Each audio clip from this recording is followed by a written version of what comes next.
And welcome everyone to day one of the 2024 PMSL Americas North American Qualifier. Today is a big day, right? This is the start of a journey to hopefully at least make it to the PUBG Mobile Super League Americas Fall season, where a lot of money is on the line, but more importantly, a lot of pride. Who will represent North America? We gave them a lot of support when it came to the spring season. We're looking to do it again for the fall season. I'm your host, Taylor, Reflections Noble, and I want to welcome in two incredible talents of Neptura and Enigma, who's going to be joining me throughout the weekend to call the action. Enigma, welcome back on the desk, man. How you feeling?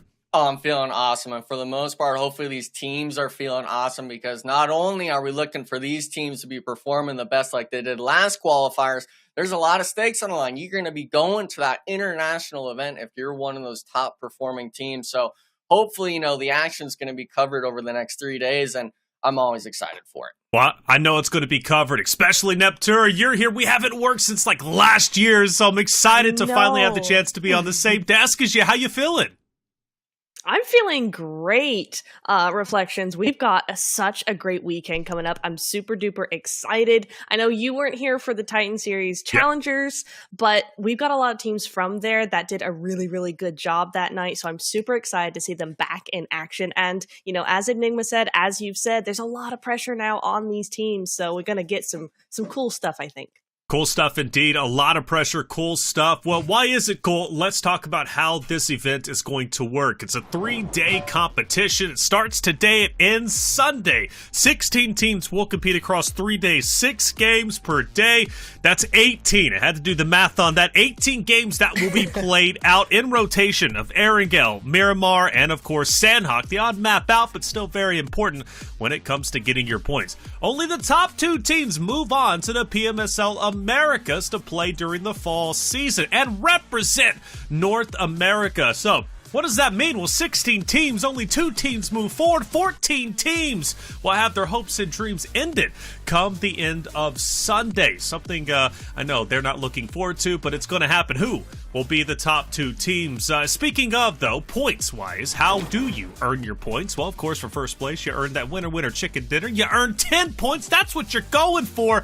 And trust me, these points add up even if you place 7th and 8th place, where you're just getting 1, but you don't want to be 9th through 16th. And, well, not to mention, you see it over there on your right, each elimination is worth 1 point, but you gotta find a balance between slaying out and then going for your placements. If you don't find that balance, well, you're not going to find yourself in the winner's circle. Now, who's competing? 16 great teams, right? All representing North America. A lot of names on this list, Neptura. Who are you looking out for? Me, you know what? A little green bird, slipped into my DMs the other night and said, you know what? One to watch is going to be Sons of Nepal. They are the ones to watch for this one. So, you know what? I got my eye on them.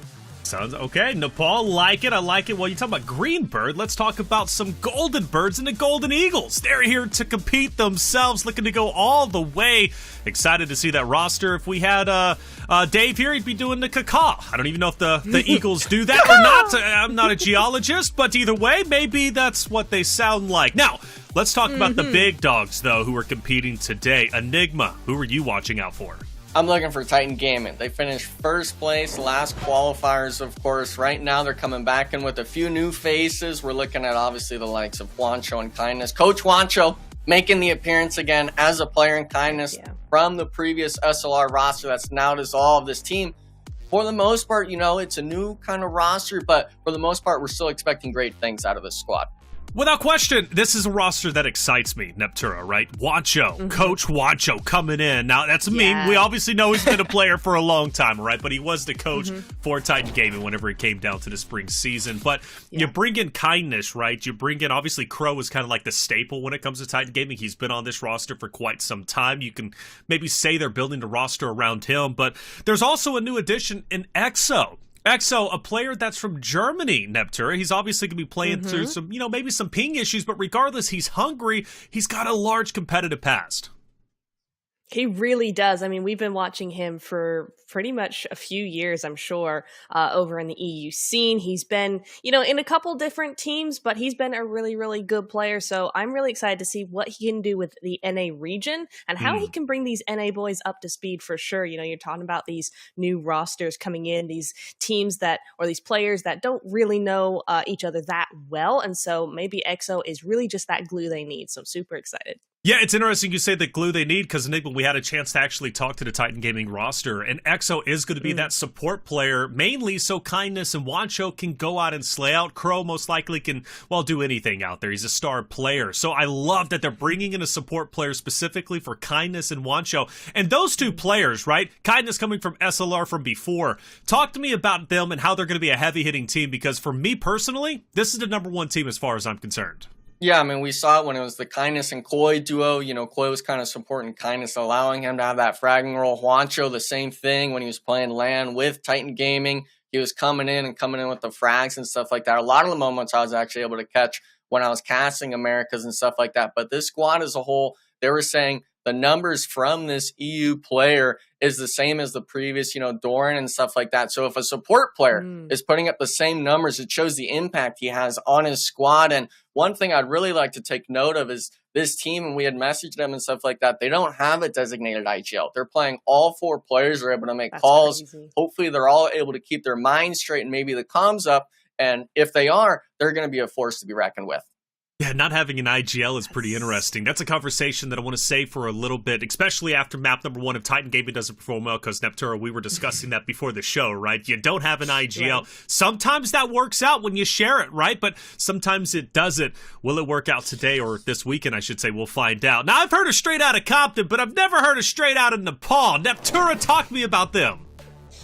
I'm actually really excited to see this team work, to be honest. It's not a team that really has come up on anybody's radar, but they are currently the only team without any professional players on it in this lobby. Certainly the more successful teams, right? So really excited to see them work. And my source told me that they have some really efficient rotations, some really efficient, really cool plays and strategies to come in. And I did get a chance to talk to them before the break, and they said the key thing that has led to them being here today is hard work, dedication, the grind, playing every day, working on it every day. And that's the dedication we want to see from a potentially pro team. Yeah, that's it, right? Potentially pro team. That's the ultimate goal. Seriously, when you're competing against, previous professionals, current professionals, it's not easy to come in and be the underdogs, but sometimes that gives you a little bit of extra power, right, Enigma? Yeah, I mean, for these players and stuff like that, it's a lot of, I like hearing the dedication and the hard work. Now, me personally, I would always eat a banana or, rub that sort of lava Lamborghini bottle before I played and stuff like that. But for these teams and stuff like that, when they're coming in and they're trying to learn the basics, or at least the way competitive is at this level, Straight Outta Nepal, they're seeming like the most prom candidate to me. prime candidate. But Neptune, one thing that does worry me though, right, about them, you know, just on the up and come up underdogs is sometimes they get in their head a little bit, right? So it's like they don't push when they need to push. They kind of stand back a little bit too long. They become timid, right? That's something I don't want to see from them today, Neptura. Yeah, it's going to be a hard one. Again, though, I say this to all my teams. I've said it a lot lately, is you gotta break each night down into its each specific games, right? Sure. You know, game 1 does not stack onto game 2. They're both separate entities. So especially if you've got that much pressure coming in here, I mean, at the end of the day, it's only top 2 going through, which is already insane. So it's going to be really hard, but I think if they just break it down into teeny little pieces, they should be okay. All right, well, let's talk about one that's coming together as one big piece. That's Dauntless. Dauntless, a team that I'm incredibly excited to see. Klaus, Casper, Bob, and Tensa. Klaus has been on this Dauntless roster for some time, so I was kind of like, oh, maybe they're building the roster around him. After all, when it came to the last qualifier for the spring season, they got 8th place, and, well, I know they couldn't have been happy about that, but this roster is interesting for a number of reasons. Tensa, well, he comes into the mix 10 minutes before roster lock. Bob, well, apparently he retired. And, well, he comes out of that retirement just a week ago. Now, Casper, well, he's been around. He knows how to slay out, and he's going to be there. Now, one thing that I do like about this roster is they've got 3 players returning from the last PMSL, so there is synergy amongst this core group. Casper, he's a great fragger. He's been in the scene for a while. Now, one thing, though, that they have had is IGL troubles, and specifically in the last PMSL, but they apparently found their guy, which is Bob. So Bob is going to be the IGL for the roster, so a lot of pressure on him, especially if we're talking about him coming out of retirement.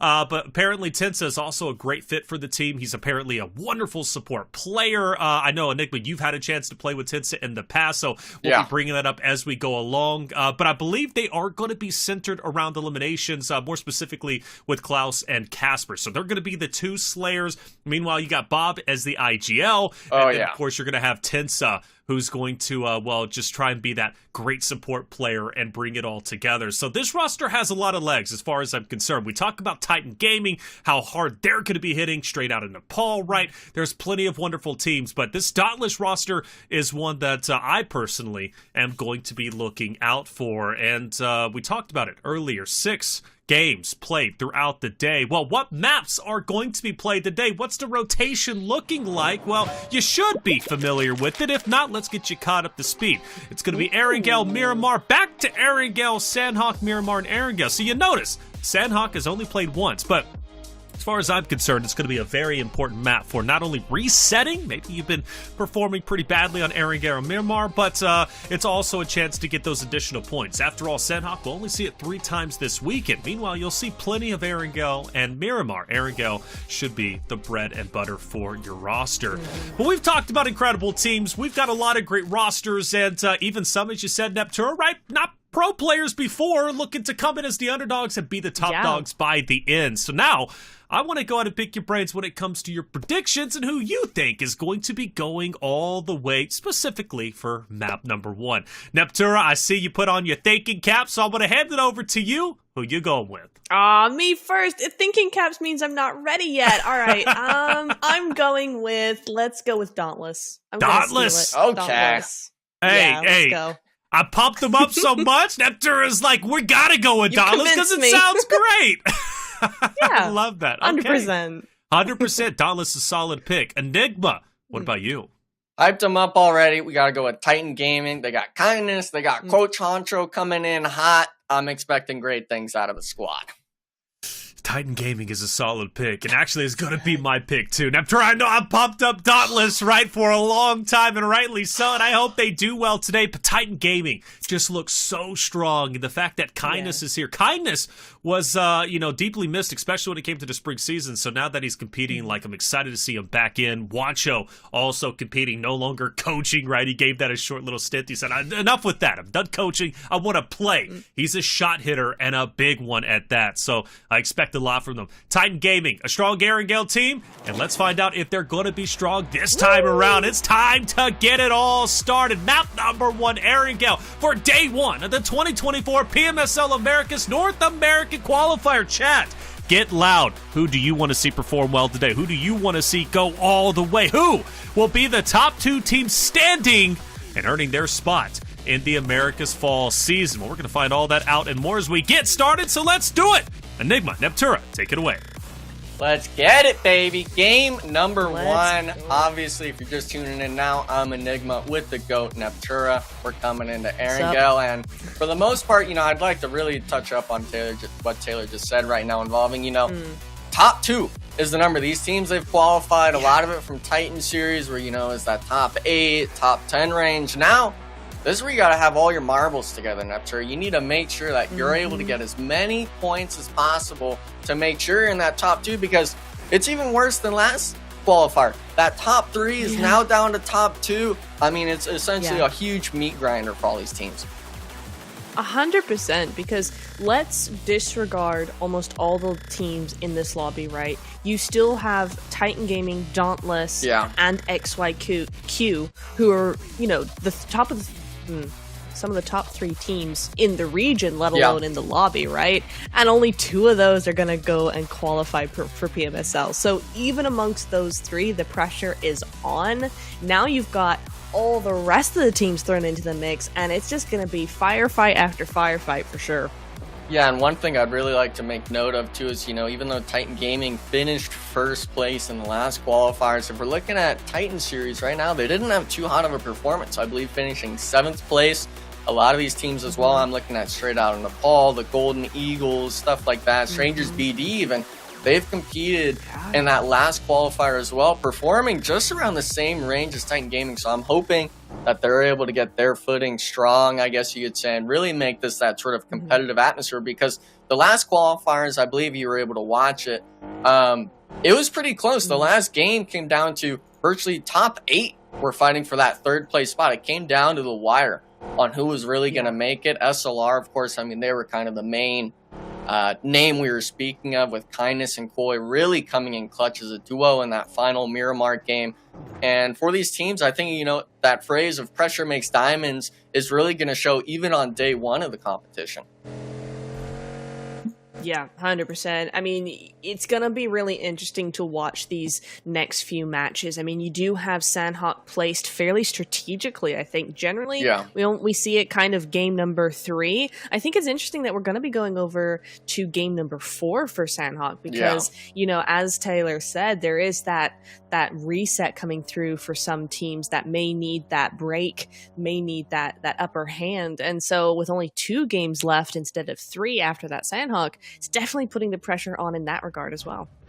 Yeah, I think it's just a lot of, can these teams really hit that mental reset, which you'd really like to have it before that second Erangel. We know just how important this map is on the map pool, but these teams, they've all got to kind of reap in the fields they sow, lie in the beds they make, so to speak, because every game is going to matter. With it being only 18 matches you're playing, with it being top 2, you need to be making sure that your bad games are better than other teams and your great games are not just you getting 2nd place with a few eliminations. You need to be up there in that double-digit range of how many elimination points you get per round.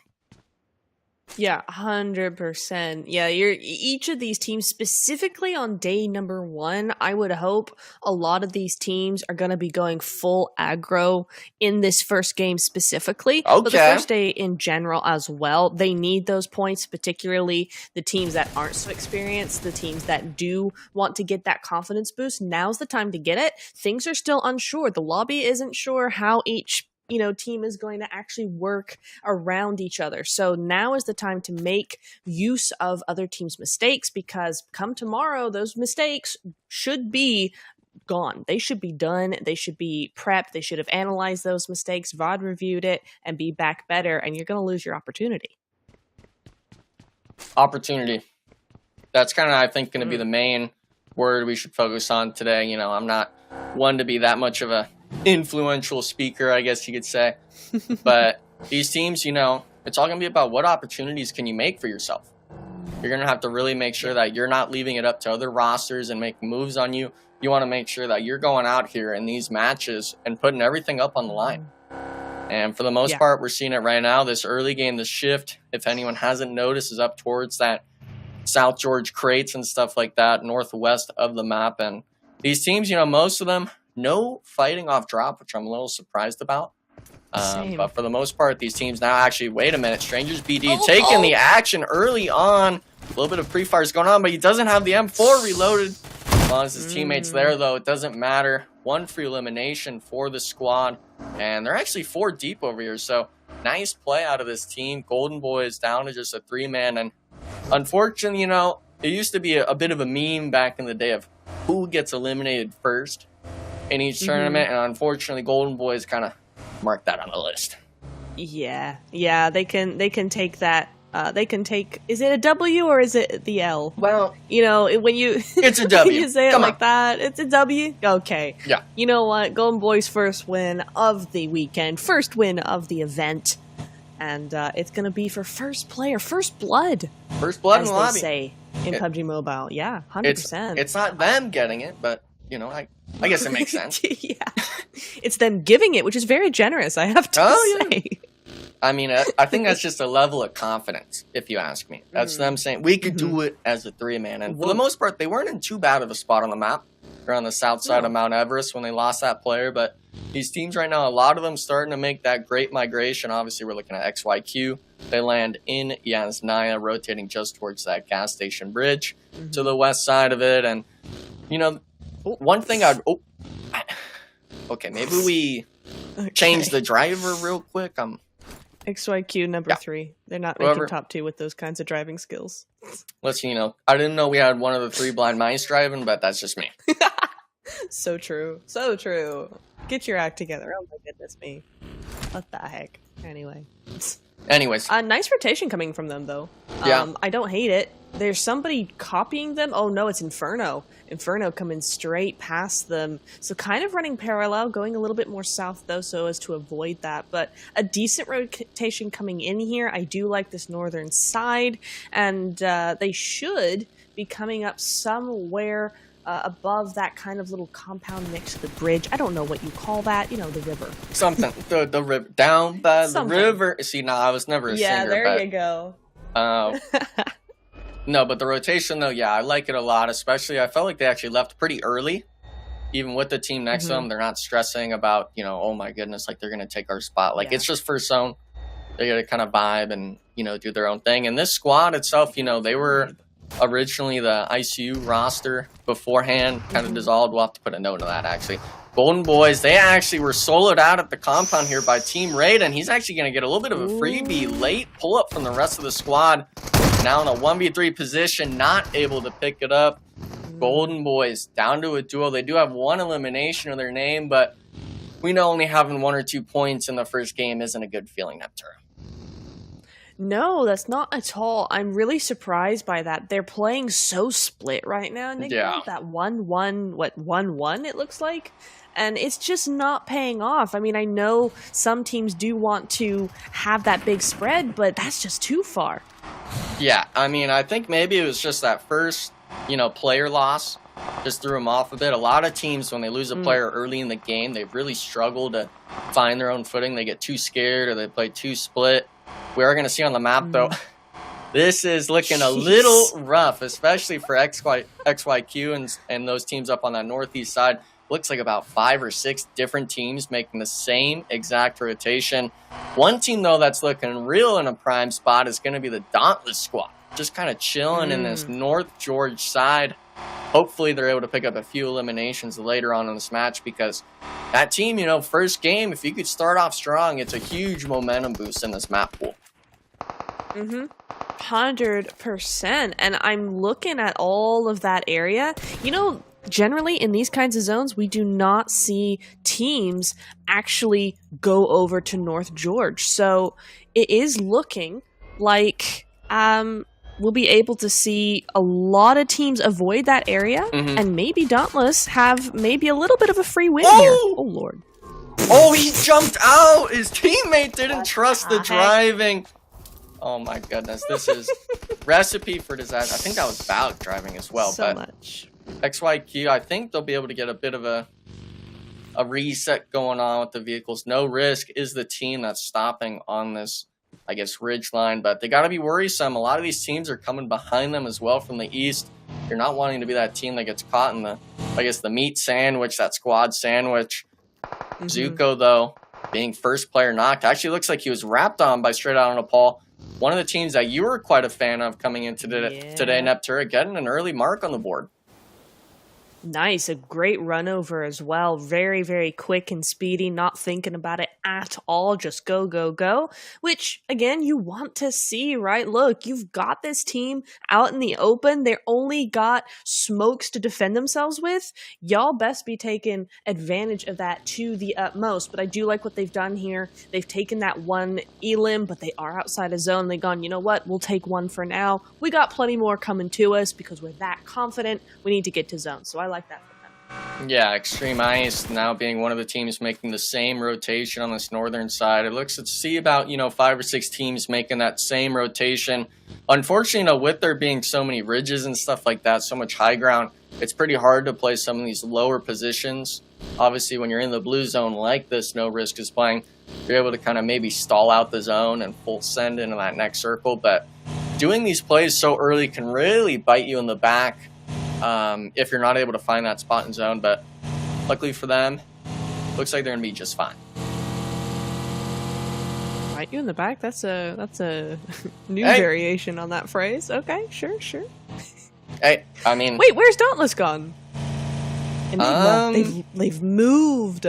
Oh, and it's worked out for them. You know what? A great play from Dauntless. Hey. So good, great. Hey, I mean, it worked out. Genius. I don't know how they got there. They must have crossed the bridge, I think, but yeah. Shifting just to these, I guess, South George Grace, that eastern compound, sort of that God compound. But unfortunately, it's going to be the Golden Boys holding center with only 2 players. Imagine if they were a 4-man here having this spot, but look at this now. I mean, it's not just Dauntless in the crates anymore. We're seeing Team Raid start making home here on the southern side. And if you're one of these teams, what's really troublesome is when the zone starts closing more and more up to the river gets taken, and then you got to make this 200-meter gap. You can see it right here, just fully in the open. And if you have a neighbor right next to you, most people are going to be knocking on your door as soon as you start moving. So hopefully these teams are really able to at least make the rotations out without kind of shooting each other in the back and really just forcing each other to die to zone. So I'm interested in seeing if it will shift to them or if they're going to have to potentially deal with, having to leave this safety spot. I mean, yeah, this is looking pretty rough, but I'm also looking to the north side as Sicario, is inside the crate. Doesn't matter. No nades going his way. Oh, but that one, bounce saves him. Enigma, he's so lucky. Yeah, I mean, for the most part, it's kind of an ambitious play having a solo player come out here. They do have Alim starting to spearhead this sort of spot. I think they think he's in the building or maybe inside the tower. Look at this. He's going to be nading it. Not inside, though. He's on the backside, so 2 more frag grenades left. If they were able to pick up this knock, this could be huge information for him. But I'd like to see the rest of the squad kind of group. Sicario trying to move back, but if Dauntless is shooting you, he's actually going to make the full send across. I don't know how the heck he lived, but a little bit of a regroup potential from them working out. One of the teams that obviously the first game matters a lot. Don't want to be one of the first squads eliminated. No, you don't. I mean, it's crazy right now. Yes, we are still getting into just stage 4. We're just entering that mid-game phase, right? But the zone, the way it is on the map, where it's landed, is making the zone a lot smaller than just stage 4 coming into the next zone. So we still have 15 teams alive, and that's going to be kind of crazy. So I'm really interested to see what's going to be going on here. The north side has kind of filtered out. We don't have that many teams on that side, but yeah, it is going to be crates as the center of attention for the time being. Yeah, it seems as well on this northern side, there was a bit of a confrontation with Straight Outta Nepal and Xtreme Ice. Both these teams, they were holding up that northern side, but it looks like SON got the better end of the stick, picking up an elimination on the rotation. So with the zone shift, it actually seems like they might be able to just take this full wipe on the team at the compound. Would be a huge spot for them to play coming into this next zone shift. And the teams on the south side, I'm looking at Titan Gaming fans, I'm looking at KR Esports. You're going to have to start making that move, and unfortunately, it's not looking like a pretty one. now straight on Nepal. Neptune, this is what I was kind of talking about. They're going to be making this full execute down onto the compound. How do you think the smokes are? Do you think they could be a little bit better, or maybe they should have just waited on it? Yeah, the smokes are interesting, but I suppose, yeah, it's all right. It's blocking those sightlines, blocking those windows, allowing them to move up without getting shot at. So, no, those are good smokes there, and the DBS is even better. Oh, but the trade is there. Yeah, I mean, the pre-nade was nice out of it, but for the most part, straight on Nepal has the upper hand with the smokes. As long as they don't get the third party out, they should be fine. Robert trying to play that wrap spot, but King and Bean from the side, I believe that's MN coming in hot on their tails. A little bit of a pre-fire. Double knock now with Frankie having to hold off the push. They actually made the full rotation around on the ridge saying, hey, we don't care about the compound. We're coming for the overwatch. And now this is just spilling disaster for the SON squad. Down as a duo. They will get a bit of a reset going on, but MANIC, they're making all the right plays right now. No other team looking to third party this. If they play their cards right, they should be able to full wipe straight out on Nepal, but a little bit of a reset, a little bit of a gap. It actually seems like they might just give this up, wait for them to leave the compound. I believe both teams are out of zone, so now it's just kind of a waiting game. Really nice for MANIC. This was so well timed, so well coordinated. They came in from the right side, as you said. Now those smokes that were so offensive for SON now become that defense for them as they try their best. I think with that zone shift now, best bet is going to be to get out of dodge as soon as possible. But wait, why is he going forward? Wait, we're going back. It's Wancho. No, it's Wancho. He's going on down. It's only up to XO European Titan over here. What's he got? Yeah, I mean, he's got some frags, but he's got to start connecting. Look at StrangersBD, nowhere near the teammates spearheading it on the ridgeline. A little bit too far to play, and I think this is a 1v2 situation going on right now. So the EU powerhouse star having to make it work for the squad, and in my mind, I'm not really seeing a way he's able to live for that long if he's not able to get these connects. And I think one of the StrangersBD players in that elimination feed had like a double knock with the Molotov, so maybe just a little bit too much stacking, so to speak. Yeah. There goes Juancho as well. I mean, you got to cut Pro out of it, leave him to kind of bleed out, so to speak. And I mean, this is on the edge of zone. We're still only talking stage 4. You're getting 0 placement points if you go out here right now, Neptura. So you're going to have to make magic happen right now if you want even a chance at getting 5 or 6 points this game. Yeah, definitely. He's really got a tall order, this 1v2 coming in, but XO, he's got the S12K, and he does get the one, but he's super low. Enigma, he's going to have to do something quick, and the other guy has a vehicle. Yeah, but if he had a vehicle, why wasn't he with his teammate? XO now realizing he's going to be winning maybe this 1v2 situation. A little bit of a misplay out of the StrangersBD squad. Oh, look at this, a little bit of a flash. I'm loving this. We're getting real technical with it right now, Neptura. The full push coming out. He's full blinded with the jump shot. Doesn't even matter. XO clean in house on StrangersBD. First game playing from Germany, I believe. Showing out NA right now. Wait, no way he did that on EU ping. No way he did that. Dude, what the heck? What the heck? Okay, GG's. GG's, XO. Pack it up. He lives to fight another day. Back it up. We'll be getting it going. Back it up. 100%. As Dauntless looking to gear up. They're trying to pull an XO on this one. It's NR. They're pushing in. Dauntless, little Bob's down. Bob's dead. Bob's back to the lobby. It's just Tensa. Oh, but Enigma. He got 2 there. Oh, man. This is the man you want in these situations, Neptura. The powerhouse. I think he actually just 1v3'd in here with Bob on the knock. I'm not sure if it was him playing smokes or whatnot, but Dauntless having the player disadvantage, showing out, hey, you still need to be able to execute right, and it's not just Tensa making plays. Casper in a 1v2, unfortunately, only getting the 1, now having to play for placement. Dauntless, they do have 3 eliminations to their name, but with so many squads, especially in this sort of crate area, it's really going to be a tall order from him. Golden. Oh, wait. Neptura, I don't want to be that guy, but I'm pretty sure I just saw a Golden Eagles player self-nade. Gonna act like that maybe didn't happen, but you know, okay, we're not gonna caca on that. No, sure. I'm gonna come at you like that. No, we're not. No cacas here for no that squad. No caca here. The only caca will be the caca of shame. Yeah. No. Okay. I can get behind that one. The caca of shame. Sad cacas. Caca. Sad cacas, but for the most part, I mean, they have 3 cacas. eliminations to their name. This is going to be just on that southern side. It looks like a lot of people were kind of faulted out, and this is actually, I believe, the 1v3 from Tensa. Bit of a bait nade, spread out, one-shotting both players off the rip, and I mean, might as well give this man any weapon. It seems like he could wipe him out with it. 3 shots, 3 knocks, and Casper gets his one. So if it was that same squad, he would have had that sort of squad wipe for the team.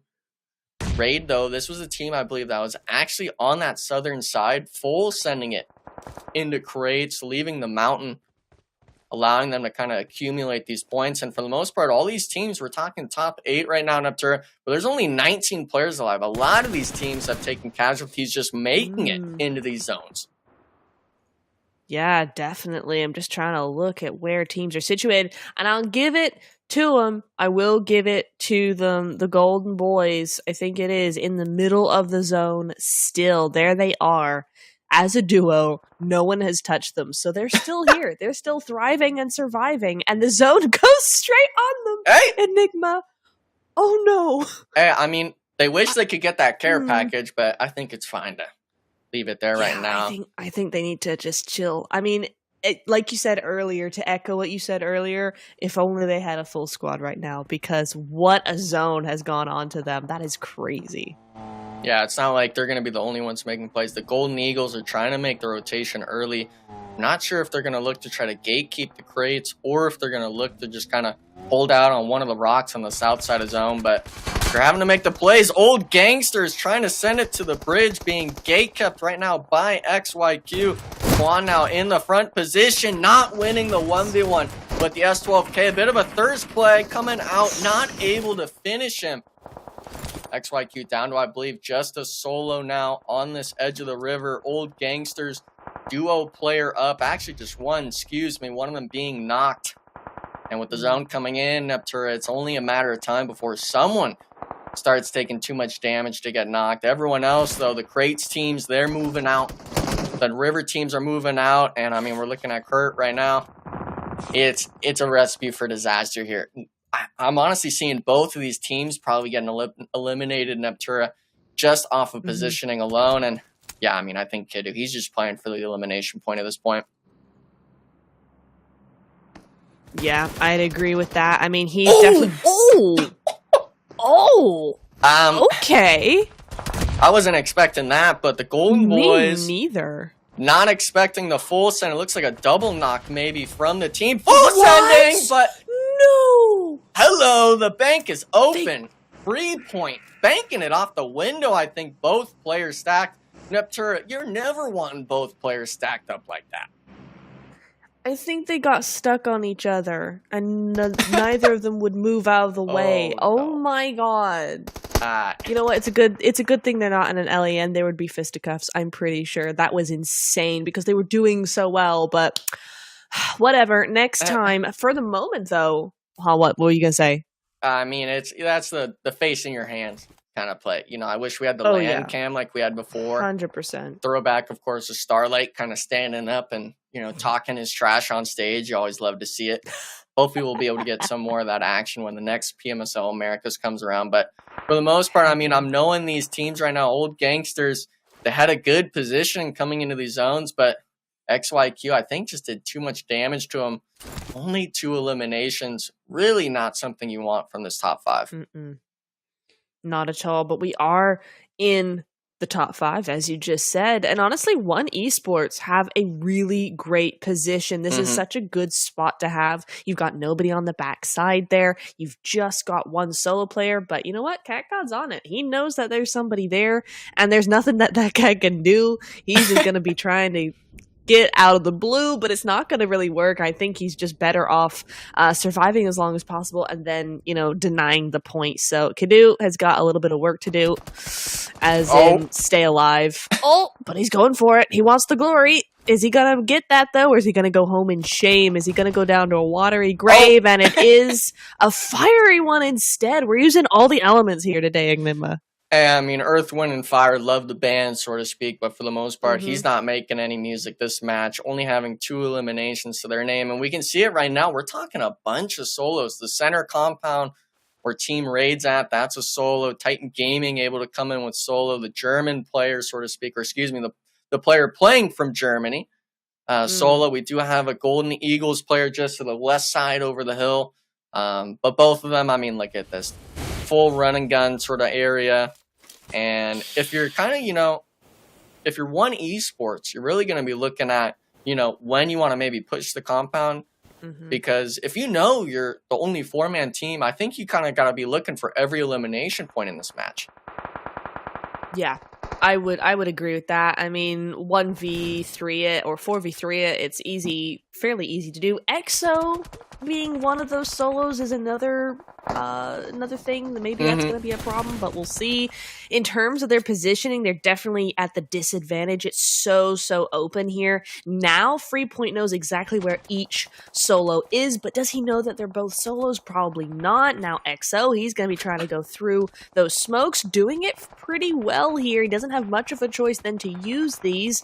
Going back and forth there. Oh, and almost gets taken out. But EXO's too pro. He's got a squad wipe behind him. He's looking for an escape from the blue zone behind him as well. But honestly, of the 2 solos, this guy can do it. Yeah, I mean, it looks like he's playing it perfect. A little bit of a ridge line to work with. And with the 2 smoke grenades, I think he's actually going to make it into this next zone shift. One Esports now, they're slamming the compound. I think they realize, seeing those smokes in the distance, hey, these are all just solos here right now. Freepoint, though, I mean, he's running into mollies, actually. I'm not sure if that's really the play, but, I mean, you're playing for placement at this point. There he goes. Looks like one of the players as well. Golden Eagles was eliminated, so 1v4 situation on EXO. I know you're a fan of him. We saw him pull out the 1v2, but I'm not sure if he's able to pull this off. Excuse me, 1 down for him, but we're seeing the off angles from Poppy Tree Stay and stuff like that. Not gonna happen. Of course, One Esports, they came in from the river, full sending it, and like I was kind of making note of earlier, the 4-man squad reigns supreme. Winner, chicken dinner in the first match. So good. Really nice timing on that last push to the compound. They've done a really nice rotations, nice spots to handle, nice kind of awareness of where teams were gonna be, where they were all gonna be situated, and honestly just a really good win to kick off the night. And not to mention one of our few female players competing today, taking that win off of game number 1. Phenomenal job. One Esports, a team that we didn't cover in the pre-show, but one team that we're going to have to be looking out for, obviously, as the games go along. So game 1 is done, and a lot of big performances from several different rosters. Neptur, let's actually go to you. Straight out of Nepal. Yeah. An excellent game. Yeah. I believe top 8, if I'm not mistaken. 8 eliminations, though. They did a lot of things right. They sure did. I really liked what I saw from them in this first game. Again, I haven't really seen them before tonight, but that first game showed me a lot of potential for sure. They had really nice timing. Their smokes were really good. Their synergy is really good as well. You can definitely tell there's a lot of hard work behind this team. And you know what? They kind of got outplayed a little bit there, but you know what? It's good versus good. It's not really any mistake of theirs. Good versus good, right? Everybody in this lobby is good, you'd have to expect. We take a look at our replays at Enigma. There was one big play that I'm sure we're going to see once again. It was that big 1v3. Dauntless going massive with Tensa. Versus No Risk. No Risk is a great team, right? You got to hand it to them. They have a decent game, 1 eliminations, but they're, a deep run in the placings. Yeah. But Tensa, you've competed with him in the past. What kind of player is he? Because clearly he can clutch up whatever it matters most. Listen, he was doing that back in the day, and him still doing it is just a sign of the times that, he still has it in him. I mean, for the most part, we're talking 3 shots and 3 knocks. Most players, they take 2 or 3, especially with the S12K. He made it look easy in that warehouse. It wasn't like he was FVPing smokes. It came down to just sheer mechanics, and that's what he's been known for. This is one of those players where you want to take a page out of his playbook. Definitely so, man. At 1v3, you take that, you're clutching up all of a sudden, and people start to get scared. This is that play, Nepturo, 1 down 2, and then make it 3. I mean, for me, that was a beautiful play. Chef's kiss. You got to give him credit where credit is due. Casper did everything in his power to stay up as long as they could. Dauntless, a team that I highlighted at the beginning, they don't have the best placing whenever it comes to game number 1. Tensa, the only one to get eliminations, he sits at 3. But another roster that went all the way, well, actually, excuse me, before I get to that Free Point, I want to talk about him from Team Raid.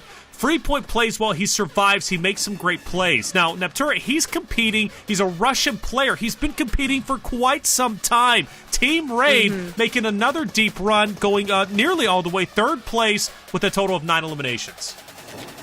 Yeah, and really, really well done as well. I mean, it was a bit of an oopsie coming in from Golden Boys, right? That was bad, but otherwise, you know, it was all on Team Raid there. They did a really, really good job. So, yeah, excited to see what they've got coming into Miramar that we've got coming up. So, you know, completely new map, a little bit of a break, but we've seen some good stuff from all of these teams. We have. I want to see the teams get a little bit loose, though. You know, unshackle themselves. I felt like at times it was a little bit slow when it came to the gameplay. Want to see it speed up a little bit after all the jitters. Hopefully they're out of the way now. Maybe it takes 2-3 maps to get there, but 1 map is down. I think the teams are feeling a little bit more comfortable from this point in time. I know we're feeling comfortable on the desk, and hopefully you are out there in the chat. Make sure you hit that subscribe button if you haven't already. We've got 5 more maps to go. We're going to take a quick break. When we come back, Map 2 Miramar coming your way.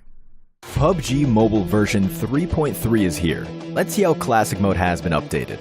First, we've made changes to the following areas in Erangel: Stalber, Ruins, and Milta. The adjustments are as follows.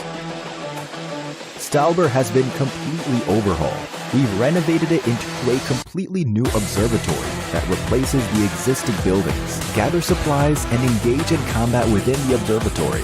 We've also added a zipline outside to help you reach the top of the building and return to the ground with ease. Try it out and see what else you can do with it. As for Milta, we improved its layout so supplies can be collected more efficiently. The areas are more tightly concentrated, making it much easier to plan your route. Lastly, we improved the Ruins layout, resource availability, and search routes. Please be aware that after this update, supply warehouses will no longer appear in Erangel. It is being replaced with a new way of getting supplies: Intel rooms. They contain loads of supplies, including armor, weapons, and other items. Open them with secret room keys that can be found throughout Erangel. Time to go exploring. In this update, we've added a new weapon, the DSR Sniper Rifle. This is a dual-mag bolt-action rifle with high accuracy and high damage. It can be equipped with scopes, muzzles, magazines, and cheek pad attachments. DSR has a unique dual magazine mechanic. When the default magazine is empty, it will quickly be switched out, allowing you to continue attacking in quick succession. But keep in mind that the DSR can't be picked up in Classic Mode. It has to be acquired from a supply shop or the mobile shop. What are you waiting for? Go try it out now. In addition to all of this, we've made a few general improvements. Let's check them out. First, we've made some adjustments related to swapping seats in vehicles. Now, you can just swipe the change seat button in the direction of an empty seat to directly move to it. Moving on, the Quick Parachute feature has been added to Classic Mode and Payload. The Quick Parachute button will appear once you reach a certain altitude. Use it to immediately deploy the parachute or put it away. The choice is yours.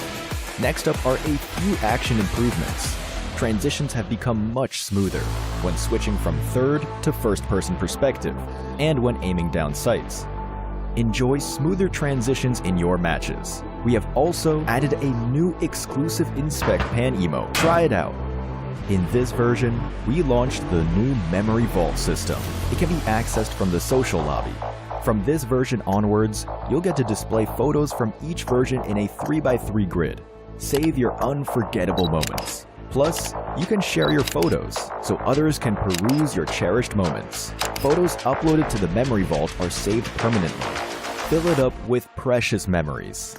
That's it for the main Classic Mode updates in this new version. If you have any feedback, let us know in the comments.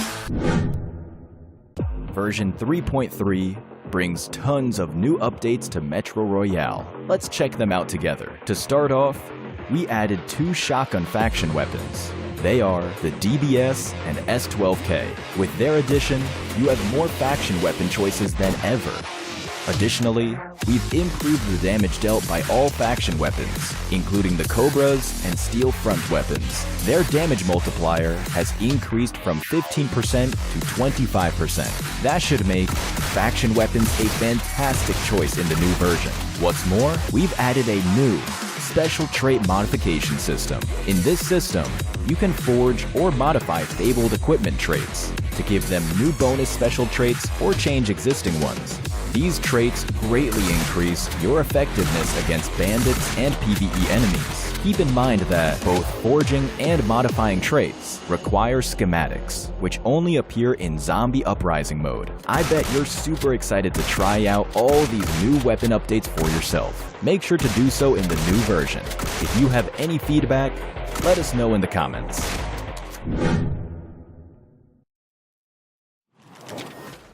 All right, game 1 is done, and these are the standings. One Esport at the top, no surprise there. 16 total points with 6 eliminations. Shout out to Juan Heda out there. By the way, Juan Heda, looked it up, means the Commander of Death, and she was absolutely the Commander of Death when it came to game number 1. Well done coming out from her. But Team Raid, despite them taking 3rd place, will net themselves 14 points. That's due to their 9 eliminations. And while Titan Gaming sitting up there in 2nd place, Enigma, and a large reason for that is, well, one stayed alive until the very end.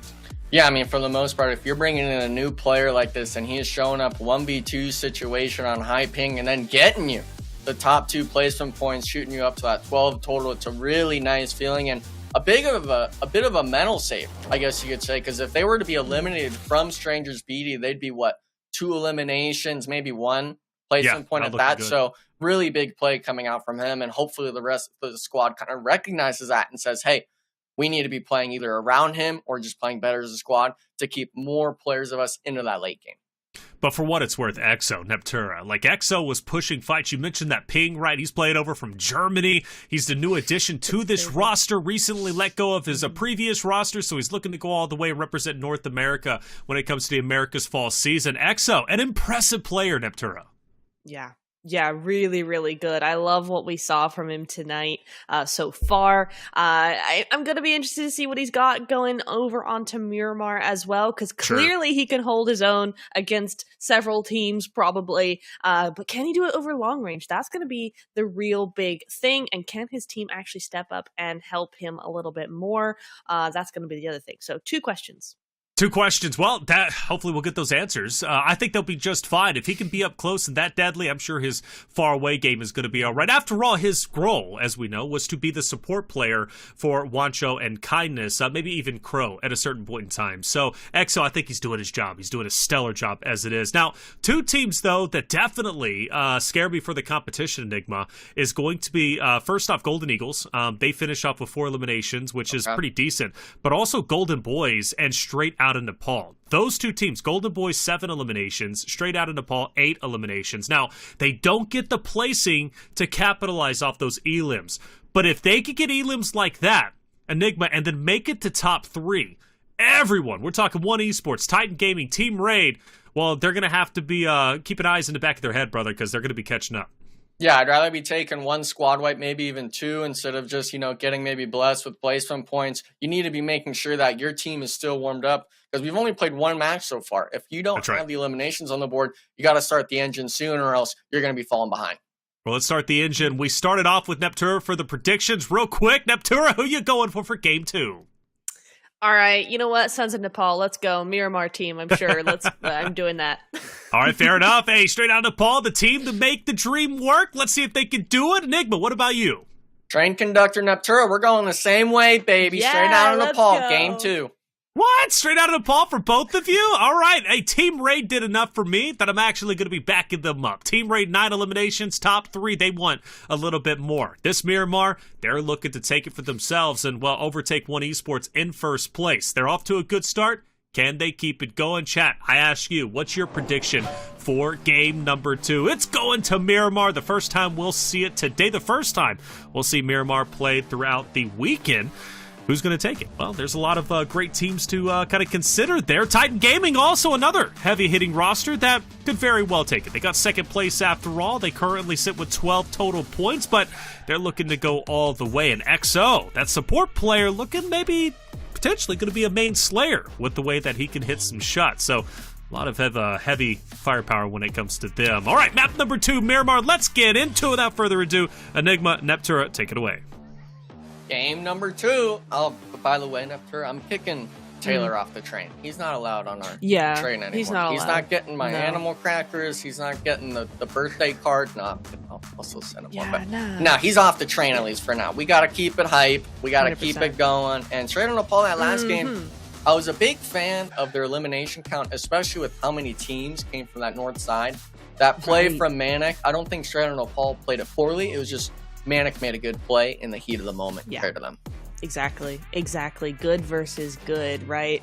100% MANIC made the right call there. They timed it really, really well. And, Son of Nepal just couldn't do it because it couldn't be done, right? So I'm really impressed with them, and I want to see what they've got coming into Miramar. It's, the map of rotations. It's the map of strategy. You gotta be really, really good with your macro here. So let's see what Sons of Nepal have in store. Also, what MANIC have in store, right? Because I think we've actually overshadowed them a little bit here because they are the ones that made that play. They timed that to perfection and they rotated the right way around it. So I will also be looking towards them, especially as that zone kind of goes their way. Yeah, I mean, the zone always on Miramar is going to play a big factor, especially in that later game. But if you're already in it, it's a lot easier than having to find your way in, especially like we saw in the first game. Teams like to make those kind of similar rotations. You're going to be kind of elbow to elbow with another car. You're going to have to be making your way in. But these teams right now, with it being centered on this eastern side, there's still a lot of room these teams can play and stuff like that. I'm interested in seeing how many teams we'll actually see kind of fight each other over those rotations and maybe even on the drop spots. I mean, unique legacy. Got an AFK member at the moment. Hopefully that switches up real quick. He'll be coming back. For now, hopefully. Fingers crossed there.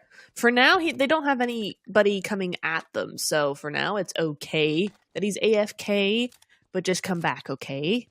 Cool. Just bring it back, Come on in. We're not going to bite. We're not going to bite. No, honest. There's no snakes here, I promise. It's just deserty. It's not dangerous at all. But it could be getting dangerous for a few others of these teams, right? Because you do have a fairly chill first zone, but it is going slightly north. So I bet you same teams that went north on the last Erangel made that northern rotation. Definitely going to be the same sort of teams that are going to be going for that northern rotation here, and I'm betting it's going to be pretty quick.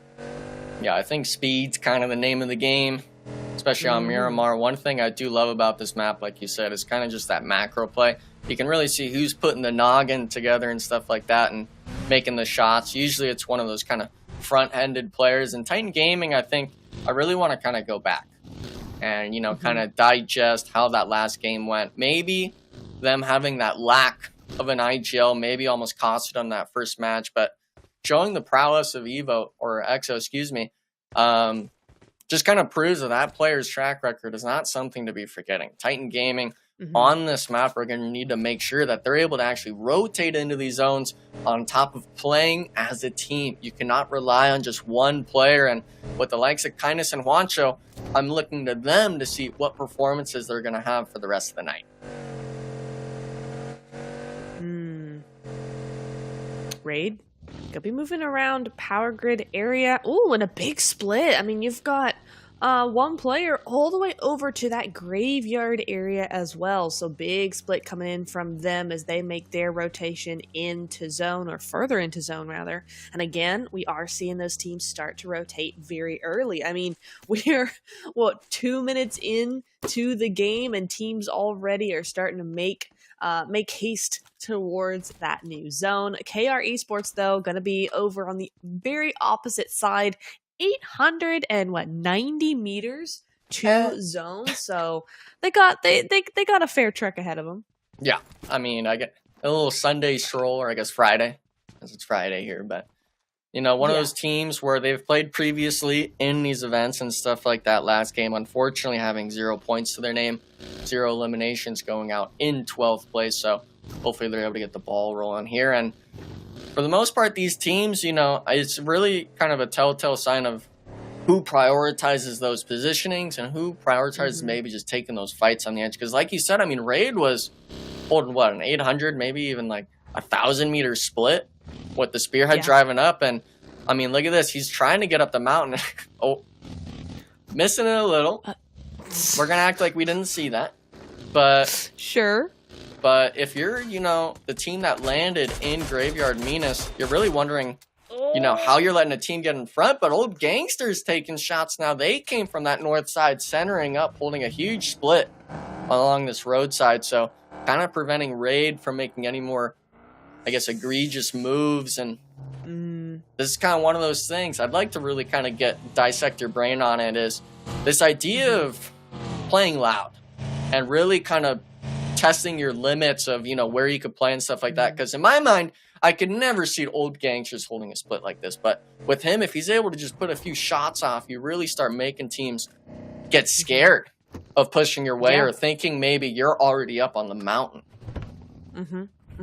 Yeah, I mean, it's not a bad play at all. I mean, not to reference the old Gaming Gladiators for the billionth time since I started doing this, but that was their whole thing. They set up, they split large, and they got really loud, and it actually pushed teams towards each other and away from them. And 9 times out of 10, you know, they would win the game or come top 3, that sort of thing, because they just had that control. So playing loud definitely has its advantages, but you got to be really confident in your gun skill, and you have to have a lot of synergy and communication with your team. Without that, you're just playing solo and it's not going to work. So Raid, I just really hope this is not with them just a kind of, oh, we got top 3 and getting kind of cocky and going, okay, we can split large, we're good, we're good to go, right? And it's like, are you though? Are you really? Because you couldn't make it up that mountain and kind of got shot, and you know, that should scare you a little. Yeah, maybe it was,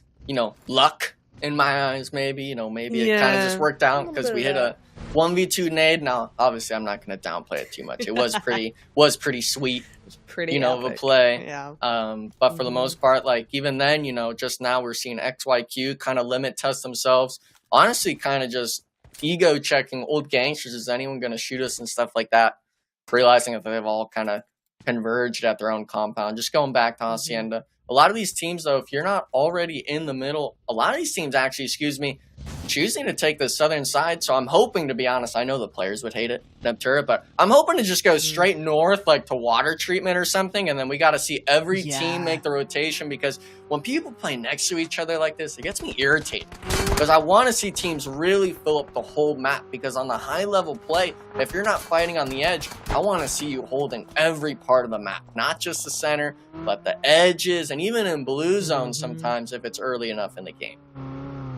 100%. I need to see that control, right? Because it means the team is taking initiative. It means that they're thinking about what they're doing for the next few phases. The zone, unfortunately, is not going to go our way, but it does go the team's way. Most of these teams are actually in that western and southwestern side. The north, looking pretty open, but honestly, Enigma, would you want to be up there? There's not that much. I mean, if you're able to get into Junkyard, kind of like Xtreme Ice is doing right now, I'd love it. I'm also looking at straight out of Nepal. True. They got a free little rotation coming in.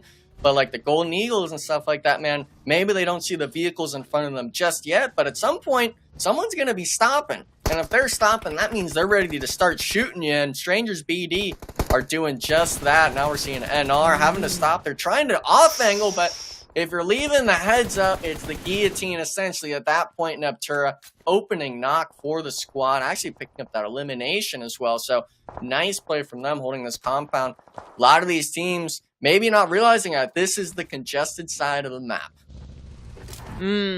Yes, indeed. I mean, they don't have what we have, right? We Yeah. can go, no, go the other way, I say. And it doesn't matter. It doesn't matter at all. But Inferno's making every single nade matter here. Gatsby down to half HP right now. Can he get this medkit up? Yes, because his boys have come to the rescue. Yeah, but I mean, the medkit's here and stuff like that. But Golden Boys, they're the ones with the Utah. They're holding Fort Knox right now in the building, and I mean, people are going to start breaching at some point. They're all actually converging to the south side or this western side. I'm loving it. Lots of pre-fires coming. They found out they're split too much on the ridge. Golden Boys, Pika almost getting knocked. Actually looks like a teammate's getting shot up, but if you take the fight, Snaptura, and you hit the shots, you're getting the knocks down to just a solo for Inferno Esports. Golden Boys making it look easy with the weapons right now, and I'm not seeing any 1v3 coming out. Only one knock. Huge win for the Golden Boys squad. 100%. And finally, right, the Golden Boys needed a turnaround from that last game, because that last game was slightly a travesty, I have to say. But they brought it back. They've got 4 elims. They're still not a full squad. No, yes, they are.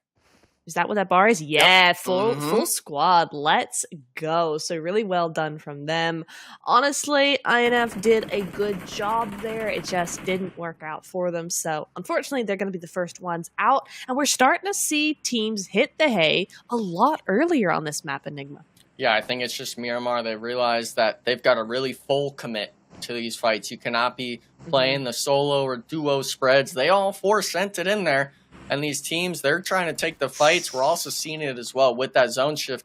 The 2 teams that were holding up on that northern edge, Dauntless and MANIC Esports, starting to clash a bit. And look at that. There's no team around them. This is just a straight up 4v4 fight. And Dauntless having the opening knock is really going to make MANIC question, should we tuck our tails and run, or are we going to take this 3v4 fight? Well, it's interesting. I'm watching what Ting Ting's doing there, and he is moving around almost as if he's trying to have an escape route there, but at the same time wanting to help his team and see if they can battle it out a little bit. There seems to be a little bit of indecision there, or maybe just hedging both bets coming in there as well. So want to definitely keep an eye on that as Raid and lots of teams. There's 3 different teams here. UL, OG, Raid, they're all coming in here onto the Minas Generalis. Horrendous spot in my eyes, in terms of how many angles there are. It's so rough to play. I hate it. Gross. Ew. But you know what? You gotta do what you gotta do. There's a reason I'm not pro. Hey, I mean, Team Raid, they're the ones making the decisions, not me, but I would never be taking these horses, so to speak, these kind of upper level, because as soon as it comes off you, you gotta make, like a 50-meter fall, and then get to your 100%. vehicles and then kind of drive over the ridge. It's not a pretty sight to see. Now, maybe they're hoping it just ends on them. But these teams right now maybe kind of pigeonhole themselves if they choose to stay in Minas. But these teams, though, we still have 15 squads. A few of those teams we can see on the right down to solos or maybe just losing one player. Come down to if these teams, can really put the pieces together and start working into that late game positioning.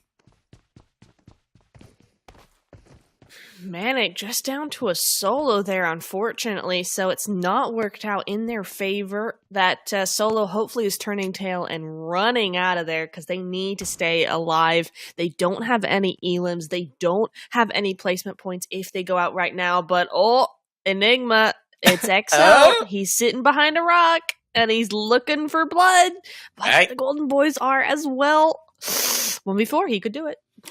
I mean, he's ratting it out. I'm not sure if Golden Boys really recognize because he hasn't made a single step. Maybe they heard the vehicle come up, but yeah. This could be big though. Primed, ready, shots. I mean, we gotta wait and see. This is kind of one of those moments where you really gotta hit the nade knock, or else they'll know exactly where you are. He's going for it right now.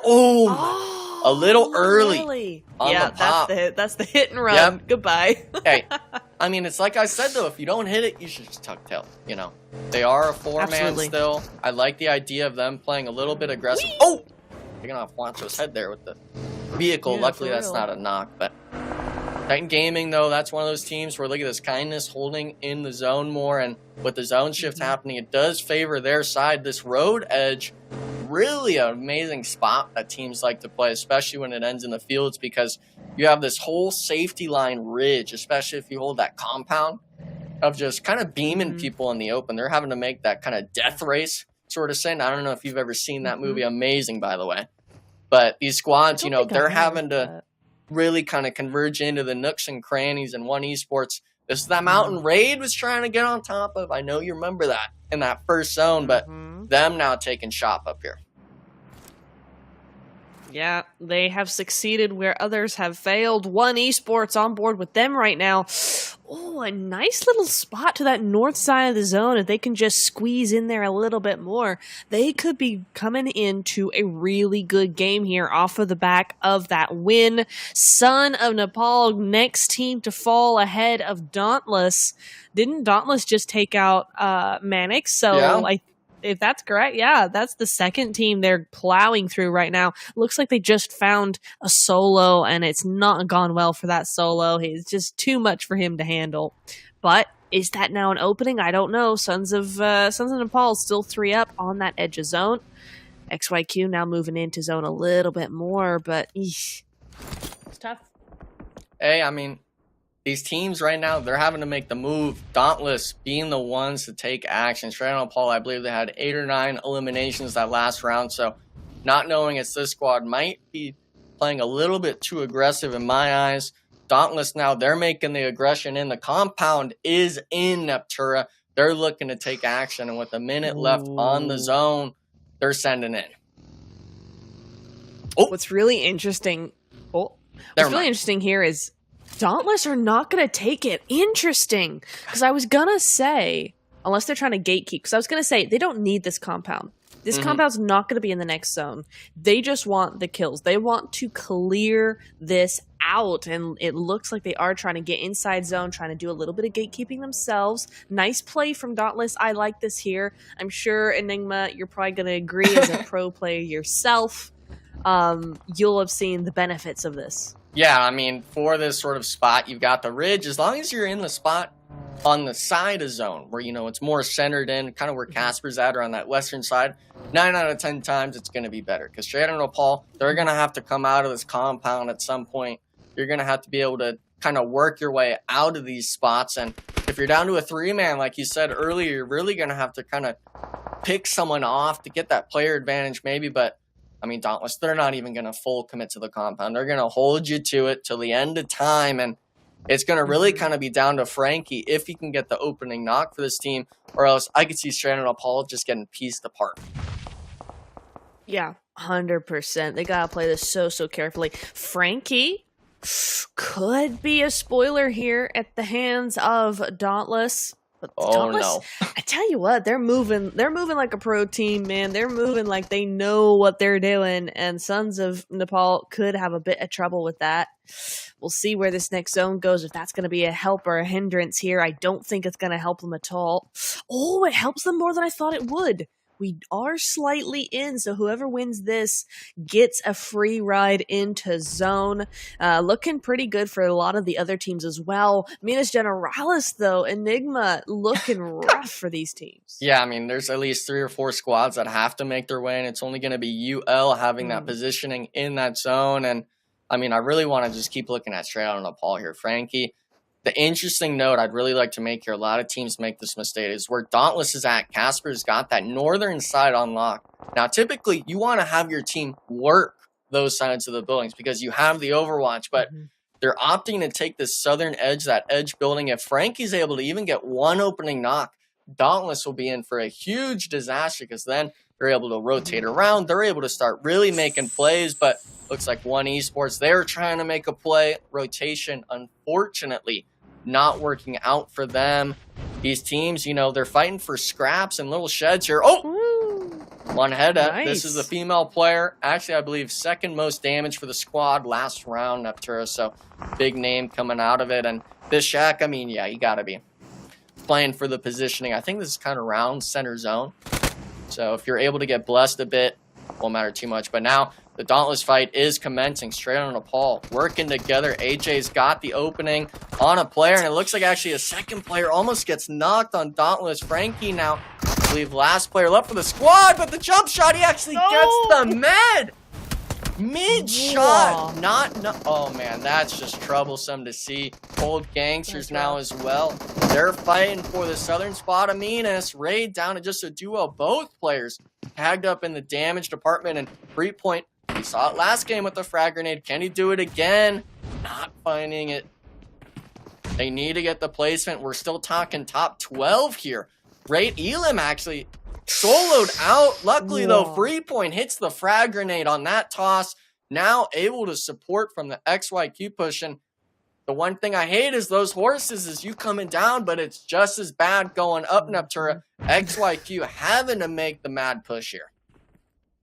Yeah, really nice push in initially at least, but yeah, it's just another level of difficulty coming in here. Alim has that advantage. He's got those nades coming in there, but he's gonna have to be careful. Kurt is over there in the distance.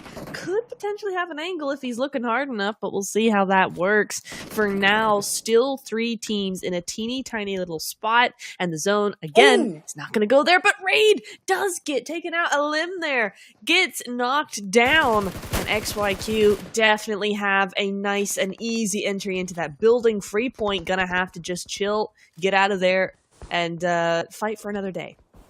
Huge mistake. I mean, you should know that, there might be a player on that northern side just playing on that edge, especially with teams on those cliffs beforehand, giving the opening knock, and that was actually the same team, so XYQ understood immediately.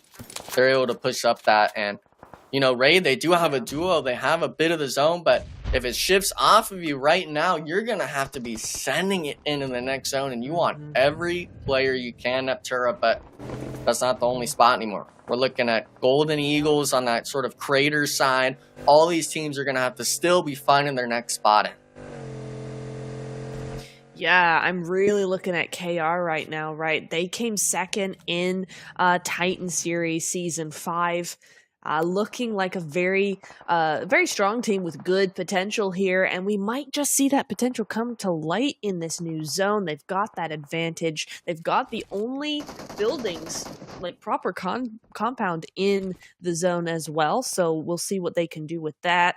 XYQ, though, on to bigger and better things. Next squad up is going to be UL here, and UL, nice little spread from them. The nade is not going to do anything, just going to alert them to a presence. Somebody's here. They can sense it. I mean, but there's a difference between sense and Neptura and actually looking at them. It looks like Unique Legacy's ignoring them, and XYQ, they're both going to have to be fighting for what seems the same spot. I think there's a little bit of a lip over the road, but opening knock coming from somewhere, I think inside a zone. XYQ's able to maybe recognize that. They could get in and kind of start fighting this, but looks like they're actually opting to go south, these teams. I'm really surprised not fighting in Minas Generalis. And with top 10 still in the game here, it's really going to be a sign of, who's able to really find their stride this match. Miramar is all about that macro play, like you said. I'm really interested in what teams are going to come out on the zone shift. Oh, yeah, great point. This is really where they're going to have to build that momentum for the rest of the day. It's a do-or-die situation for this game. Definitely feels like it's going to set the tone for the rest of the evening for sure. As we look at Xtreme Ice now, a team we've not seen too much of. They have 3 elims at the moment, and maybe the camera would be better off of them, because as soon as we go to them, Remix going to get Remix back to the lobby pretty quickly here. Yeah, I mean, 2 players knocked. It looks like they're able to find a spot, and if Unique Legacy gets pressed by XYQ like this, you're really going to be able to start, I guess, resetting yourself. But player in the open, Zuko finding an insane shot pattern going down. Pika now being the one to call tried and true, has to get the opening. And look at this, I mean, it's a full ego fight onto Zuko, beaming him with the Uzi, but the Molly might just do it with the zone. Only player left alive. That's going to be it for Unique Legacy. 8th place with only 3 eliminations. XYQ coming in with nothing but 1 or 2 smoke grenades, making it happen here on that zone, Neptura. Again, KR have done the right thing here, right? They've got the compound, they've got the full squad, and they're big chilling. There's no opportunity to chill, though. Golden Eagles, for them, it's all do or die, as they have Freddy is down. Legend needs to heal up. XYQ trying to move in. Still a full squad, I have to say. Looks like they did get a res on here, but that zone's going to be pushing in pretty quick, Enigma. Yeah, I mean, luckily for them, they've got a buggy. I'm not sure if they have anything more. That's 2 players. I guess you could send up onto the Xtreme Ice squad, but the problem is getting there. You know, you've got to make it in. I'm not seeing any smokes on anyone. I believe this is actually Trick, so excuse us for saying his name wrong. Obviously, the backwards makes it a bit hard for us, you know. But Xtreme Ice, you know, they're the team. They took this sort of shack spot. We saw them with the split. That was kind of making them lose too many players. Now they've got to apply pressure, or else it could be a world of disaster for them.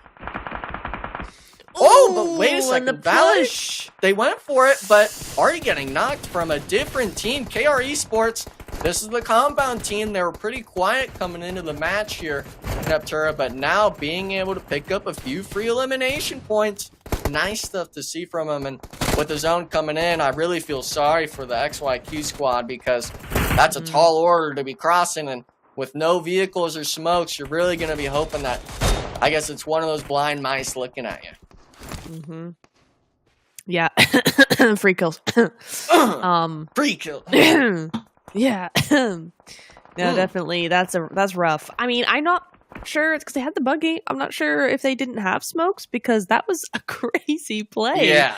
But well, okay. Maybe they wanted to go like quiet or something. I mean, I guess that's an angle, but there's no quiet on Miramar. Yeah. There's no quiet. He's out. He's done. He's done. Dusted. So. Golden Eagles coming in here. KR again. Okay, I'm calling it now. KR's winning. KR's winning. I mean, they are KR's only winning. 4-man, but I mean, they gotta show. I gotta see a bit more life out of them. I'm only seeing 1 elimination point right now. After I'm taking a guess, I'm going Golden Eagles. They did decent last game. They got 3 up still. Now, obviously, we'll act like that HP bar is a little bit higher and stuff like that. But this is the squad. This is a squad right here. Oh, it's going down, not maybe up. It's going the wrong way. Maybe it's Caster's curse. I don't know. You know, I'm not a mathematician. Probably. You know, Red Eyes was telling me I'm the wizard, which, you know, I feel bad now, because maybe it's me bringing bad juju. Like a witch almost, but, you know, like, I'll take it at this point. I'm magical, is all I'm saying. Yes, you are. You certainly are. I think we can all agree on that for sure. Oh, no, I've cursed them too. KR, down to 3. Hey, oh, no. All I'm hearing is we have the power. If someone rubs us the wrong way, we're coming at them, but KR Esports, Team should fear us. It looks like they were trying to make that sort of action go down. Oh, hello. Hello? I wonder if he was just throw the pan off the ceiling or something. I thought he was going to go for the pan move. Oh, that's tragic. Wait, who got that? Who got that? It wasn't Freddy. I think his teammate in the back was able to shoot him right as he stood up. Yeah, Legend. Okay. He's got 4 now. The zone shift as well is still coming in. KR Esports, they're the team at the compound, having to make that sort of mad dash in. And look at this. I mean, one of them getting knocked from Xtreme Ice. Freddy now holding that off angle on the ridge. But some of the players, they made it across the field. They've got a bit of a ridge. I think Golden Eagles really letting this opportunity by them on the eliminations might just get pieced apart by KR Esports. Yeah, this is interesting because KR, as you said, down to a duo right now. It's a 2v2v3. So all of a sudden, we've gone over from being KR is going to win to, I see, looking pretty good. Xtreme Ice N8. Happy Sour. I saw his name in chat. People are supporting him, but they're kind of huddled behind a vehicle right now. It's not looking good. Listen, we saw what XYQ in the last zone. They were all behind the one rock, and you know, this is kind of giving me deja vu of that. So hopefully with this coming into the fruition, you know, I'm only seeing one rock in front of them. Hopefully they're able to make it to that. But this is going to be the last zone, Aptura. These teams are going to have to move in. And I'm still liking your bets you hedged on KR Esports vehicle and a few ridges to work with. All it's going to come down to now is if they're able to hit those shots. Well, notice where Hazim is as well, right? He's in the middle, or as close to the middle as he can get. That means he's prepped and ready for stage 9 to come in. So he's hedging his bets that he's going to be the last player in the zone, and he's going to have that advantage against the rest of them who have to come in. So KR looking prepped and ready for stage 9. But Xtreme Ice have the buggy still. They do have workable vehicles, which is more than we can say for gold. Oh, Frady. Ouch. I mean, he had to make it in at some point. Just tough to see from the shack. Little freebie. Not actually, I'm looking at it right now.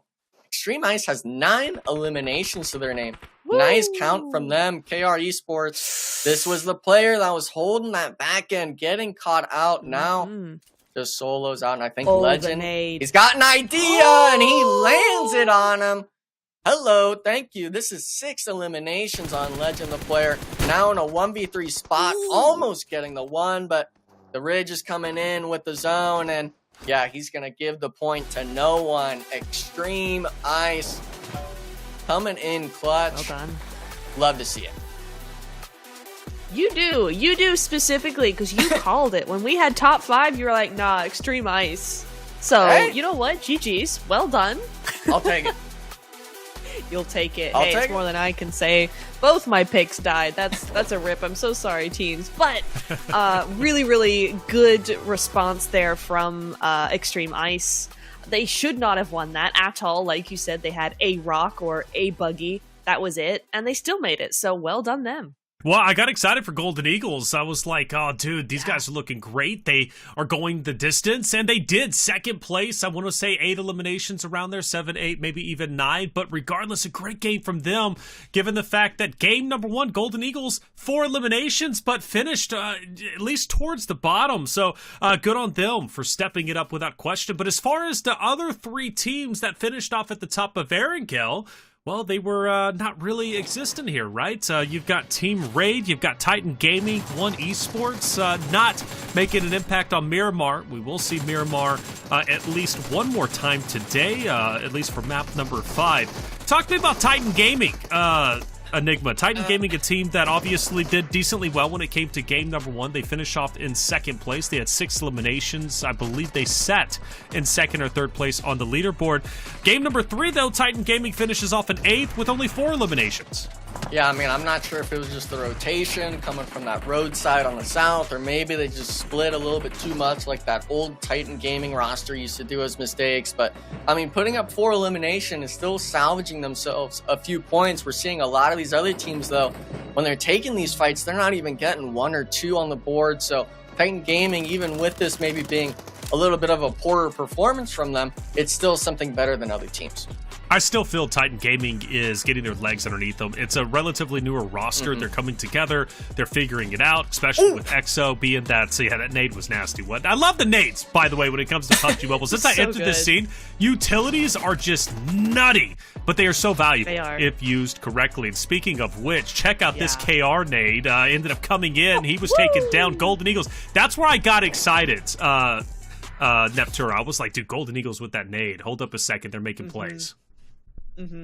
Yeah, you are so fortunate to have come in here during the nade meta. It's been growing slowly for the last couple of years, and it's so good. It's so good. You got those throwables. You get a good nade guy on your team, and you are golden. It's such a good opportunity. Speaking of Golden Eagles, 2nd place, Xtreme Ice, though. Like you said, I'm sure chat's been getting loud for them. Well, they end up taking map number 2. Still on the lookout for One Esports to see what they're going to be able to do as they return to match number 3 on Erangel.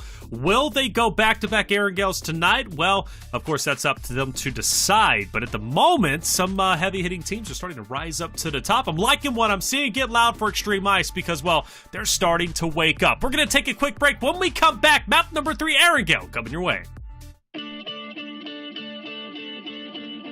Zombies have taken over Metro Royale in this update. But fear not, It's our new Metro Royale mode, Zombie Uprising. In this mode, you won't lose your equipment, but you'll need to fend off waves of zombies, along with your usual enemies. But as they say, the greater the risk, the greater the reward. Loads of supply await you in Zombie Uprising. In this mode, you will experience a day-night cycle from day to dusk to night and finally back to day. Each time of day brings different challenges, permanent day bosses. Let's start with the pieman on the school roof. Be sure to avoid getting pummeled by its fists. It also attacks by throwing rocks, which you can avoid by dodging to the side or using cover. It will also continuously fire steel bars from its back. Move quickly to avoid getting hit. Its weak point is its chest. Focus your attacks there to deal massive damage. The mutant in the power station will attack you with its club. It also has a jumping hammer attack, where it slams its club down, dealing area damage. At close range, it attacks by viciously swinging its club. Dodging to the side is the best way to avoid getting hit. The mutant's weak points are the 3 energy tanks on its shoulders. Destroy them to deal massive damage and stun the mutant. The radiation zone is occupied by Variant F and Variant P. They attack at long range by spraying fire and poison respectively. Be sure to keep moving to evade attacks. When dusk and night fall, the fog becomes thicker, as you may encounter zombie hordes in the wilderness. Additionally, at night, special containers near existing bosses will spawn a nighttime version of the boss. These nighttime bosses are far more dangerous than their daytime counterparts. Night Pieman has a smokescreen ability. Try to fight where there isn't smoke, or else your vision will be obstructed and you'll be vulnerable to attacks. The Night Mutant's ability allows it to chase you while continuously swinging its club. Running is the most effective way to dodge its attacks. We've added the following new weapons and items to give you a hand against these pesky zombies. First, we have the M134. This new weapon has a large ammo capacity and high rate of fire. Its immense firepower is sure to help you fight your way out of a horde of zombies. However, firing the M134 takes some time to start up, so you need to get your timing right. Up next is the flamethrower. Fire has always been effective against zombies. This weapon's strong frontal firepower can help you wipe out entire waves of them. The flamethrower may be powerful, but its short range makes it more suitable for close-range combat. After using Stealth Serum, you can temporarily avoid detection from zombies. It's an effective evasion method. But remember, if you initiate an attack against a zombie, it will attack back. Lure grenades will attract zombies after being thrown before exploding and dealing damage. It's a great way to disperse zombie swarms. There are special supply crates scattered around the map. Open them to get more supplies, but beware of the zombies that'll come swarming. What's more, you'll obtain more supplies at night than during the day. Black Market bounty missions have also been updated. Go to the Black Market to purchase a bounty mission, then eliminate the bounty target to claim your rewards. That's it for this guide to the new Zombie Uprising mode in Metro Royale. Survive the uprising and leave with your pockets overflowing.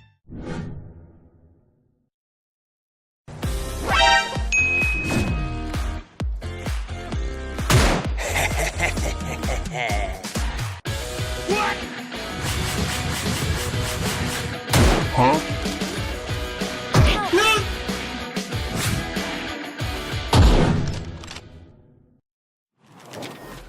Welcome back, everyone, to day one of the 2024 PMSL Americas North America Qualifier. Your match rankings from map number 2, Xtreme Ice at the top with 19 points. One of the biggest games of the day so far, if not the biggest game.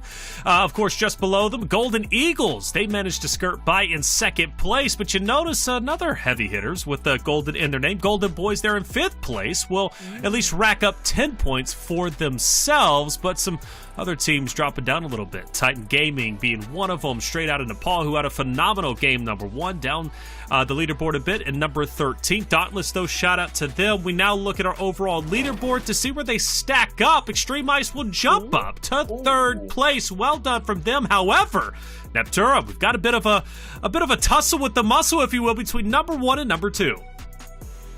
We sure do, and it's pretty much neck and neck when you look at the elims and rank points as well. So very, very close. Definitely, this is going to be a storyline moving forward for sure. We're going into an Erangel where both of these teams didn't have all that much to say. I know Team Raid did come into third place there, but yeah, I think it's going to be an interesting next game coming in here for sure. Yeah, without question. Definitely getting tied up there at the top. Granted, only 2 games in. I'm sure there's going to be some separation as we move along the tournament there, Enigma. But Golden Boy's also looking pretty good right off of their second place, or should be not second place, but good performance. We look at the teams, though, that are struggling, 9 through 16. And one of those teams is surprising, being KR, but they had a sluggish game 1. But game 2, they did show life, Enigma. Yeah, I mean, I got to also look at 9th place, XYQ only having 10, and I like to make note of it every time we discuss, the points graphic and stuff like that, as eliminations are the key factor in keeping you in this stuff. I believe 8th and 7th place around that 10-11 mark, so still a close enough sort of tournament, I guess you could say, after just 2 matches. But these teams near the bottom, I'm not liking the fact I'm seeing only 1, 2, 4 eliminations to their name, but it being 2 games, you're almost expecting that per match out of some of these squads. And the elimination points, you got to really go out and get them early on, or else you'll start seeing on the leaderboard that placement point is the only thing you're getting at the end of the days. And that's not going to win you a championship. That's not going to secure a top 2 spot. Like you said at the beginning of the show, when we look at the points and how they work out, you've got to find a nice mixture of both, which, again, some learning curves, Neptura, for some of the rosters. We're only 2 maps in. For some of these rosters, Neptura, they're fresh. This is the first time they might be playing together at a highly competitive level. It sure is, and what an experience it's been for them. I think this is a really good lobby because, you've not got your super pros, right? You've not got a lot of your globals. You don't have A7. You don't have any of those guys coming in here. Sure. So it's a really nice stepping block and kind of go, okay, you're trying to qualify for PMSL. This is kind of what it's going to be like, except 100 times worse. So y'all better get your stuff together pretty quick here. That's right. 3 days, 18 games. And we're getting into game number 3 now. This has got to be the place where you guys go, okay, enough messing about. We got to get serious. Yeah, enough messing about for some of the rosters who finished at the bottom, at least from map number 1 on Erangel. I look at KR, who was one of them, 0 total points. Granted, showed life on Miramar. Miramar's only played twice. Erangel, it's played 3 times. This needs to be your bread and butter map. This needs to be the map where you make your money on. KR's got to be one of those rosters to do so, but they've got some stiff competition, right? When we talk about map number 1, Enigma, One Esports came out of nowhere, surprising us, finishing with the most first place and the most eliminations. They're looking to go back and do it again. Let's not forget Juanjeta. At least to my knowledge, the only female competing today. There might be more, could be stand corrected, but she was definitely holding her own. One Esports, they're going in, but as far as other rosters go, Enigma, who would you like to see it step it up once again on Erangel? Definitely XYQ. I like talking about them a lot because they've shown themselves time and time again over the last year and a half, where they've kept essentially that core roster coming back with Nate, Zuko, and Valak. And Nate, before the show today, was telling me, he's going to be carrying on the back, getting these eliminations and fragging out today. Unfortunately, maybe not seeing as much as maybe that team would like, but with it only being 2 matches played so far, I still have hopes for that squad. Fair enough. Well, you got hope for them. Let's send it right back to you for your prediction. Obviously, you're pumping them up, XYQ, but do you stand behind them enough for you to predict their win in map 3? Hey, money where my mouth is, baby. It's got to be XYQ. I can't hype you. I can't pull a Taylor and hype someone What's up. that? And then, yeah, I'm coming at you. I can't hype someone up and then go with a different team this one. All right, fair enough. Pull a Taylor. Why always got to pick on me? Neptura, who you going with from map 3? I'm going with KR. I want to see them do something. They nearly had that win. They nearly had it, and I think they can get it in the Erangel. Wow. And so, again, right, 0 eliminations, not a good placing for their Erangel map 1, but maybe they're showing a little bit more life after that map 2 performance. I'm with you, Neptura. Well, I'm not with you. I'm not going KR, but I'm with you. I hope they do well anyway. Hold on. That was just bad wording. For me, though, I'm going to go where I started off the day. And I'm going with Dauntless. I think Dauntless is going to take map number 3. Yeah. They've been really consistent as far as I'm concerned, at least when it comes to the eliminations category. But map 2 was great. I think they're going to be just fine. It's kind of same narrative Neptura set with KR. They showed life in map 2, so did Dauntless. So I think they're going to show even more life when it comes to map number 3. After all, this is a newer roster for them. They built it for a specific reason. They understand their roles, and Tensa, that 1v3 was nasty. Remember that? Well, he's looking to do it again. Maybe even get a bit of a 1v4 here on map number 3 on Erangel. Chat, let us know who you think is going to be taking it, because I'm curious what you all think. The collective mind is typically smarter than the individuals on the desk, speaking for myself. All right, map number 3, Erangel. Let's get it started and see who ends up on top. Enigma, Neptura, take it away. Match number 3. We're coming back to Erangel. We usually think Sanhok's here, you know, Neptura. We talked about it a little bit. We're not getting that mental refresher just yet. You got to wait till next game for that. And for the 18 total matches you're playing, some of these teams maybe really would like that mental refresh button right here. Yeah, I mean, it's interesting how few points some of those lower teams do actually have. You know, it's not super high, right? 23 points is not a lot, but Inferno with one point in 2 games is brutal. So really hoping they can come back for some more points as well here. It will be interesting to see where these teams actually end up going in terms of, you know, I don't think there's going to be any tweaking of strategy necessarily, but you know what, they might go, hey, let's go for this fight rather than avoid it this time, and we might start to see some of that over on the Millie Island first. There's like 3 different teams there. Yeah, I mean, Titan Gaming, I thought they were just going to be spreading to Novo, but Crow's taking a little bit of a detour, it looks like, on that western side. A lot of these teams, I think, are either going to be fighting for vehicles or maybe a compound that's just outside one of those guaranteed vehicle spawns. And with his own shift, I mean, it pulls right back to Fairy Pier. I'm liking Unique Legacy's position here, holding just that sort of western side, coming in maybe for a free rotate. But those teams like Dauntless, I really want to shout out Taylor here. This was his pick, of course, for this map. I believe they have 0 placement points, but they're up in that 7th place spot off of their eliminations alone. And when I talk about teams really needing to make sure that they're keeping themselves hot, that's what I mean. You're in that top 8 off of getting the eliminations. Yeah, maybe you're making 1 or 2 mistakes in that middle, late game part of the zones, but I feel like that's something a lot easier than someone that's maybe not confident in taking these gunfights. You got to be willing to fight people, and for the most part, it looks like MANIC is going to have a solo player fighting, and I think Paul's just sending him the pistol, though. Getting 1, teammates coming over the ridge, but not getting it just yet. 1 HP on the player, and they're full sending it in. They've heard the damage, but they don't know. He's already ratting them out. Full pre-fire going down. Now it's just a solo on the building, taking the 1v1s, but off drop, Neptura, you don't have a vest. The S12's for sure a knock. Solo now ratting it out. Wolf. Oh, Lord. Having to push in. He's got the pump shotgun, but, I mean, look at this. This is where you're fighting for scraps off spawn. MANIC looking for the reset on the squad. Yeah, MANIC. I liked what they did, and then I didn't like what they did, and now I'm back to liking what they did again. It's been a little bit all over the place, but that's brilliant coming in there from Wolf OP. Great little angle he tried to get there. Fortunately, a little bit too late on that. First-person perspective with the rifle, a cheeky little angle. He's doing all the moves right now, but he is only a 1v3. I don't know how much all of his cleverness is going to get him. Yeah, I mean, he's got the pump, which is the hardest part. You got to take the time with the shots. Doesn't get it, and the punch out. Little bit of a BM straight out on Nepal, having just King. And he was trying to go for the Overwatch, but look at his weapons, Neptura. A Scorpion and a pump shotgun to his name. Not able to do much for his squad.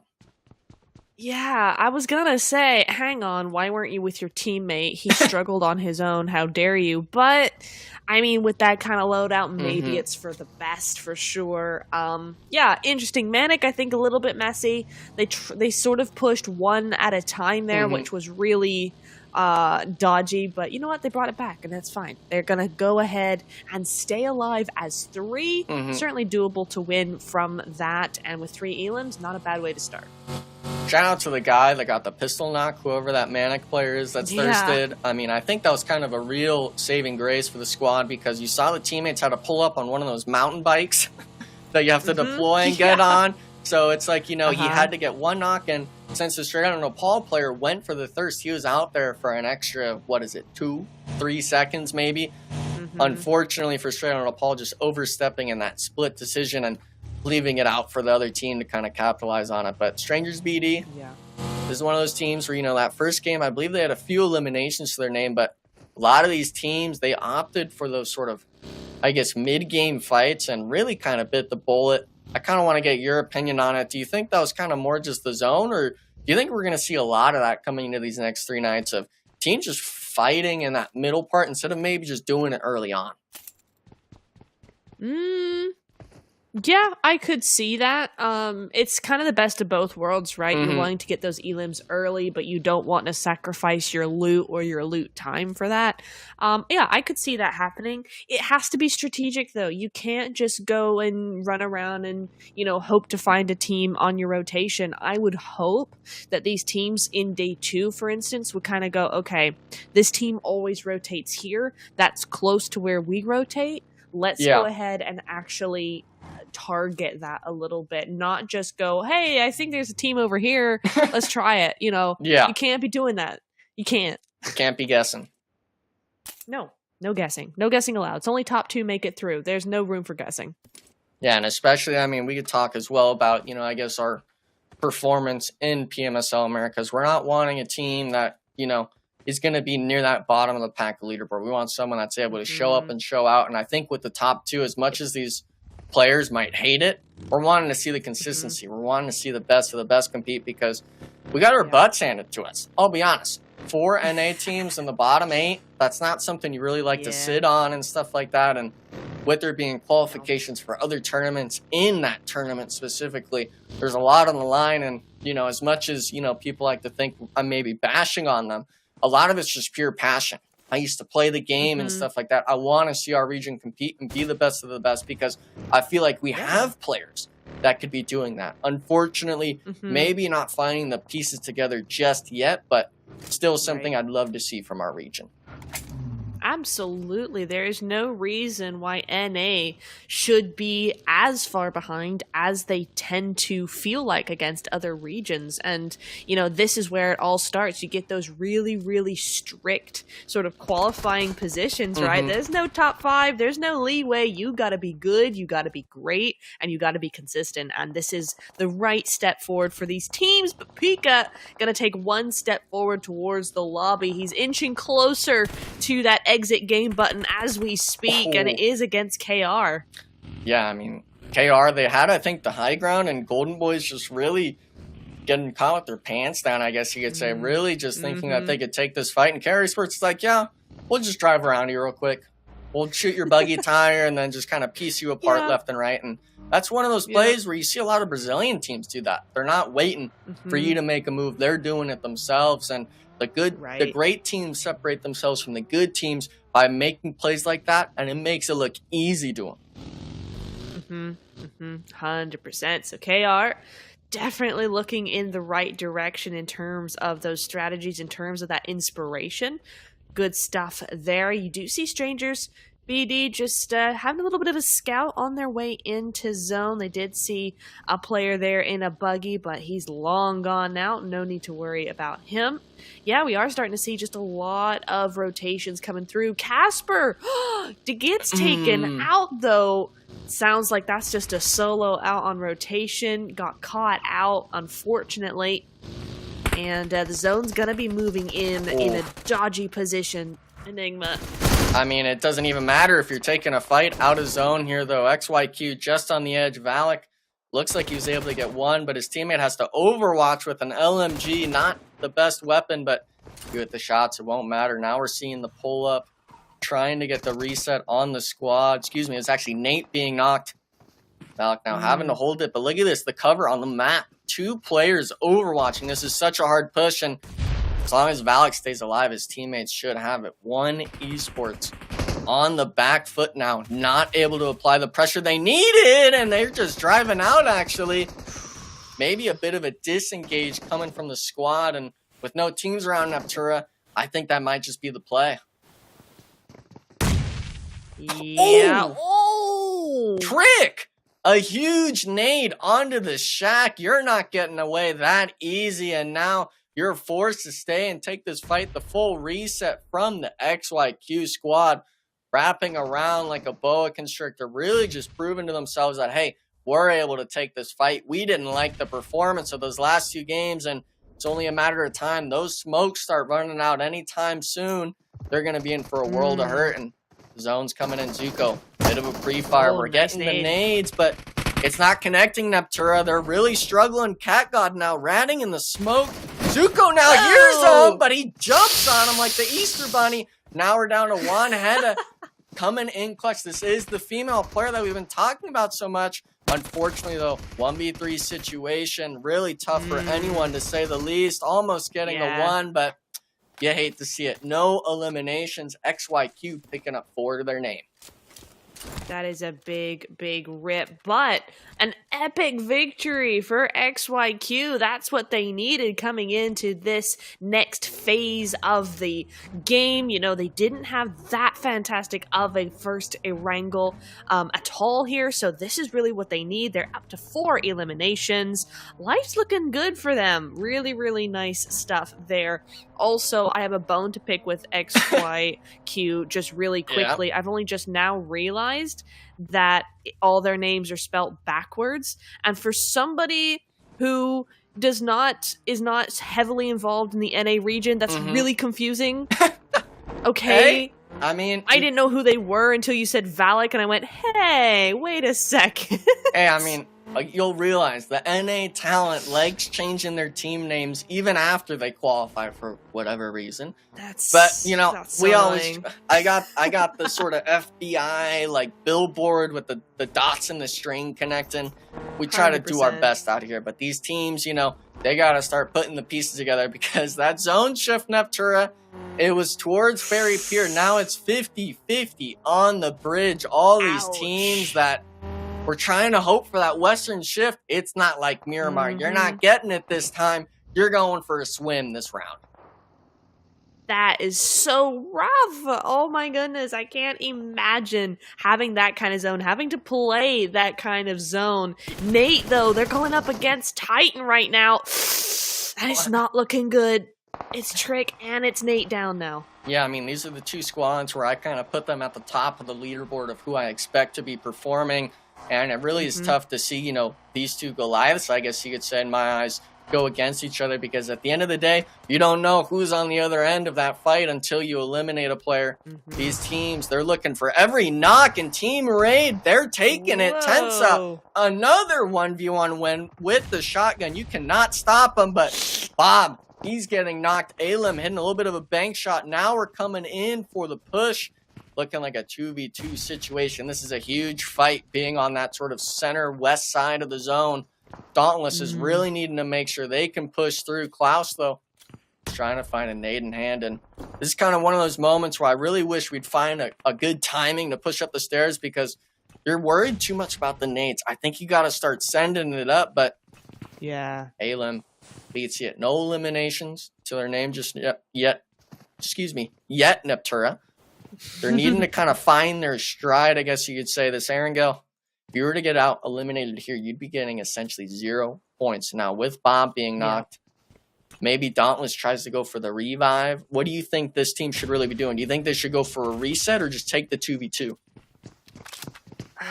It's hard to say. I mean, if you've got somebody, a team who's worried about nades, I would go for the reset a little bit here. As long as they got those nades going, as long as they keep that utility being used, it should be okay. But I don't know. It is a difficult one. The smokes will help with any sort of reset they're trying to get done here. But we shall see. Certainly looks like Dauntless taking that initiative to get reset, redone, reutilized. You know, I talked about people being in the water in Neptura, but I didn't think it'd be so quick. Oh, look at not the boat. Not the boat skin. Come on. Not the penguin. Not the penguin, man. And look at that. I mean, the NR players just... Oh, wait a second. Getting them out of the water. Didn't know we had an orca whale going like that. Jeez. Not sure what happened, though. Sure. Tran and Nepal, they're down to a solo holding that bridge. And Dauntless, I think what's really going to happen at that compound, even with the zone shift especially, I think they're kind of just kind of hold hands. We saw in Americas, I think one of the games, we had 2 4-man squads, one on the first floor, one on the second, in that exact compound. So this is one of those spots where I could see them maybe kind of sharing it until the later part of the match. But Straight Nepal, they're not sharing the water nut turret. That's actually 2 eliminations now. Jazz 6 fighting it out for himself. And unfortunately, King, he actually got shot from Narnia on the south side. So unfortunate stuff for Straight Nepal. I don't think they've really... maybe 1 or 2 placement points for him? Really just only having eliminations so far this tournament. They really are, but I hate to break it to you. Dauntless is not singing Kumbaya. They are going to be absolutely getting wrecked here. Klaus is going to go on down. It's just Bob and Tensa. But you know what? It is Tensa. Tensa's up. As long as you have Tensa up and alive and ready. Why is that gun through the floor? But as long as you have him, you're good to go. Listen, I think that gun's doing some spying. The ghost gun. He's pointing. Like the ghost gun, exactly. Now, yeah. Now, I don't think the players could see it, because if I saw a weapon like that kind of flail on my face, I'd be freaking out. But Same. Dauntless, though, that would scare me into making a move for sure. They're able to keep the solo player alive. It actually looks like a lot of these teams are going to be actually looking to kind of come in from this western side. And I'm still not really liking this idea. Fairy Pier was, I guess, center zone, but I think too many people are thinking the spot's going to be free. This is 4 teams now on this side. We're seeing INF now. Inferno Esports starting to make the move on Unique Legacy, and look at how split they are. They were struggling to get in the zone, it seems. You're really going to need to start giving the cover fire, or else you're going to be seeing all these other teams start taking little pod shots at you. Goodness me. Xtreme Ice being very quiet.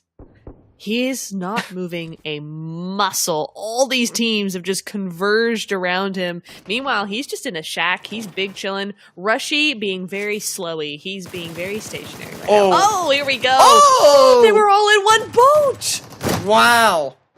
He got 3 of them. And look at that. Jazz he sure 6. did. 1 HP. Okay. An icon, a legend, an absolute king. Well done him. But yeah, Rushy gonna be chilling right there. Also, Soban as well. He's gonna be chilling. He is a solo right now. So 2 solos back to back here. Team Raid coming in clutch. Not so much. It's Tensa who's gonna take that clutch away from him. And that's gonna be a full squad defeat. Pretty good ratio here, but now Inferno trying to make that third party a little too late. Yeah, I mean, Inferno, I think they thought Dauntless had a player knocked, but Bob was really just 1 HP, got the heal off, and an instant knock on the squad allows Dauntless now at the second to get the full turnaround. 2 of them.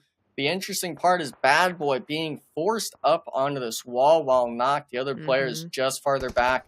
If Dauntless can get the util out, maybe they can find the right sort of connections, I guess you could say, but the zone shift happened. It goes northeast. It is not anywhere near this compound. They're going to have to take this fight and take it fast, or else maybe people in that sort of blue zone is going to start eating away at you. Bob, though, still trying to hold the angle. These are still looking for sort of sights in each other's eyes. I'm interested in seeing if Dauntless is going to look maybe just for even better positioning, or if they're going to look to take this fight. Yeah. I think I need to stop predicting teams because the zone's gone away from KR at every step of the way. They're currently trying to cross the bridge, and it seems to be okay so far, but man, I have made things very difficult for them as Rushy finally makes a move, finally pushes on out, and he's gonna be big chilling over there. Nice, another elim to his name, the only elim to his name so far. Yeah, I mean, the squad is down to just a duo. They've got to make it in, and you know, if you're Infernal, you really got to make sure you clear the backside this time, because look at this. If Rushy gets the 1 knock, you're forced to look in blue zone.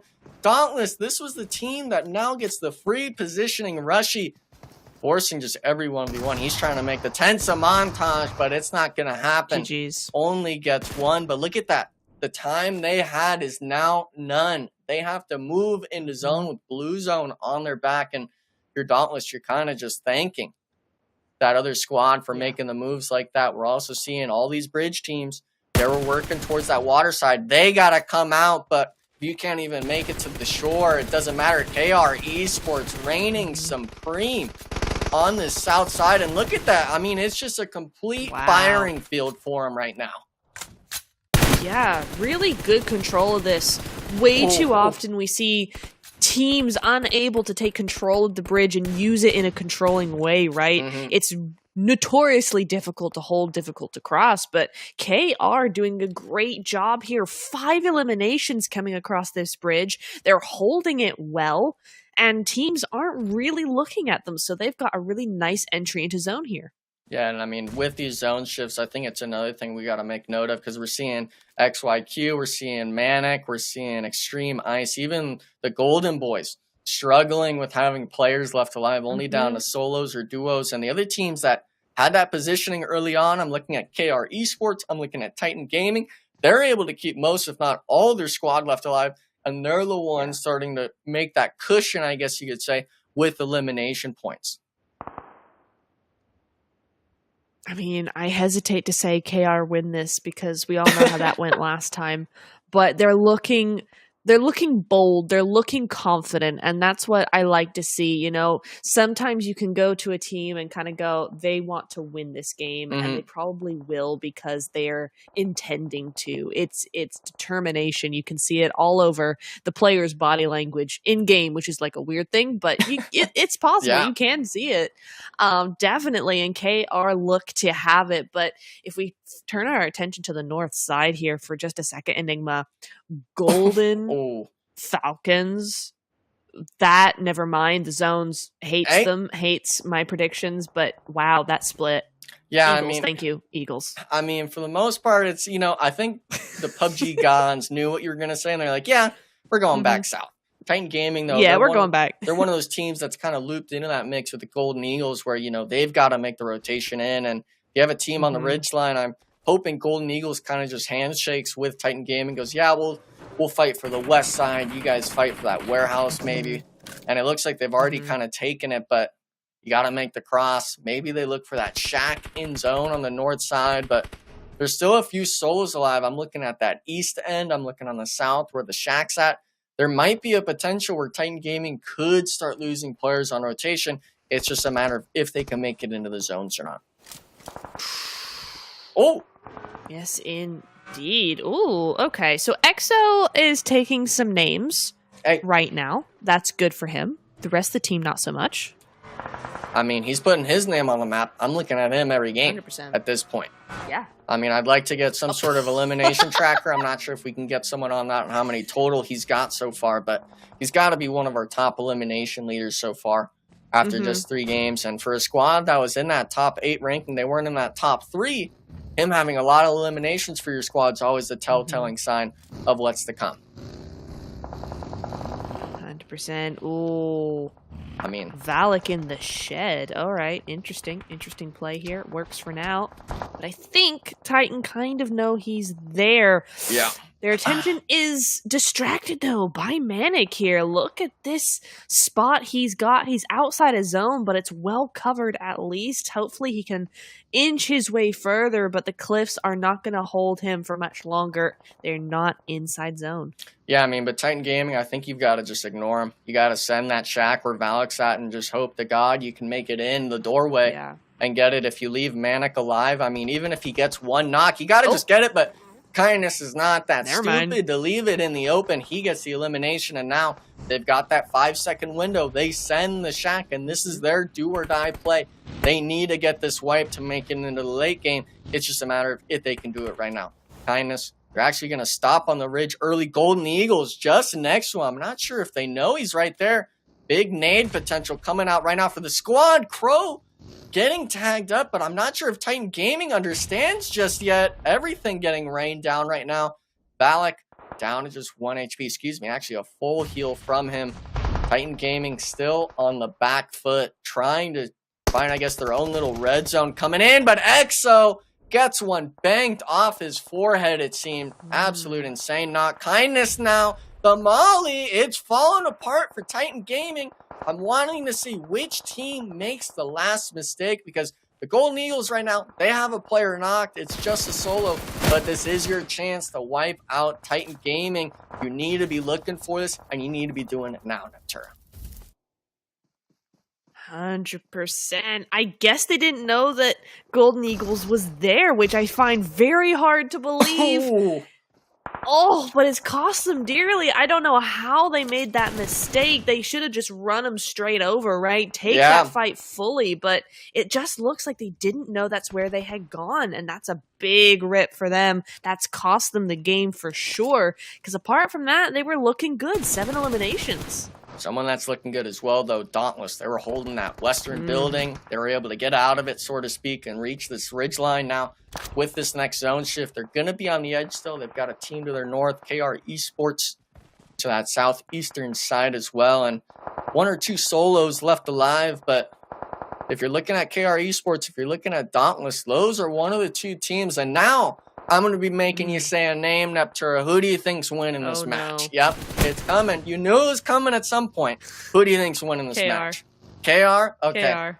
Yeah, I'll go with them again. My dark horse is Dauntless then. I'm saying they're bringing it back. Tense of the boy. Go. It's one of them 2, but we've seen the solos can be a thorn in the side for some of these squads. Golden Eagles being one of them. Bray actually, I believe, hit the 1v3 on Titan Gaming there. No support from his teammate. GG's. So nice plays out of him, and I think that was more so maybe just Titan Gaming chickened out on making their push on Valak. They found the spot was in, but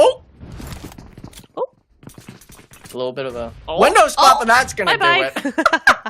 I mean, nice knock there for elimination from KR Esports, getting an extra elimination, and this is one of those spots where you got to kind of start realizing that a lot of these teams or solos or duos, I want to see this man advantage from KR Esports start kind of working this eastern side of the zone and seeing just where everyone's at.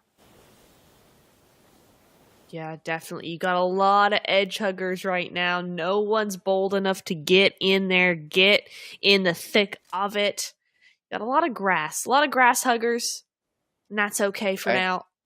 They just want to get that position, right? They're just looking for that opening at the moment. It kind of looks like Valak may have an idea of where Bray is right now, which I wouldn't be surprised. But with the zone coming in, I think he's got bigger problems.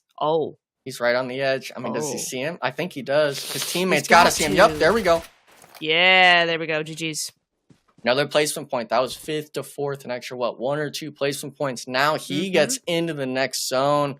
A little bit of loot to his name as well, but there's still that team on the west side. Golden Boys starting to creep up. Dauntless might be Valak's saving grace, but, I mean, look at this. They've got to make a move. There's no turning back, and I'm liking what I'm seeing here, Neptura. There are 7 frag grenades in this man's backpack. That's all you need if you're a man like Valak. But that nade was fairly good as well. Dauntless looking to third party this. Okay. Could be good, but I would worry about KR here. If Dauntless go for this fight, it's a 1v1v1 situation, and then you've got KR in the background, which could just come in and clean up. Valak made the good idea there. He's going to back off a little bit, but he could just back off straight into the sights of Mbaye there, so going to have to be really, really careful. Yeah, we see Hazem as well making the move on the top with Mbaye as the overwatch. They know there's a solo on that north side, but I'd really like to see the sights turn to Golden Boys. They're the team that has to make it in, but Dauntless, they let him move up. Valak as well, since he moved back, not in a spot to hear him until it's too late.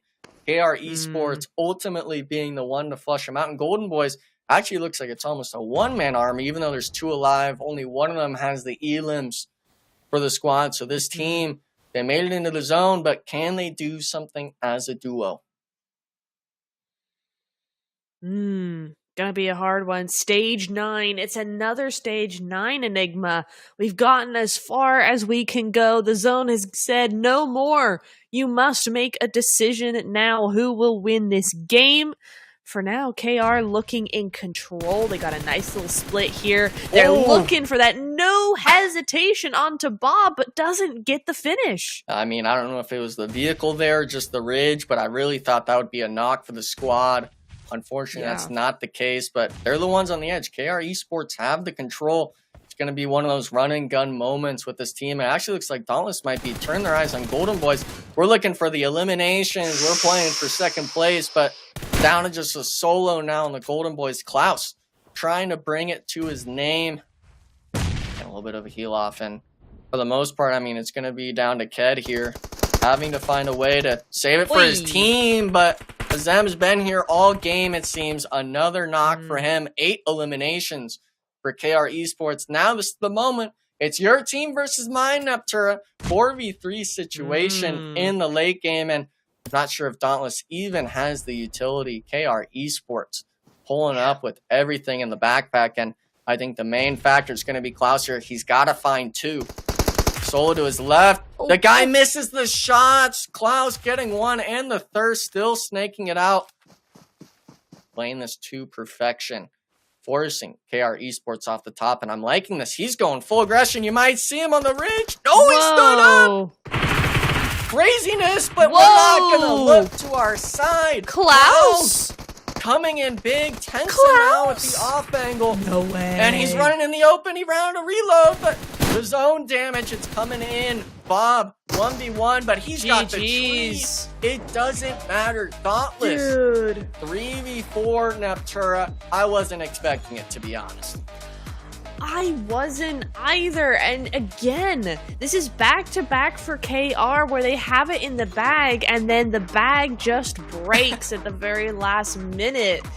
That's so frustrating for them, but for Dauntless, that was huge for them. That was a great game, great initiative from Klaus to just go, hang on, I don't have to crawl around. I can actually stand up and make some kills for myself, and I'm going to do it. So watch me. Basically, just watch me, and it was fantastic. An exciting ending to game number 3. Dauntless finally pulled through. Enigma, I got to call you out, by the way. You said that was your team.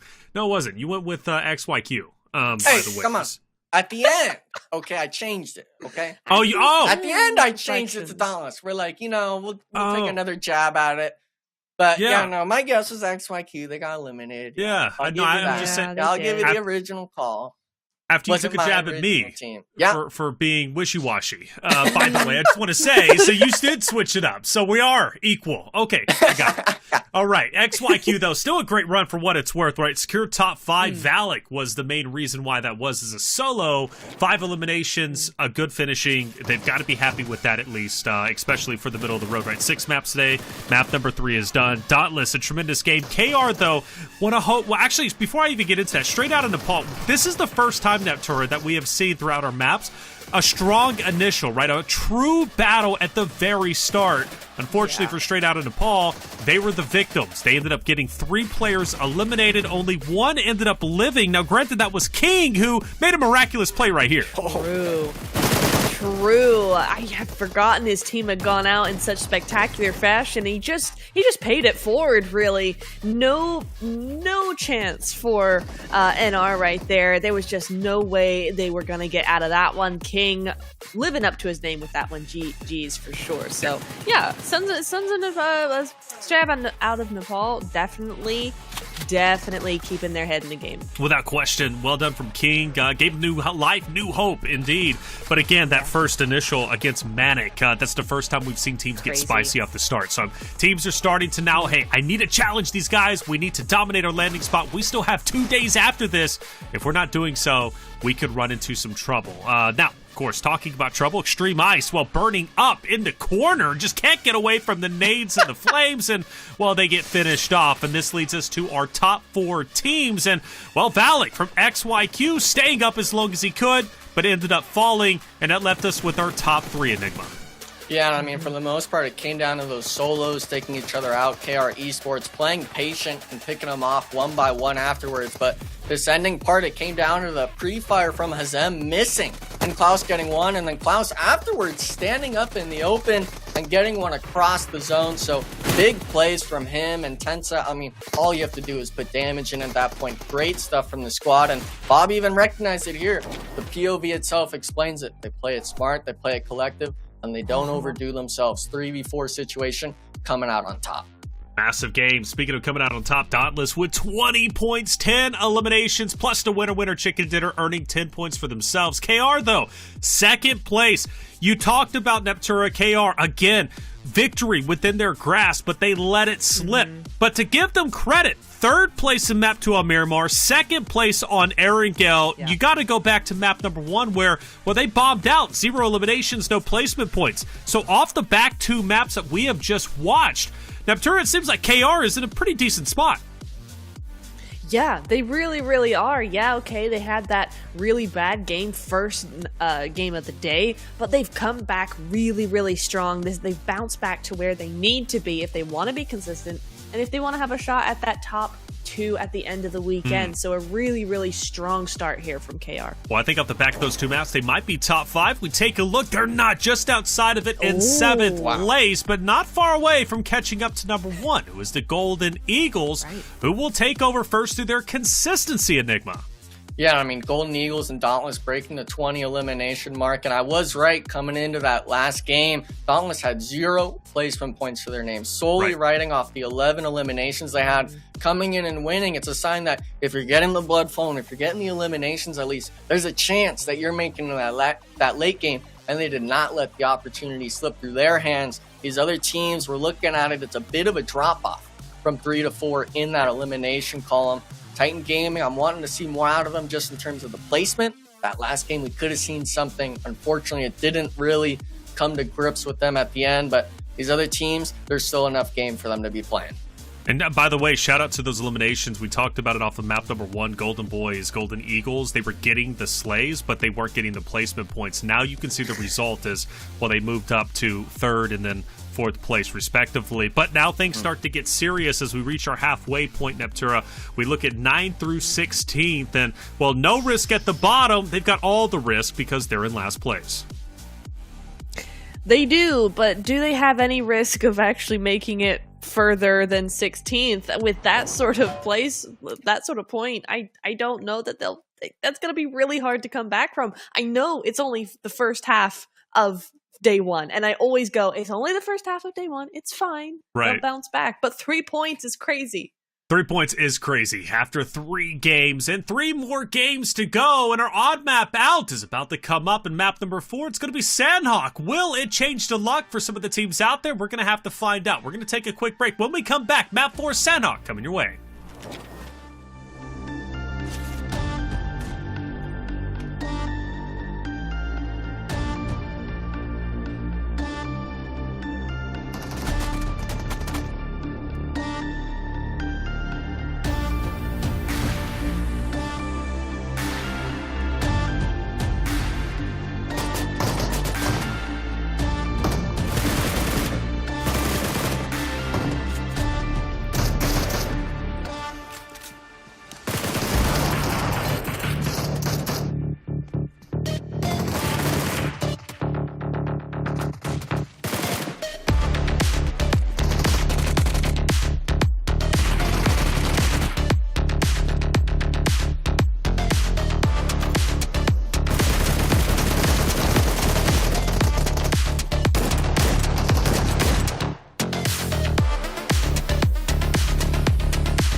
Welcome back, everyone, to day one of the 2024 PMSL Americas North America Qualifier. We've had 3 different winners. Will we find a team to get back-to-back or at least 2 maps for the day? Well, we're going to find out. 3 more to go. Moving into Sanhok. Match number 4. The first time and only time you will see Sanhok today. And this is where you recover. It's a different map. It's a different entity. And a different chance to, well, come up. And for some of those who are looking to come up, One Esports, by the way, has not scored a rank point outside of their Game 1 chicken dinner. Xtreme Ice only has 2 rank points out of their Game 2 chicken dinner. And Dauntless hasn't scored a rank point outside of their Game 3 chicken dinner. All right, so a lot of teams who performed well in the beginning, who got a winner chicken dinner, well, haven't performed well since then, outside of Dauntless, who obviously just won map number 3. So let's see if Sanhok is any different. Let's move into a map 4. Enigma Neptura, take it away. Great points, of course, from the man himself, Taylor. Always able to kind of catch stuff we are missing. And the placement points, Neptura, these teams that have the wins in their columns, one of them actually not even in the top 8. One Esports currently sitting at 9th place. 18 total points as a squad. That's not really something you're kind of expecting coming out strong in one of these first 3 games. Yeah, definitely. It's a shocker for sure. You know, you have a win right off the bat, you know, right out the gate, first game of the night of the first day, and you go, yes, this is how we're gonna play for the rest of the weekend. And then you don't. And then stuff like this happens where MANIC is now hot dropping OG, or is it the other way around? I mean, whoever it is, it's going to be whoever wins it gets hot dropped on OG, getting a little bit of a pre-fire, swinging outside MANIC, realizing OG's not prepared for it, getting to himself, and look at this, the rest of the squad's here to help. You left this solo alive, you let him get a few knocks on your team, and now they really just start congesting now. Katri holding this sort of closet sort of building. His teammate got the DBS in hand. A little bit of a reset coming out of the MANIC squad. And this is one of the moments where you don't want to get too overzealous with it. You want to make sure you're calm, cool, and collected to be pushing into this part, because we'd seen time and time again that first game, you're going 1 by 1 into a shotgun. You're getting 2-piece, you're getting 3-piece, maybe even 4 if they're feeling spicy like that with the Nuggets. But MANIC now still taking a bit of time. I think they're still just looking for a few meds. Make sure everything's kind of squared away. Make sure you get a vest or something like that. In this early game fight, especially on Sanhok in this zone, boot camp, you're not wanting to stay here for long. No, definitely not. You're going to be wanting to make that rotation fairly early on. The zone looks like it is going to be going over to that eastern side, which means not a whole lot of boot camp action for y'all. But now the fight is starting to come back at it. Old Gangsters really need the points here. They're just struggling so far. This is the reset that they need, but it's not going their way at all. They do get the 1. MANIC in the same exact boat, so either one gets the reset here. Yeah, but I mean, the pre-fire is coming out, Neptura. We're getting some knocks here and there, but Old Gangsters not really taking any damage. Forced the 1v1 outside. That could have been the turning point for Old Gangsters, but unfortunately just missing from sure. Really hate to see it, but it's not just them taking the fight. Now we're seeing StrangersBD, one of the lower end of the teams, Neptura, finally maybe making their moment in these matches.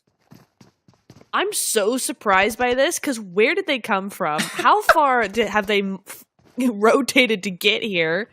And why have they done this? I mean, MANIC now just gonna leave. That's their best option right now. Goodbye. Hey. See ya. No meds? I mean, I'm seeing one of those players with 0 HP to their name, StrangersBD. Fair. I thought could maybe even pick up a knock as they were rotating out, but now this comes back to that sort of standard 4v4 fight these teams used to do back in the day of, you got to work from the main building to the edge of Lobster, and you got to start rotating around and flushing out. And with this sort of DBS utility meta, if you're playing any of these moments wrong, you're going to really be caught out and putting your team on the back foot. And MANIC, they just won the 4v4. They didn't lose a single player. I'd be worried almost for StrangersBD now. They had the Jeep. You taking this fight might be costing you more than what you might gain. Yeah, it's definitely something you got to weigh, right? That risk versus reward. As Golden Boys just hightailing it to the river over there. Okay. This is what happens in boot camp, man. This is Sanhok.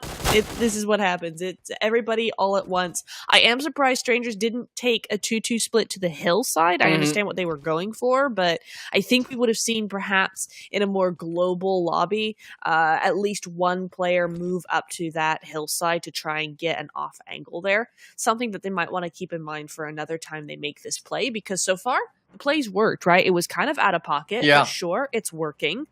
But now you're in a stalemate position. That's one of those things where it's, like StrangersBD, I think they had a solo running up and the rest came in a UAS. If we're seeing this at a global level, that Jeep or whatever is going to be slamming into the building. You're not going to see them stop early and run in. You allowed MANIC to get the reset off. If you were to full aggress onto the squad, they would have for sure gotten a full 4-man wipe. And obviously, we get to see the observer POV and all these HPs. But for the most part, we see global teams making these plays without our information. So we know it's something doable. But now something that is doable is Strangers still opting to take the 4v4 fight. Looks like they're going to get an opening knock, forcing their way first floor. Every player's got a DBS in hand, but the third party's forcing you to make moves. If you hit the shots, though, it's fine. But double knock from no one, getting both of the thirsts as well, saving it. And look at this. I mean, we're talking 6 eliminations as a squad. StrangersBD completely picked apart on the cross.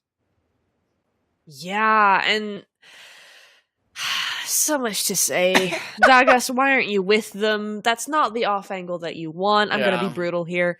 Bad off angle. Why aren't you with your team?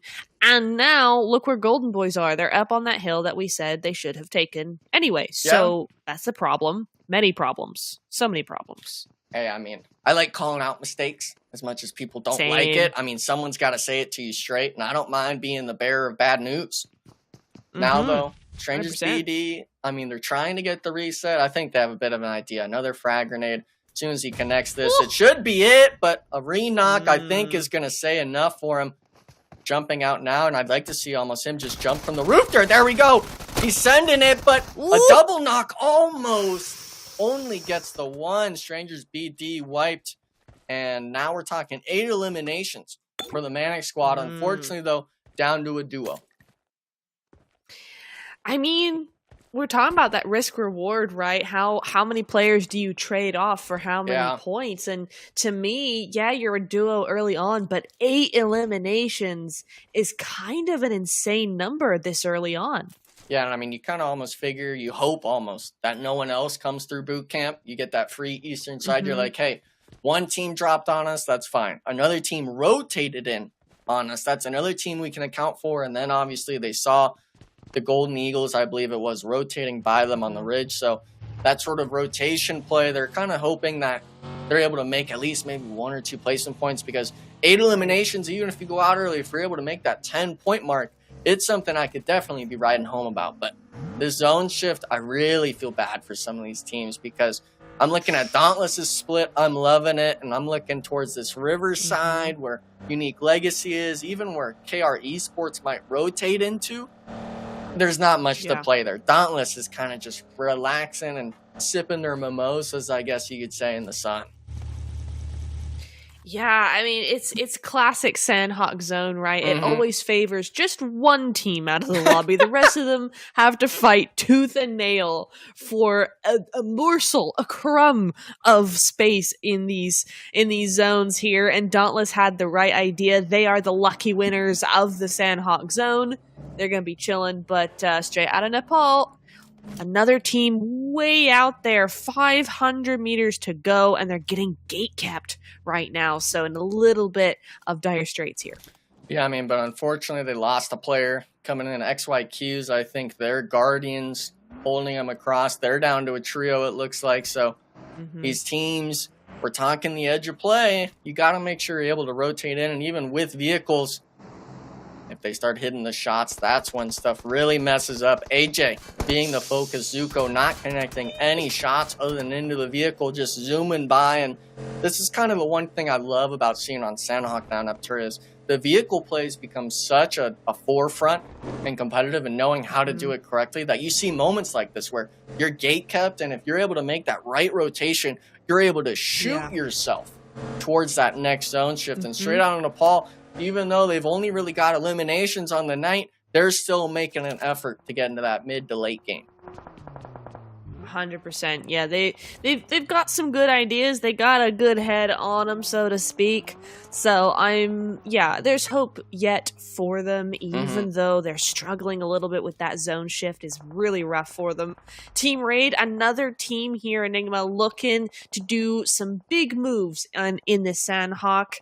They've been fairly consistent so far, right? They've had some decent points, some decent placement, but no wins so far. They look like they're gearing up for one, so let's see. But Frankie doesn't know. Yeah, but no one's moved yet. You don't even know he's in here. This is the team that's needing the points. I mean, give it to him, why don't you? That's two of them now. AJ only really lived because his vehicle was about to explode. He stopped early. NRX coming in and getting points when they need it the most, because I believe that's the last place team picking up too. So signs of life, at least in my eyes. Hopefully we're able to see a bit more, actually a lot more out of him, because being in that single digit range on the points so far, you're wanting to get up there. Yeah, I'm not going to mention at all, Enigma, how 2 points is 2/3 of their points in the last 3 games. I'm not going to mention that at all because that would be mean. So NR 2 points, GG's, just adding to that tally. A good result from them so far. 14 teams still alive, though. It's going to be a rough one. They have a long way to go, especially with that zone. That's horrible, even for Dauntless. I mean, at least Dauntless, I think they might have an idea that Western side's free, but we're looking at One Esports and stuff like that. Titan Gaming, they gotta, I think they're going to try to stay on that northern side, but it's going to be so hard to make that track, especially with the hillside. And we're talking about NR and stuff like that just now. I actually like their position, because if they're able to hold that compound going into that next zone shift, they have their backs potentially just cleared from the blue zone. But the rest of these squads, I mean, they're really going to be hoping you're able to make that rotation. And we see it right now. The vehicles, everyone's starting to make the send. Dauntless up the hill. We'll have to wait and see if One Esports makes this sort of great migration play. And it looks like they're actually just waiting a little bit of a scout maybe going on. These squads really, you kind of want to get in front of the ball with some of these rotations. You do not want to be held. And we're actually just going to send it in the water. Oh, never mind. You could drive on that. My fault. Yep. Okay, there's the Ford. I was going to say we're driving a submarine here, but, you know, they make it work. Unique Legacy, unfortunately, their rotation gets caught out on the southern side by the Golden Eagles. 3 eliminations to their name, but that's not the only team on this eastern side. More of these teams, Neptur, are starting to rotate in, and with this zone, we know anytime this river's in play, that means there's a lot less room for you to work with. 100%. And we're looking at least 50% just being water right now. So if anybody wants to make that botation and just kind of sit out there, do some fishing maybe, I think that's the best plan, because it's about to get really, really spicy here. And I will say, Titan still out of in the zone, rather MANIC as well as Golden Boys. So still a few teams yet to come in here, yet to make their presence known, and yet to take up just more real estate. I mean, things are going to get really expensive really quickly. Yeah, I mean, we're talking, 2 squads on the north side, and the rest are just completely congested on the south side. And the squad that was needing the fights to go their way was this NR squad, no risk. Now having to gatekeep XYQ. And look at this. They're full setting up. They're wanting to push this, but we saw with the fight with SON, they're more than patient to wait you out, and they know it. They understand it. You're wanting to make sure that you live. And for this zone shift, I mean, everyone's going to be working for little, I guess, nickels and dimes, so to speak. Golden boys as well, excuse me. They're making their rotation in. And, I mean, if you make it to the compound, it's great. But if everyone starts shooting you, what's the point, Neptura? You need to make sure that this isn't your last stomping ground of a spot. And, I mean, look at this. It's just Dauntless now on the north side. So if it goes anywhere to the river, I mean... They get the bridge, and everyone else, you got to watch them and say, hey, what are you guys doing over there? They start looking from afar and kind of just waving their hand at you. Yeah. I mean, Dauntless have an excellent, actually, a really, really good position here because that bridge is narrow. You can't really see it from either side. There's enough cover there where you can kind of just keep your angles really, really small. Yeah. And so they should be able to actually deal a lot of damage with very little risk to themselves here. So Dauntless, if they play this right, could have a big game ahead of them. Big games. That's what's needed out of a lot of these teams. And more than just that, but at least getting some consistent points on the board. If you're in that, I believe, 11th through 16th, all of those teams were in the single-digit range for total points.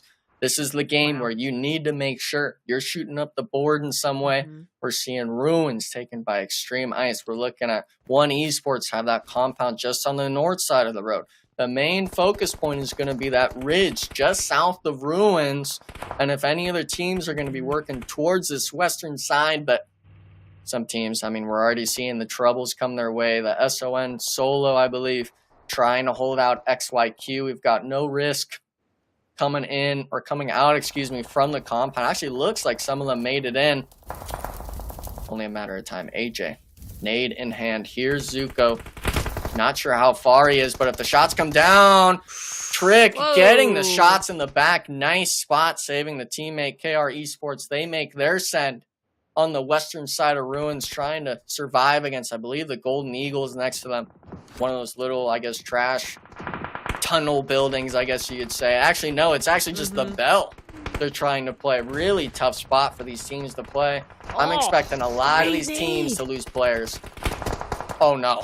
Oh, no.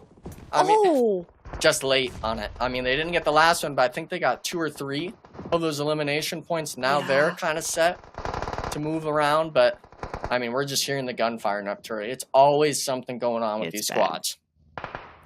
Yeah, I mean, that was really a Hail Mary play, and there was nothing they could do about it. Golden Eagles going the way of the Golden Boys, and they can go be golden in the lobby together at this rate. Look at those nades coming through there. It does get the heal, but I don't think that's going to be sticking around for very long. Those nades are really, really close to him.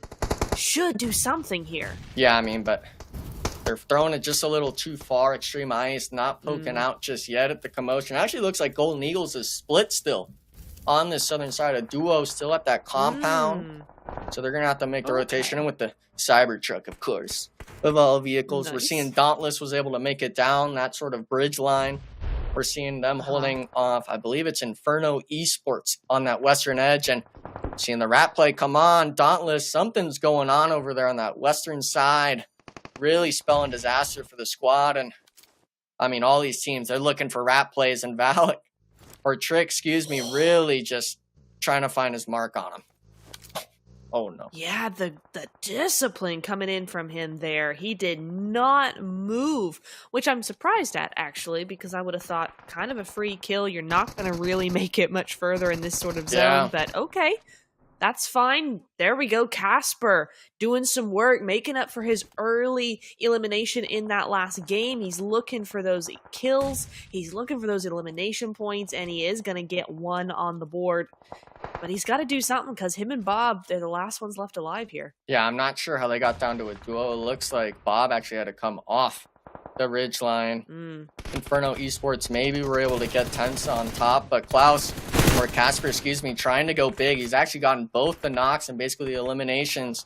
1v2 situation now, but oh man, I'm loving this play. As long as he can get it off, he's got to land it, but doesn't get enough damage. It's a 1v2 situation now. Bob, he had his teammate throw some smokes, but you got to get up. You can't stay in the water. Getting completely wiped in a spot that I thought they were for sure going to be able to hold. Only getting one elimination to their name. Yeah, and we hyped him up so much as well. I think that's the cast curse coming to bite Dauntless this time, because they should have had that. And we were like, yeah, they totally have this. Nope, they do not totally have this at all. But at least, you know what, Enigma, at least the zone has moved somewhat away from the water. It's not as dangerous as it once was, but it's still crazy. It's still insane. The zone has no chill. You know, they're punching the air after that one. They could have played 100%. That Inferno Esports spot right on the lip. Like, they would have had the whole west side. Oh, I'm not sugarcoating it. They had to have butchered that in some way. But the rest of these teams, we're talking Titan Gaming. They had to come from that north side as well with One Esports. They're having to make their way down the riverside. Golden Eagles, they made the early rotation from that long building where KR Esports is at to this little shack on the roadside. So they're primed, ready to hold a team now. If you're able to 2v4, that's the next, I guess, tall task from them. But if you're given the knock, what are we doing there? Frady being the opening, now down to just Mozo getting full sent by the duo. Gotta come big with the shotty. Big damage on the first hit, but not connecting just yet. Remix getting it done for the squad, and now Xtreme Ice having full control of the ruins area on this roadside. Oh, wow. Nice. It's not stopping there. EXO picking up the early knock, full sending as a solo, it seems, but unfortunately not the case. Not getting the 1v2 situation like the first game, but for that squad, 7th place. I know they only had 2 eliminations really to their name, but still decent stuff to see with how the zone played out. It's all popping off now. I think we have a slight moment of respite here as teams just kind of wait for this next zone to be coming in. It will be stage 7, which seems like pretty early in the game compared to the last few games that we've been having. But KR still in it. A very consistent team coming in here. Again, top 5, but it looks like that might be all they're going to get here. Nades are coming in through, and their numbers are dwindling as we speak, but we'll see how it goes for them. Yeah, I think their saving grace was Raid getting an early knock onto the Xtreme Ice squad, kind of splitting the attention from them. But, I mean, this is just brutal to say. Mambe trying to get some sort of knock, having a solo run in the open. I mean, we're talking through the trenches, literally right here. And yeah, I mean, top 5, I guess he maybe could get another placement. Bye-bye. That's not the case. Top 5, though, I mean, at least he gets a few points on the board. Now our eyes are going to be turned onto the Raid squad. They're just sending it down the hill. It's like XYQ from the Miramar game, full sending it, but at least for this squad, maybe getting a reset. Remix, though, pulling up, shot through the smoke by the Raid member, holding strong for the squad. Xtreme Ice maybe fighting off more than they can chew, and Poppy Sour, you're taking a lot of damage there. You gotta start moving. This could be an absolute throw out of the squad. And I mean, that's a second knock for Vic. Really carrying the team on his back right now on this Sanhok match. 2 knocks. Gonna be down to just Rushy and Roberto. Both solo basically from each other. And I mean, the zone's working against him, Neptura. This is looking like a clean wipe for Raid in my eyes. Yeah, it's gotta be right. It's gotta be. The zone is not on Xtreme's side. It hasn't been for a while. Now you've got Raid coming on in. That's gonna be the 2-2 split either side, it looks like. And that, it's actually Rushy getting taken out by One Esports. So another team, we were just talking about them. They needed to step up. 8 elims, they have stepped up. So nice to see from them, Enigma. We're looking at a very strong contender between these 2 teams now. Yeah, I mean, One Esports, they were holding that north side. They found the perfect time to cross the road, but they weren't able to find the knocks when they were focused. Now, 2v2 situation. This is an all-out brawl on the roadside. Raid, actually, I believe now down to just a solo 1v2 situation. Alim, I believe, is the player against double DBS. He got the reset on free point. Can he bait for his teammate to get the knock? He does. Poppy Triste now on the back foot. And look at this free point. They're not stressing about it. He's getting the heal, and they're going to double swing this guy. Full send out. There's the one, though. 1v1 with the shotgun. Oh, my God. Hit the shots. One Esports saving the game. I thought they were about to throw that out of my mind, but insane win coming from the squad. We gave them a lot of slander in terms of their placements after their win, making sure to come back and say, hey, we can do that again. 100%. And they are our first team to have 2 wins in one evening here. A great response here from One Esports. They sure did hear us and go, hey, actually, we can win again, and actually, we will get placement points, and actually, how dare you? How dare you, right? The audacity to point out that we haven't got placement points since, well, map number 1. Well, good on them. Exactly. It's exciting to me, Enigma, to see that, because not only can they perform on Erangel, but now obviously they can perform on Sanhok. So big news coming out from them, Enigma, and a team that is quickly rising up the ranks. And who knows, after that win, could very well be top 3 or even first place. Yeah, I mean, I think they were able to reach that double-digit elimination point, I guess, sort of volume. They were able to really kind of piece themselves. I think most of their eliminations in the late game, it wasn't like they started off strong, like MANIC, where they had 8 eliminations coming into the first zone. They were playing quiet for the most part, but every team fight they took afterwards was clean, either 3-man or 4-man wipes. I think they were the ones to wipe out Titan Gaming and the likes of them. Dauntless, maybe they picked up 1 or 2. There's always potential for these teams to go above and beyond on the eliminations, and One Esports was able to do just that this Sanhok.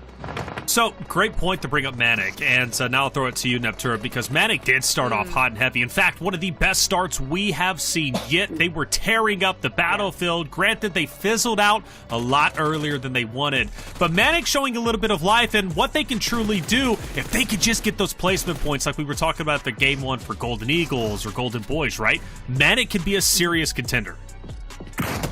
Yeah, they absolutely could. We saw it in the first game as well, and that roll up onto straight out of Nepal there.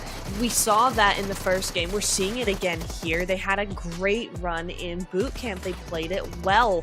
They just weren't able to get into the next zone to kind of play that late game. But frankly, no one else really could either. They all struggled because that zone was so bad. So I don't necessarily want to hold it against them that they didn't survive as long as they could have. Right. But I will be looking towards them in this next Erangel. They got to start putting some work in. Paparista, man, just tearing it up. I really thought he was going to lose this, and I'm not going to lie. Especially when that revive came in, plus they got the down, I was like, they are cooked. But they hold their ground at a massive game, 21 points, and I believe our biggest game of, no, not the biggest, excuse me, that was Team Raid. They got 23 in their win just a little bit earlier. But regardless, though, 21 points, that is massive, especially when you think about your competition. The closest is 14. That's a 6-point lead over even the closest team, which is Team Raid. Yeah, we've seen in some of these games, especially with the last qualifier, where we just randomly see one of these teams really just sponge up all of the elimination points. We're seeing, that 7-6 point gap, whatever it is, from first to second. The rest of these teams are all kind of just holding hands with each other afterwards on this leaderboard. And we can't obviously make note of MANIC, where they got 8 here and stuff like that, but the rest of these squads, 2, 3, 4, I guess. I mean, that's not something you're really riding home about. No, not at all. You can't. I mean, you can't be happy with that result, because it's now you start to see that gap created from Titan Gaming there in 8th. And by the way, they've been cruising. They started out decently well, 2nd place, and now they're kind of just hovering around that bottom of the page. They were about 5th place or so, I believe, going in, or like 6th place going into game number 4. Not looking too hot at the moment. KR also, they've been a little bit consistent, but still 7th place. But the reality, though, Neptura, is the fact is there's only 9 points separating them. Make that a little bit more for Titan, but it's still absolutely doable. 2 more games to go today, but One Esports, the big talking point right after that 21-point game, retake first place. Yep, they sure do, and they do it in style as well. It was a great game coming in here. They're looking for more coming into the next Miramar that's coming up, so looking forward to that. Oh, but unique legacy, old Gangsters, no risk. What you doing? You've had 4 games, not even a double-digit score, so something's got to change. I'd be looking for VOD review ASAP. Get a good night's sleep, go to bed, do whatever. In the morning, we're having a 2-hour VOD review, because that's not allowed. Neptura, coaching session maybe? I know you love coaching some teams out there. I know you can give them some pointers and some advice. Absolutely. Absolutely. 100%. Hey, hit her up. Neptura is like the GOAT when it comes to VOD reviewing and teaching everybody what they need to know. She's not me, a lot of things after all anyways. That's 4 games down. We won't see Sanhok again until tomorrow. But hey, we will see Miramar and Erangel. Speaking of which, map 5 coming up. Only 2 more maps to go today for those teams who are 9 through 16. Well, now is the time to step it up. You want to start off a lot better, right, than that second place, or second page, I should say, going into day number 2. We're going to take a quick break. When we come back, map 5 Miramar coming your way. In this video, we'll be going over some tips and tricks for the stages in the new version's themed mode, Ocean Odyssey, to help you better grasp the new gameplay and have a better experience. First, situated underwater beneath a huge statue is the Ocean Palace. At the beginning of a match, there are 2 Ocean Palaces that you can go to. They are located in the waters under the ruins and Milta. Each Ocean Palace has loads of supplies and treasures. It's an ideal landing spot. Now, what's the quickest way to enter the Ocean Palace? Parachute directly to the ocean surface at the start of a match, and after plunging underwater, you will get a speed boost, so you can quickly reach the palace. You swim faster in the water near the Ocean Palace, and you can hold your breath for longer, allowing you to move around quickly underwater. After passing through the sea suppressor barrier, you can enter the Ocean Palace. The sea suppressor barrier forms a large air pocket in the Ocean Palace, and you can battle in this space. The first time you enter the Ocean Palace, you will receive a special respawn. Do keep in mind that you will lose it if you leave the vicinity of the Ocean Palace. Inside the palace, you can activate the Water Nymph performance. When it ends, you'll be rewarded with supplies. A powerful item lies at the center of the palace, the Trident, which unlocks once the countdown ends. Upon retrieving the Trident, not only will you get lots of supplies, but a special respawn card as well. It's used to respawn in the battleground, and still works even when eliminated outside the Ocean Palace. However, the respawn card has a time limit, so pay attention to when it expires. Lost crates are hidden in the waters all around the palace. Dive in and explore for surprise loot. Once a certain amount of time passes in the match, a Kraken will appear and destroy the sea suppressor, flooding the Ocean Palace. Use the portals in the Ocean Palace to leave quickly. Finally, there are several Forsaken Ruins. Besides having tons of supplies, the Forsaken Ruins conceal 2 sea treasuries. Find the switches to remove the water veil and enter the waterway from the Ocean Temple. Then you can find the sea treasury located underground. Light up all the pillars at the treasury entrance to open the treasury door and obtain the treasure.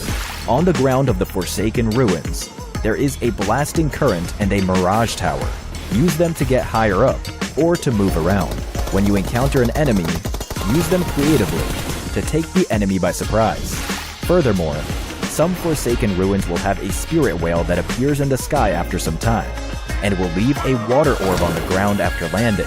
Enter the water orb to board the whale escape pod. When the blue zone approaches, you can use the spirit whale to quickly get to the play zone. That's all for this video. Discover more ways to have fun. Hurry and try out Ocean Odyssey in PUBG Mobile.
everyone, to day one of the 2024 PMSL Americas North America Qualifier. 4 maps down, and we do have a team that's won at least 2 maps, right? And good on them. One Esports making it happen. One Hedda being the Death Destroyer today. She's played very well, but more importantly, that clutch at the end, that 1v2, you gotta give them credit. They held their ground 10 toes down, and, well, that's what you expect from them. Now, big talking point, though, Enigma. Despite them winning 2 out of the 4 games today, talking about One Esports, they still only lead by 1 point, showcasing if you have a weak map, that's second place, right? Those top 2 spots, Enigma, they could be up for grabs for anybody. You got to be consistent.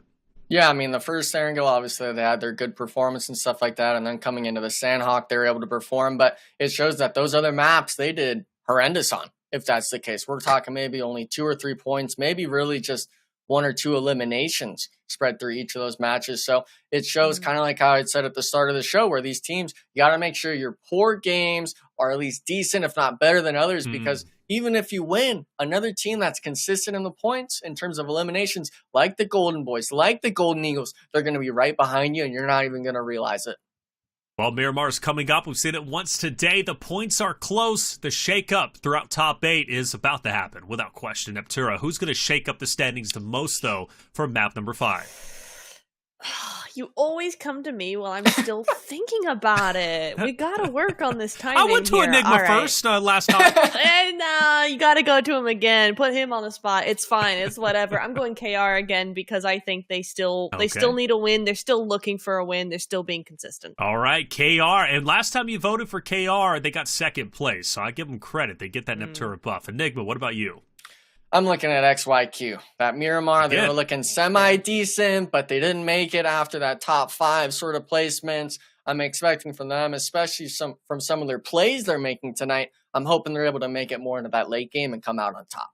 Fair enough. Well, I wanted to go Xtreme Ice. Xtreme Ice was my team because they won Miramar, and they've been relatively consistent. They're currently sitting in 4th place. They're just 4 points away from first, which is currently One Esports. But this time around, I'm going to actually go Golden Eagles. And the reason why is because they're in 2nd place at the moment. They've been highly consistent. They got 2nd place on Miramar, so I know they got legs on that map. And that was a chaotic end, by the way, in that map number 2, Miramar. So Golden Eagles is my team, and I think this is where they truly start taking a lead over everybody else. They're about to have a massive pop-off game, but let's see if they do. Chat, let us know. Who are you going for? I've seen a lot of support from Xtreme Ice, seeing some fans out there for Dauntless, and well, some others for One Esports. Who else are you supporting in the chat? Are you supporting Team Raid? Are you supporting Golden Boys? Well, let us know. We're hopping into map number 5. Back to Miramar we go. Take it away, Enigma and Neptura. 5 out of 18. We're coming down to the end of day 1, Neptura. And I like kind of how Taylor put it, where, you know, we're seeing these pop-up performances. I think throughout the day, we've seen more teams really start to kind of show their stride in some of their winning matches, or at least getting a lot of eliminations compared to the start of the day. So I'm hoping for this game, we're seeing a really pop-up performance from one of these middle ground teams. I'm looking at, obviously, XYQ. I got to point out maybe even Dauntless as well. I don't feel like they're in that safe of a spot. Titan Gaming as well being the main point, as I hyped them up so much at the beginning. These teams are needing one of those games, one of those 20, 23, maybe even 25-point games to really shoot themselves back up into that top 3. Yeah, I think it's been interesting to watch Dauntless and Titan, to be honest. We did hype them up a lot with good reason, right? They got really good players. They got really exciting rosters coming up here. But I think if we're gonna kind of give them some excuses, I think the zones have been just awful. Yeah. Just horrendous for everybody involved. They keep pitting teams against each other. They keep grouping teams together that normally wouldn't be anywhere near each other. Yeah. And I think that's just made it very, very difficult for Dauntless and Titan to do anything here. Hopefully this Miramar, it's a bit better of a zone. Hopefully that's going to give them a little bit of extra room to breathe, because so far, yes, I know Dauntless is top 5, but it's definitely not the performance we expected from them. Yeah, I mean, you don't want to leave it up to the last game. You want to be in that first, second place spot where you have that 8-10 point buffer like Titan Gaming had in the last PMSL NA qualifiers. And for this zone, Dauntless is happy because Opozo, where they land, is essentially center. Titan Gaming, I think, realizes if they've done their studying with the maps and stuff like that, There's not that many teams going to be on that western side if they rotate early enough. And we've seen if the zone goes to that western wall almost, just how deadly it could be for some of the squads, because there's nothing you can really play out there. And these teams themselves, especially if you're around that maybe 6th to 12th ranking, you're wanting to make sure every game you at least get a few points to keep yourself in contention. MANIC going for that hot drop again, though, right? Man. They've both landed in Chumi up against the Golden Boys, I think that is, right? Yeah, Golden Boys. So one of the teams that's looking for a few more points on the board. We've seen a lot of the Golden Boys, actually. It's been a lot of screen time for them so far tonight, but they haven't used that and made them into points necessarily here. So gonna have to keep a sharp lookout here, just like Zane is here. We're gonna be looking at them just kind of chilling, just kind of seeing where the boys are going, and they are going away. So I think we're safe here, Enigma. Yeah, I think we're safe for now. I want to kind of make note of it. This guy is wearing a full green jumpsuit. Now it might work for the Sanhok, but maybe he forgot to switch the outfit or something, because he's sticking out like a sore thumb, especially with that helmet too.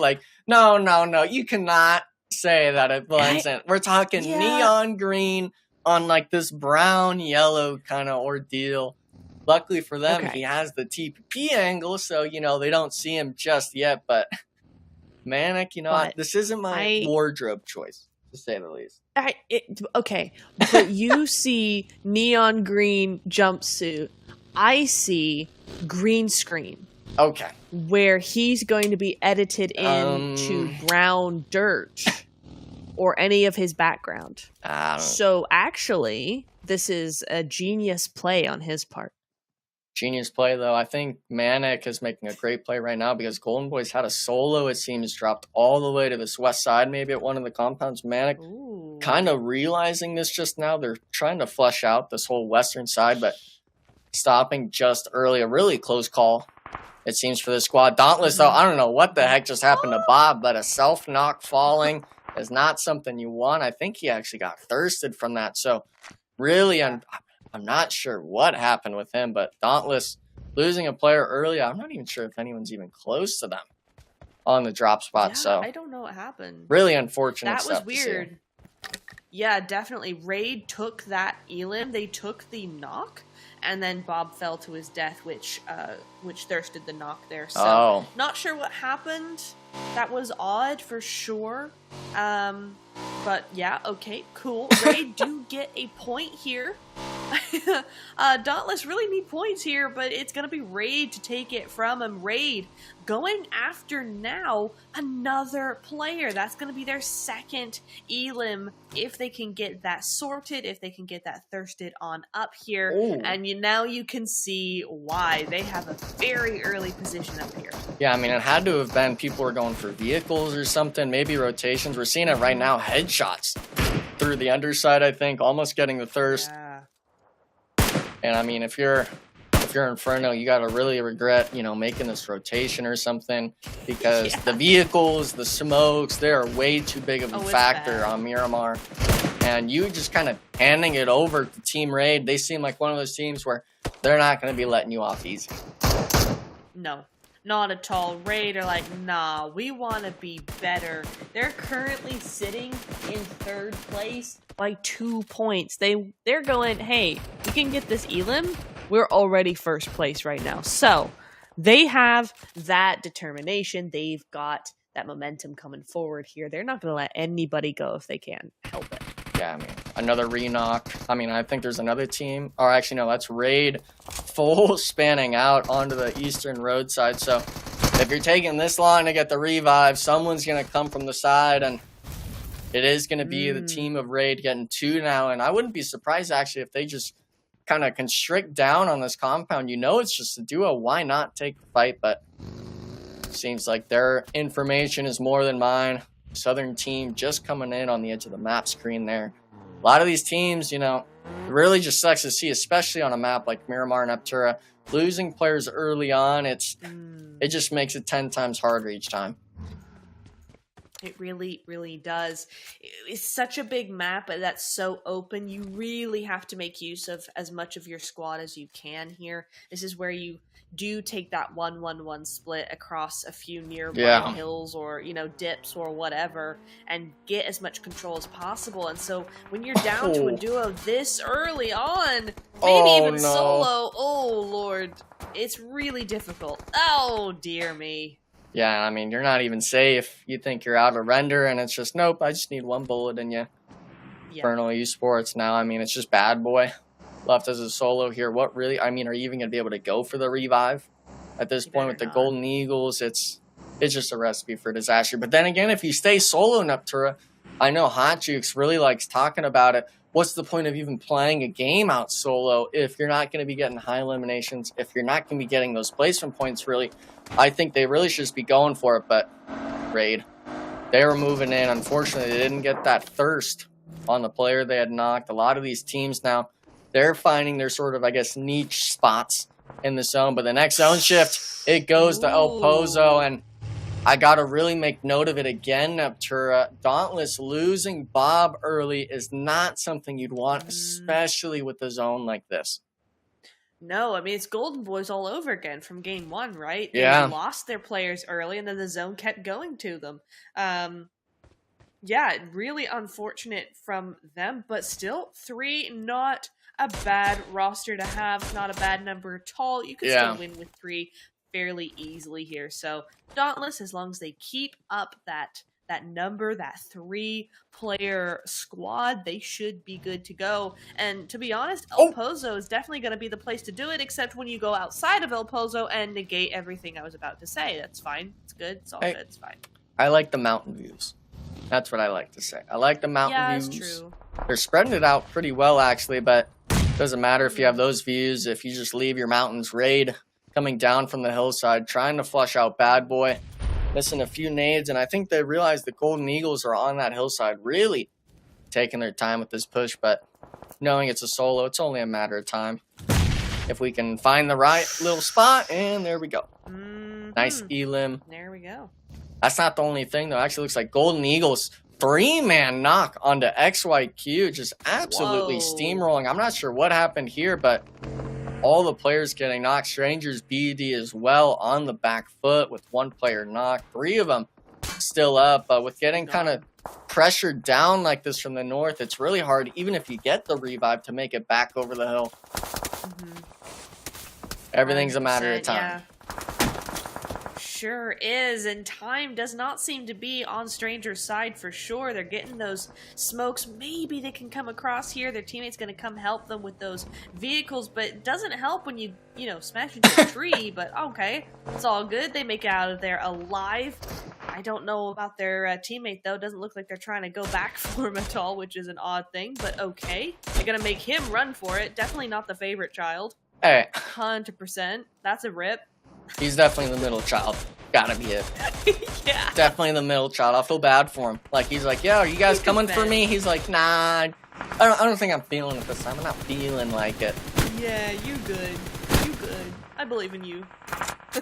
I mean, luckily he did make the cross, it seems, at 1 HP, of course. Yeah. But, you know, something's better than nothing. Yeah. It sure is, and they do still sustain a knock there, but they are going to be making it out of there alive at least. I can't say that much for their vehicles. A little bit smoky underneath the hood there, but all good, all good. It is interesting to note, though, that they are still up as 4, which means Dauntless, still, of the teams surviving, are the only team to not be a full squad. Yeah, we're seeing a lot of these teams as well opting to sit directly in blue zone. KR Esports is wrapping up this western side. The Golden Boys is coming down the road towards Monte Nuevo. And straight out of Nepal on the complete opposite side of Crater Fields up on that northeastern end. So a lot of these teams, even though they're choosing to sit in blue zone and stuff like that, there's still plenty of other faces just in front of them, maybe looking to gatekeep. 100%. I mean, when you have a zone like this, you can't pass up any opportunities to get some eliminations. You just can't. It's not possible. If you miss those opportunities, if you don't go for those rotational eliminations, then what are you doing? Because it's most likely in this kind of zone that you're going to go out fairly early. It's going to take a lot of hard work to get top 5 in this zone, so you better be getting those elims. Yeah, one team as well, they're needing everything at this point, including that vehicle is no risk.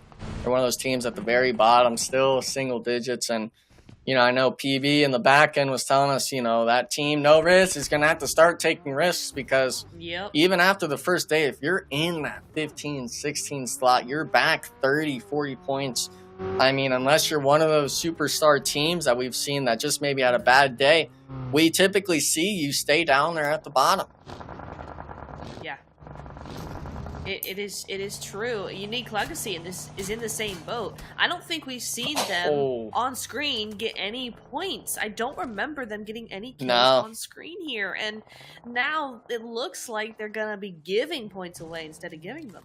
Yeah, it looks like, what is that? Golden Boys now full sending down the road with the opening knock. No shots even coming out from the squad. And, when you're holding this spot, you want to be in a position to look for rotations, but not even getting a shot out. It's really unfortunate signs, to say the least. A lot of these teams now, when you allow them to get by you like this, it's just more people in front of you. You're never going to get the zone shift on the edge like this 9 out of 10 times. And if you're afraid of taking fights, this is exactly what happens. But Golden Boys, they slammed onto the Golden Eagles compound. Mozo, the team's actually got 6 eliminations, so highest in the lobby so far, picking off early, looking maybe like a 4v4 early on.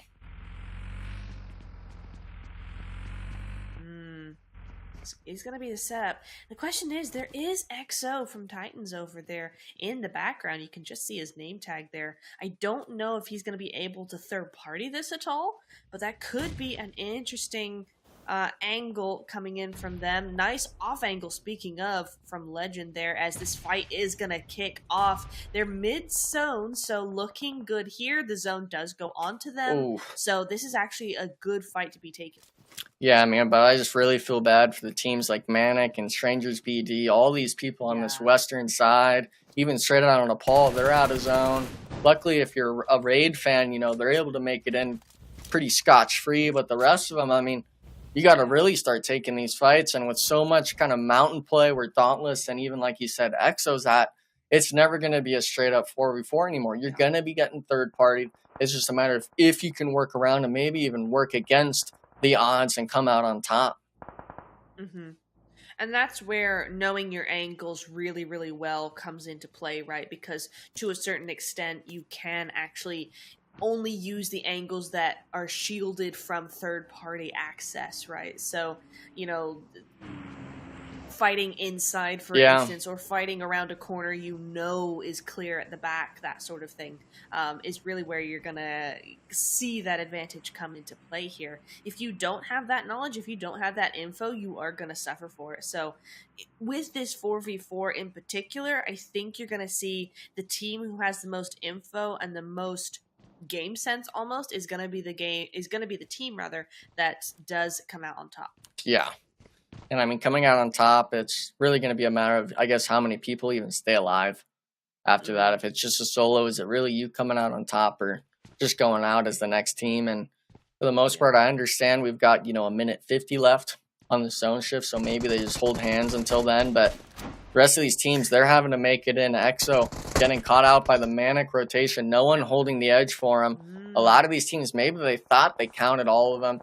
Unfortunately, that's not going to be the case. Now it's actually looking like the main point's going to be on Kindness here. He has the Overwatch. Team split. Juancho's forced to get the revive on his teammate. And, look at this. There's KR Esports solo. There's the MANIC trio making moves. It's, oh, man. A little bit of a freebie, maybe. Nice knock, but you got to thirst it. Give the position away, unfortunately. The rest of the team actually pulled up. This might be a huge moment for Titan Gaming if they can get the squad back over here, but AR Esports, they're putting the stop to MANIC right now on this hillside.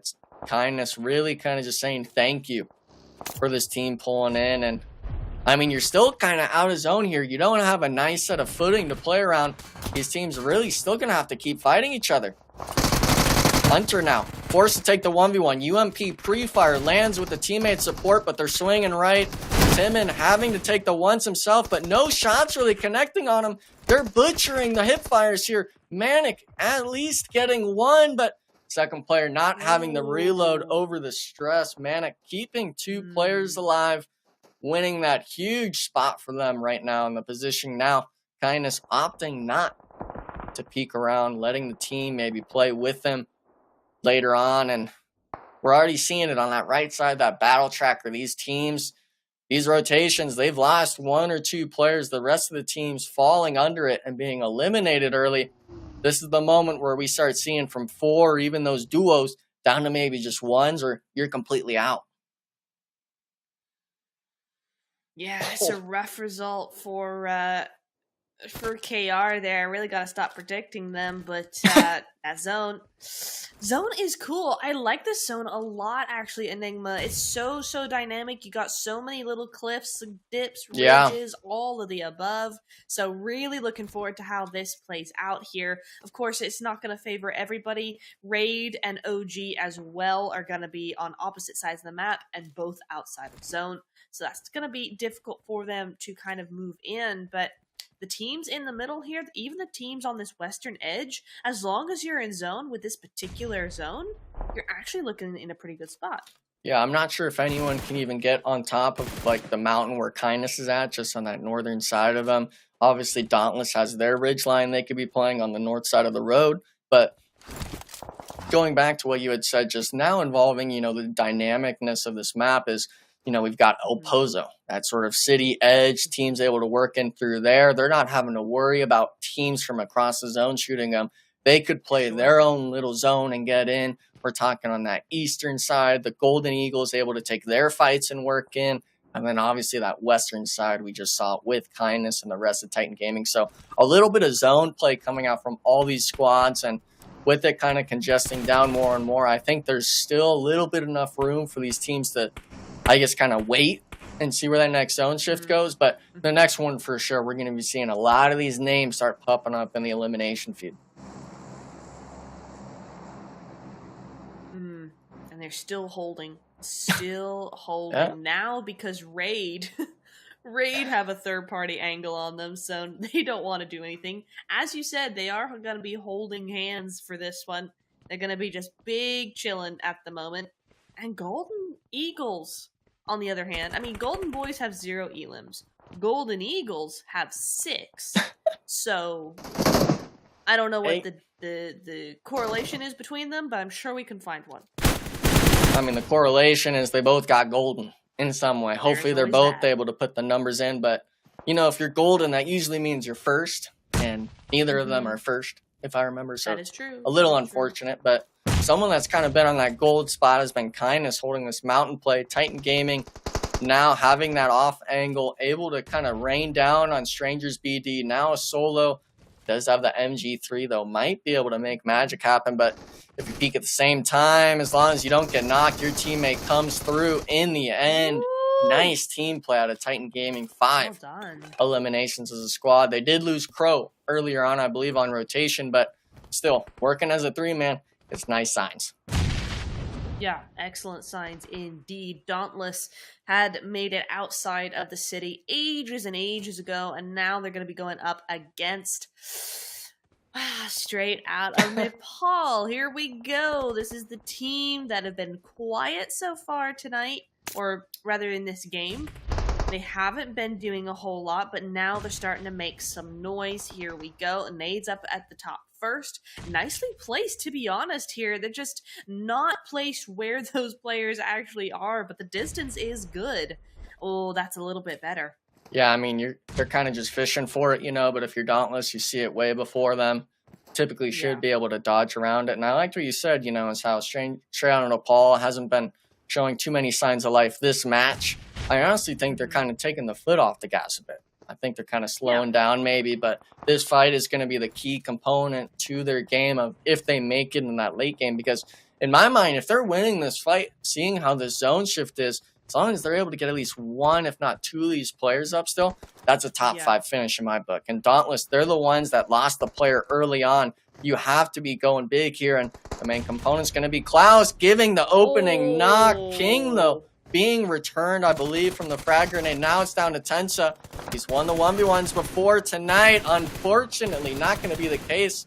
Looks like maybe a third party off to the south side, but Drown Nepal salvaging the situation, but getting knocked by Casper on a nade, and it's not even just them. One Esports, this is the team that was 0 to hero in a lot of these games, coming in now for the third party. This could be a disaster for both these teams needing points. It sure could. They've heard the shots ringing out, and they've said, hey, we want a piece of that. Hey, we want a piece of that. No, me. Oh, no. And they've all just come in onto the north side. You got all kinds of stuff happening here. Isn't this Reflection's pick right here, Xtreme Ice? I'm pretty sure it is, and here they are. Let's see what they can do with it. Is Reflection's prediction going to be a curse or a buff? We'll have to see here. I mean, I think it's going to be a buff, but I really feel bad because I thought One Esports was going to have the upper hand rotating around, but Old Gangsters is like, hey, we're just going to pull up right next to you and cheat you from the warehouse. Thanks for the free knock and elimination. Yeah. The rest of these teams, at least Xtreme Ice, you're up on the mountain a little bit, even though you're below Dauntless. A solo's never going to peek into you. You're able to kind of rat on the mountain, and look at this. One Esports now having to do the same, but Drown Nepal forcing an illusion, getting the early knock. Cat God going for it, leaving him 1 HP, but not getting it. Now we're down to just the solo we've talked about all night. Having to make it happen for the squad. Only 2 players up of SON, almost getting the 1, and it's a 1v1, and the 2v1 comes through. One Esports, one Hedda, always coming in clutch for the squad. I understand we're still talking top 9, but that's a huge salvage play when things could have been from bad to worse. 100%. GG's. You've got to be thinking some good thoughts after that one, as he's got to move on now to the next phase of the game. Kindness now thinking bad thoughts, thinking, oh my god, why is this happening to me? And I've made mistakes, apparently, because Unique Legacy finally getting some points on the board here. Yeah, I mean, and they're going for the run over play. I'm liking this idea maybe if they full send it, but Wancho, we've seen him when people take the egos with them. It's a matter if he can hit the shots, but the nade almost does it. Wancho now being knocked, 1v3 spot, gets the opening. Buggy player, though, he came strolling through, gets it. There almost you blown go. up in the vehicle, but Unique Legacy, they're starting to make waves, and hopefully they're able to keep this going to the late game, but Raid now. They're taking the fight with, I believe, Golden Eagles, wiping them out. Unfortunate to say, but I believe that's, 10 eliminations I'm reading on the battle tracker, so definitely fine with their performance, I think, this game. And a lot of these teams, I talked about it, the struggle of keeping 4-man squads alive. We're seeing a lot of these names down to solos, down to duos. It's a matter of if you can secure yourself a few extra placement points before you get eliminated. 100%. It is all about those eliminations, as we've said all evening. It really comes down to eliminations in this game in particular. This zone is easier than some that we've seen tonight. Yeah. But definitely not easy by any means. You got Xtreme Ice here looking for that final player of Old Gangsters, and Old Gangsters is saying, I am the mountain. I am this cliff. Hey, I mean, I know we talk about, you know, like when people are in bushes, they put it in their helmet, you know, the sticks and stuff like that. But for a mountain, I think, what do? You just lay down. You kind of almost just become one with the wall. Yeah, for real. He does have a nade, though. I guess you put some dust. Ooh, did that hit there? Okay. I mean, maybe it's some, like, something. paper kind of you put over yourself. I'm not too sure, but... Get some gravel. Just grind it up real quick. Ooh! Almost long arming Old Gangsters. Yeah, this is the team that doing good. was having that third party onto the one esports player. Now, unfortunately, down to the solo. I believe it was Xtreme Ice when they were holding the cliff, kind of gatekeeping, because Dauntless, they were the team holding the top of the mountain. They somehow are still up there, kind of just vibing out on the very top. No one making moves, and we see it, Unique Legacy, Raid, off in their own little world, just vibing. They're doing their thing, but at some point this is going to happen. The Batman play, he drops, and even though his teammate gets knocked, he gets the return. Haven't seen that come out in a while. Nice stuff from them. And with Xtreme Ice, they're holding a lot of ground in the zone. As soon as they get the reset, Neptura, I'm expecting to see a lot more plays out of them. Yeah, they've done a great job here. No, they do have one up on top, because I was like, yes, you get that kill, but do you sacrifice your cliff position for it? I don't know, but no, they're good to go. It's all good. They've still got that vantage point there. A couple of solos, as we said, over to that western side. You do have no risk down below as well, but yeah, it's going to be difficult. I think, honestly, the way the other two teams down there are battling it out and kind of off in their own world, as you said, I think you really have to clear your back here. You know it can't be more than a couple of solos. You've really got to do something there. Yep. She's going to go down. That is going to be one esports taken out there for the moment. And now it's just Casper going to be stitching them up from the backside if they're not careful. Yeah, I kind of felt bad watching that because she had no idea Robert had an angle. And I mean, she was looking for, I believe, Casper, looking straight down, maybe thinking he's proning. But as soon as you do that, they recognize, hey, this person's not even going to have me on their screen. But with that being said, nice plays for the squad. Obviously, we're looking at no risk down to their duo. They only have 2 eliminations to their name. And in my mind now, I mean, they allowed Xtreme Ice to stay as a 4-man underneath the cliff with everyone else opting to fight just to the west of them. Now they hold the cards in their hands. It's just a matter of someone else maybe plays the hand better. Where did that go? Just doing it for fun. Sure. Okay. Why not? Holy. Okay. Oh, wow. Unique. Desperate play coming in from them. We didn't see too much of that fight there with Raid, but it isn't going to work out for them in the end, and we are going to see this come down to 4 teams here. Oh, okay, trying to get a little dodge and weave going here, trying to get inside a zone. We're back down to stage 9, but it is going to be no risk with that fire mummy outfit. Gonna be taking him down. Team Raid go down. Team Raid goes down. I mean, they held the cliff, or they held that compound, but it doesn't matter. Xtreme Ice just jumping on everyone this game. Winner, winner, chicken dinner. I think they reached that double-digit elimination mark. This squad, you allowed them to get on the cliff, Neptura. You allowed them to stay as the 4-man. They're able to come in as their team and say, hey, you guys are all solos and duos. We'll take our time with each of you. Insane win coming out of the squad. Nice stuff to see from them. And I'd really like to get Taylor's opinion on it because I know this was the team that he was looking at. Nice stuff to see out of them. It was, yeah, dude. Ain't no way they get a victory, bro, because I actually was going to go with them to start. Remember that? I said, I want to go Xtreme Ice. However, I'm going to go Golden Eagles. And I thought Golden Eagles, they were flying high, and they did, right? 10 eliminations, I give them the credit. That was still good. They were in second place, 10 elims. That's going to keep them, or at least maintain what they got. Xtreme Ice, though, Neptura, I think that was enough to overtake first place, right? Double digits, first place. They're looking at 20-plus points. They were already sitting in 4th place, just 4 points behind One Esports. We know they finished off a little bit earlier. I give them credit. Whenever it comes to Miramar, Neptura, it seems like Xtreme Ice, they got that map on lock. They sure do. I think it's definitely something to think about coming into tomorrow. Of course, we're done with Miramar for today, but I think, certainly when it comes to our predictions, guys, I think we need to start looking to them a little bit more seriously when we're looking at who we want to pick for those Miramars for sure. They had that locked and loaded. I think that win's been brooding for a little while, and so to finally let them get it is really nice. Titan Gaming, of course, another performance coming out from them, at least trying to hold on to what they have. They've been maintaining a little bit. I don't feel like they've really improved a lot today, Enigma. I'm definitely expecting to see more from them. I think we will see more from them over the next 2 days, but so far, like I said, they've just been cruising.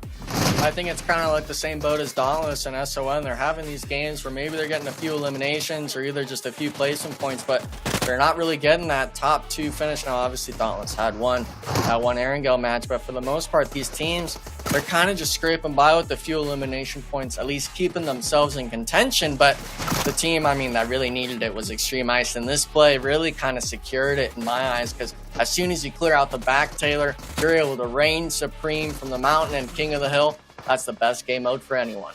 And not to mention Raid. Second place on Sanhok just a little bit ago. Third place when it comes to map number 5, Neptura, a team that was in third place. So when we're talking about top 8 teams, more specifically, let's just even go for our top 5 teams.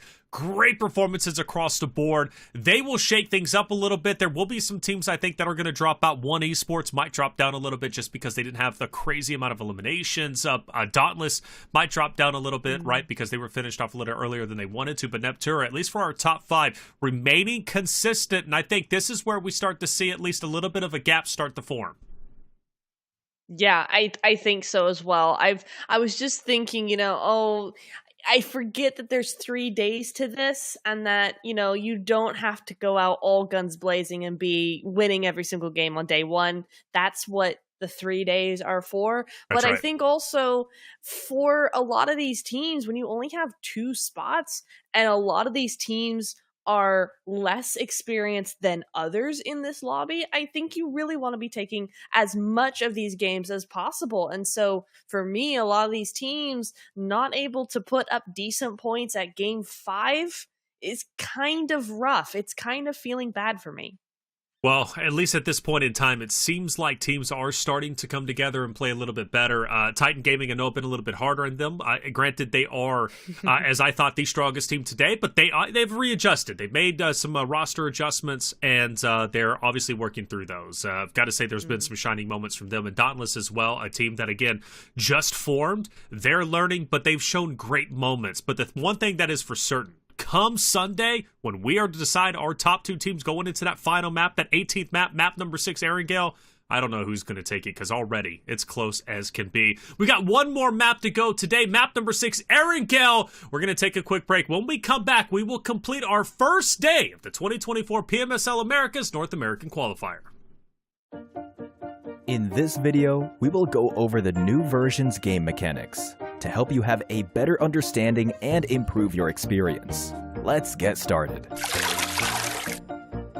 First is the Kraken underneath the Ocean Palace. Although the Ocean Palace is abundant in resources, the rewards are not without risks. After players enter the Ocean Palace, a countdown begins, and at the end of it, the Kraken will awaken and break the sea suppressor, causing the Ocean Palace to flood. This jeopardizes the play area, so when the countdown ends, make sure to evacuate quickly to avoid getting trapped underwater.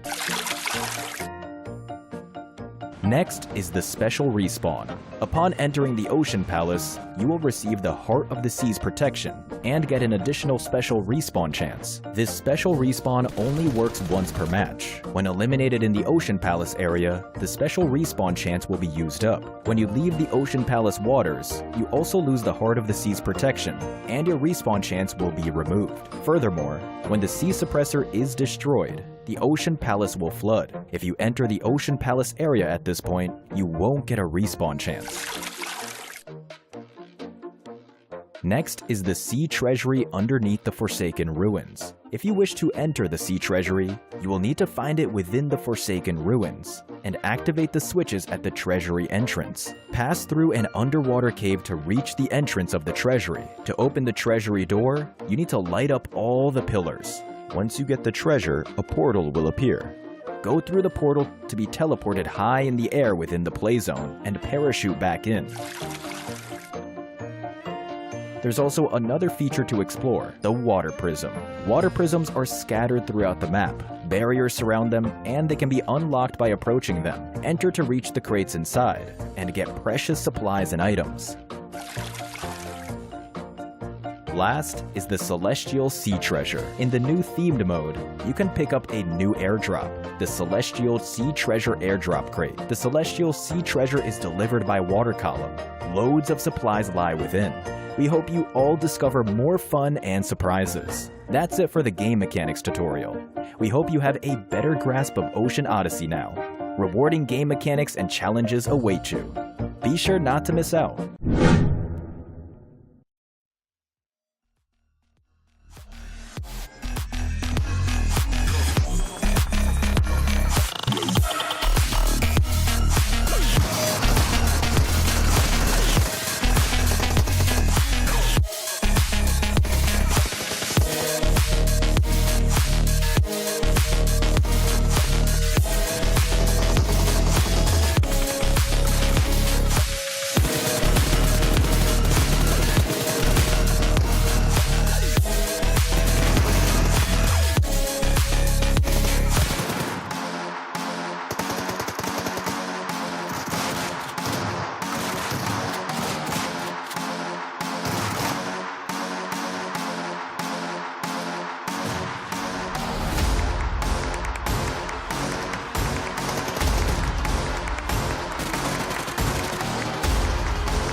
Welcome back, everyone. Hey, Game 6 is just around the corner. Just to recap, get you caught up to speed. Xtreme Ice off that map number 5. 21 points. They were already in 4th place, trailing behind first, which was One Esports, and just by 4 points. So 21 should definitely be enough to catapult them up to the top ranking spot. But some big games coming out from Team Raid and, well, a couple of others as well. And let's not forget No Risk, a team that has been struggling quite a bit, also securing 9 points for themselves. We look at the overall and start to really tell the story of where everybody stands. Xtreme Ice will be in first with, I believe, the biggest lead we have seen yet. Granted, only 7 points over that of Team Raid, who catapulted their way up to 2nd place. They were in 3rd, but they were still trailing behind that of Golden Eagles. They have now switched spots, but again, still very close. But one of the things to take note of, it is the gap is starting to create a little bit. It's starting to obviously widen a bit from 1st place all the way down to 5th, which is now 20 points. That is the largest gap we have seen yet, and that gap grows even more as we see XYQ sitting in 9th place at 22 points. So if I'm looking at this Enigma, right, 9th through 16th, things are starting to get a little bit worrisome. If I'm on that 2nd page, I'm getting worried. I realize we have 2 more days left. There's still plenty of time to come up. However, we need to get to work and get to work now on this final map so we can start tomorrow in a lot better positioning on that 1st page. Anything is possible with the 20-point game, but will these teams rise up to the occasion? That is the question I have for those that are struggling down at the bottom, whether it be 8th place or 9th through 16th. Final map, map number 6. Let's head into Erangel. Enigma, Neptura, take it away. Last match of the day, Neptura. I liked how Taylor put it, you know, can these teams on that bottom 8 be able to kind of show up and maybe get their own 20-point games? We put the spotlight on One Esports when they had their win. After that, they could have very well have been, if we took that match away, they could have very well been one of those bottom 8 teams. But fortunately for them, after we, maybe kicked the barrel a little bit too much to them, they showed up and got another win. Hopefully, though, some of these other teams, I'm looking at OG, I'm looking at Inferno Esports, even SON and XYQ, those 2 names specifically, 9th and 11th place, you're already 10 plus points back from making that top 8 page. And I mean, after that, the top 2, the point spread, it's looking rough already. Yeah, it is looking rough. I mean, as soon as you kind of get to 11th, I want to say, like, I know it's all kind of 2 points behind, but past 11th, you're looking at a huge deficit in points up to that 5th place spot, right? You're looking at just that little bit too far. Sure, we've got 2 more days after this game. There's plenty of time still to do something, but this is what you gotta think about, Enigma. The teams at the top are unlikely to be the teams at the bottom over the next 2 days, right? They're not going to have those 0-point games all that often. So it is going to be difficult, as it's going to be difficult for STE as right here. Whoa, no. I mean, AK off rip is one of the most deadly guns in the game. That 7.62 is not something to play around. He was just shooting ankles right there and almost putting them in the dirt. Now down to just a solo on StrangersBD. Lost ends, getting the pre-fire with no support. OG, instant wipe onto the StrangersBD squad. Two teams fighting for the bottom of the barrel right now. Starting to show signs of life, at least coming into this last game.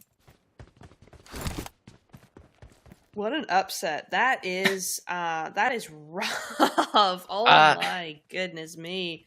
StrangersBD in 15th place currently with 10 elims. 10 elim points, 11 points overall. Old Gangsters with 8 points. So they've just gone up to 12 points and surpassed Strangers right then and there with that. So big start to the game for Old Gangsters for sure. I mean, I can't really applaud too much that we're talking 15 versus 16 on the placements. Two teams, though, that are around that middle of pack. Golden Boys taking the fight over here against KR Esports. Pre-fire, but with the teammates' support will not matter. Getting the opening. Now, it does look like someone else is knocked in Narnia. Not sure exactly where. I believe it's somewhere on the western side. These teams, they're needing the points. Unfortunately, you're not wanting it to be against someone next to you, because as soon as they figure out it's you, a lot of these people I want to see just start taking the fights again. Start really contesting people on that top two and make sure that, hey, no one gets a free ride to land. Everyone here has got the mindset of we can compete for that spot. Neptura, I'm wanting to see some aggression from these squads. Yeah, it does feel like we've been a little bit almost passive in the early stages of the game, which seems crazy to say because we've actually been getting to the action pretty quickly, pretty early on. But yeah, there is that lack of hot drop. There is that lack of kind of contesting these positions here. And I can't tell if that's a good thing. I suppose strategically it's a good thing. On the viewer's perspective, though, no. We want all the action now. We want it quick. We want it really, really, busy. And it's just not. So, can you give us a little bit more of that, please? Thank you. We have had a little bit. We're down to 15 teams. We have seen, I think that was that Dauntless? No, I think it was Titan. Did knock somebody with a pistol somewhere in the elimination feed there. So, are seeing a few spots of bother all around the map here. But for now, I think we're going back to our quiet phase. Yeah, and I mean, I never really liked it being quiet too much, especially early on. I like seeing teams fight early because hey, we can keep track of maybe where they're at or, who they've kind of really fought, I guess you could say. And for the most part, I mean, every team should have that one player where they're kind of just hawking that elimination feed. They're like, we're looking at it. Unique Legacies down to a trio. KR Esports last one, and the Golden Boys last one. And for these teams, especially with how the zone plays out, you could really start changing the way you set up in these zones if you're one of those more experienced teams. Now, if we'll see that, I'm not sure. We'll have to wait and kind of see how the map feed shows by the time this first circle closes. But with it being the last Erangel, it's a tried and true map like we always like to make note of. These teams know how it works. They know exact spots and where they might be fighting. Anything's possible, and I'm hoping, especially for our region, we're able to see signs of life in that regard, to see the improvement needed. 100%. We are seeing, just looking over at the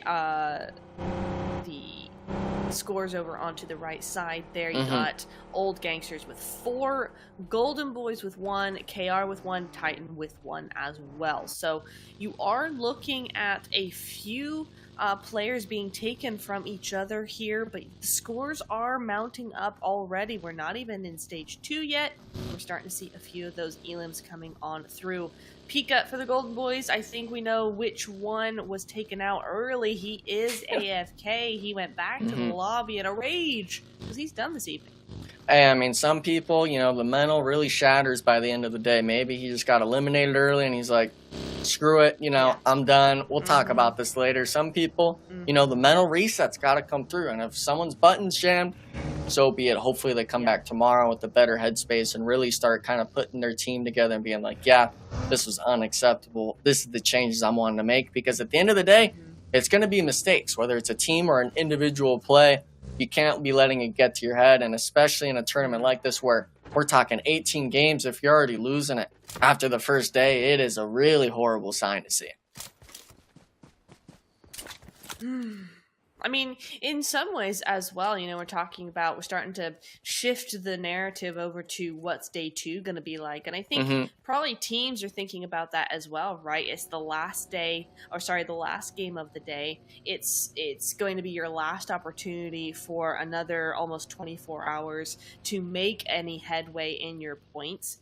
And I think it's also going to be something where you want to have the best result here as possible so that you can have a good foundation coming into tomorrow. This is the setup game for tomorrow's matches, so definitely gonna be a very important match for a lot of these teams. Yeah, I think if you don't have a win and you're not in that top 8, you're really gonna have to look back at the drawing board and see kind of what decisions you were making and what you can kind of change, because the teams like Xtreme Ice, the teams like Dauntless, Golden Eagles, even the Golden Boys, they're getting eliminations, they're getting a lot of high placement. Why is that? Why are we allowing them to start making this gap so early on? Because I hate discrediting teams after the first day, but I'm looking at that 14 through 16 range, and if you're still there consistently after the first day, you're already clocked out in my book. Now, luckily, a lot of these teams, that top 9, 10, like you noted, still very competitive for the most part. We know a lot of those middle pack teams could shoot up, but the matter of the fact is you got to start putting the pieces together now, or at least tomorrow, to make sure that final day you're not leaving it up to the last game. You're not leaving it up to the circles, which have been kind of a telltale sign against Titan Gaming, like you said. And a lot of these teams, we're seeing it as well, playing really passive coming into the last game. Yeah, and that passivity is coming straight through the blue zone as well. There's a lot of teams still spread out there, way over to Stalber and other, you know, sort of those sorts of areas, which is interesting coming in here. It's a long way to go out in the blue. Sure, it's not hurting too much, but still, it's a late rotation. Not sure that's how I would play it, but sure, that's fine. You do you. Unique Legacy, though, gonna take a second elim here. Unique. Now, here's a team that haven't done anything all day, and then in the last 2 games, they're popping off. Hey, I mean, but you got to do more than 2. And for the most part, I understand qualification is 18 games. But let's say Unique Legacy is one of our top 2 teams here in Neptura. They show up to that PMSL Americas lobby, it's going to be a repeat of last season, where it's going to be the inconsistency that shows through that. It doesn't matter about double points days. The Brazilian teams will be wiping the floor with us off consistency alone. So I'm really wanting these top 2 teams to show their signs of life to me, that even in their bad games, they're able to string together a few elimination points and come out on top when they need to most. Obviously, that Dauntless game was a perfect example. Even as a 3-man, they play it to perfection. Maybe they got gifted a bit with another person's mistake. But that aside, they still made it there as a trio. They fought teams, and they were able to piece it together. And these teams, especially Titan Gaming, they've already played on that stage. A lot of them know what that's like. I'm really hoping that they're able to really start pounding the pavement and saying, hey, we need to be the team back in there. And for the most part, in the discussion earlier when you and I and Taylor were asking these teams questions, Titan Gaming was holding themselves to a standard of, we should be winning this qualification again. We're not taking second place. And obviously, if you've made the LAN event, everyone's expecting you to be able to make it back there. Now with it, though, being top 2, they don't have that insane lead like last season. Is there going to be a sign for worry coming out of Titan Gaming? It's hard to say just yet, right? As we've been just discussing, it is still early days, but Titan, I feel like, should be doing a lot more than they are even Yeah. now, right? The players alone, even if they don't have that synergy yet, even if they're still trying to figure things out, that is going to hamper their individual skill a lot, because if you're not making the right plays, you're not going to get the kills, right? But at the same time, I kind of feel like they should be doing a little bit more. They should be putting a few more points on the board than they are already. Currently sitting at 32, so not too far behind, but I would have expected them to be in the 40s region. Yeah, I mean, 40s, I think they all have that same mindset of they should be having more points. Now, luckily for them, I'm seeing on this sort of map on the bottom right, they're holding a 2-2 split, and what essentially is the very center of zone. A lot of these teams like Xtreme Ice and the likes of them making the full ascents through the field, so hopefully these players are able to really start stringing the eliminations together. XYQ just south of the Titan Gaming squad at this isolated little one stack. And for these teams, I mean, if you're already losing a player, I feel bad for Zuko already being eliminated. But these teams right now, they have to make magic happen. Xtreme Ice, though, they're taking action. Unfortunately, 1-for-1 trade with Titan Gaming, third party, and KR Esports, I believe, down to a solo on the building. Poppy Sours nowhere near his team, caught up in the back end, but the pre-fire comes through and he gets both of them. Remix coming in clutch, no support from his teammate. The main question now is going to be, can he get the resets? The HP bars are looking a little low. I'm not sure if Roberts could be able to get it. Few seconds, and it looks like there's a team to the south as well. Yeah, I think Robert, unfortunately, you're done. So unless he maybe crawls or starts moving to him, but oh my goodness, no! You hate to see that. Juancho, absolute laser beam. Coach Juancho, I was saying, you know, maybe coaches don't play, but he's for sure keeping that saying wrong. Now Xtreme Ice having to force themselves all their utility getting the reset. Luckily for them, Titan Gaming's opting not to make that push. For now. For now. For now. One show getting those sprays in, but the smokes might just save them here. Yeah, it's going to be an interesting one to see. I like Titan's positioning here, actually. This is a really great dip. And I think so many people don't use it because they're like, oh, it's not deep enough. It's too shallow. It's too open. It's too this, too that. It's actually really not. You can make some really good plays from that position and have really good control of the zone from there. So good pick from Titan to be taking that position, at least for now, as the zone gets smaller. We're going into stage 4 right now, and Dauntless do have a compound spreading out a little bit, trying to get some control here. Yeah, I mean, it looks like they were looking to apply pressure into that field on the north. Poppy Sour, that solo player of Xtreme Ice, that was kind of lost in this field, unfortunately getting found out by Casper. The rest of these teams, we could see it. A lot of this edge play is spread out completely, but it's going to center down to Titan Gaming, and this is going to be the main question of, do you keep holding this split, or maybe do you congest down the Golden Eagles, looking to maybe make waves on Juancho on the pair? This western side seeing a lot of rotations as well. These teams are not opting to stand still, and when people start moving up to her, that's when things start happening. Yeah, I'm all for Golden Eagles taking this fight here, but my problem with it is, as soon as they do, Dauntless will move in. Yeah. Dauntless absolutely will move in, and that's going to be a huge problem for both of those teams. So, going to be interesting to see what actually happens here. You do have MANIC. They're still here, still alive. We haven't seen much of them for the second half of the night so far, and it looks like we're going to continue not to see much of them either, because those sprays, rather, are just too good from Dauntless. Yeah, I mean, for the most part, Dauntless, they completely hit the 180 as soon as they saw, hey, you know, there's a little smoke going on at this shack, and then they tried to drive away, and unfortunately for them, getting absolutely wiped. Obviously, One Esports is on the southern side as well, but they're never going to make a play on Dauntless. Both of these teams have their way into the next zone, and it's a scary thing to think about, because we're seeing teams like the Golden Boys right now having to full send it in the open. Golden Eagles driving by you. You're having to worry about so many different angles. It's not something you want to be experienced with, and the drive-by almost gets them. Where's the teammate at? Dauntless with the pre-fires. There it goes. Golden Eagles now finding it on the drive-by. I think it's just a solo here on this haystack, but It's never just one person you got to worry about trying to get a saving nade, but Mozo's nowhere near it, only getting tagged up. And yeah, I'm actually liking this play from Golden Eagles. They're not going to full commit on it, realizing Dauntless is here. Titan Gaming as well, being on that ridgeline. It's just kind of a matter of that zone timer ticking down from 130. Who's really going to be the first teams eliminated?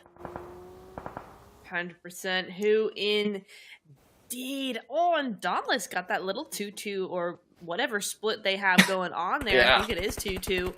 Either side of Golden Boys. So no matter what happens here, they will have a piece of the pie. So that will be an interesting later play to look out for. As we look at the zone is starting to move in Enigma. We're going into stage 5 right now. Still 13 teams left alive. Not full teams, but teams nonetheless. It's different entities you got to watch out for. Yeah, I mean, and Tensa, unfortunately, being an opening knock on the Dauntless squad, luckily the rest of the squad, like a Casper and stuff like that, are able to get a bit of Overwatch, and he's actually driving in pretty far, trying to get the reset off on Tensa. Hopefully he will be able to get it off. This 2-2 actually still works out for them in some way. They're able to find their way into the next zone, but unfortunately it's not just them. There's a team in front of them just over the hill. There's a team just to their east on the back 2-2 split compound. These teams, even though it's stage 4 coming into stage 5, we're already seeing teams struggle to make their way in. Oh, man. Dauntless are playing this so slowly. So slowly. Oh, I mean, okay. It doesn't get worse than that, I think. Not really, no. I mean, Golden Eagles, big chillin'. Yeah, I mean, I'm expecting Golden Eagles to make the play on the Titan. Unfortunately, if Legend stays back, we might see old Gangsters make the send on of him. Kindness, though, the split player of Titan, having to hold off that eastern compound now.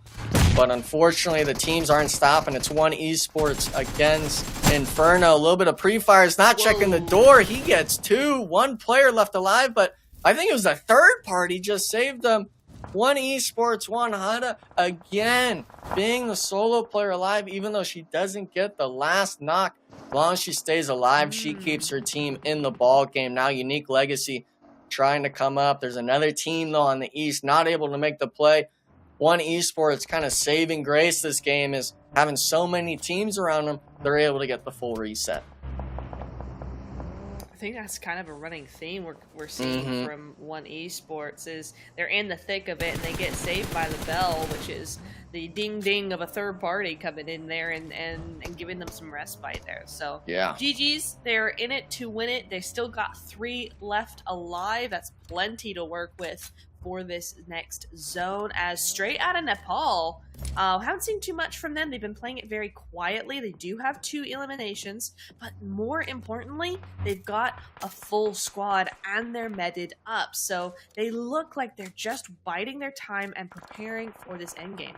Yeah, I think they realize they can win a lot of these 4v4s, but they've been getting third-partied or at least just maybe losing 1 or 2 players. They're playing it extremely slow, keeping the 4-man, and we see it when they have the 4-man, that southern side, all they have to do is make sure no one makes the same rotation as them. They're starting to apply pressure. Golden Eagles, they were holding this northern side, pushing back. Dauntless trying to push back Titan Gaming. I actually believe they pushed them back all the way to that ridge line.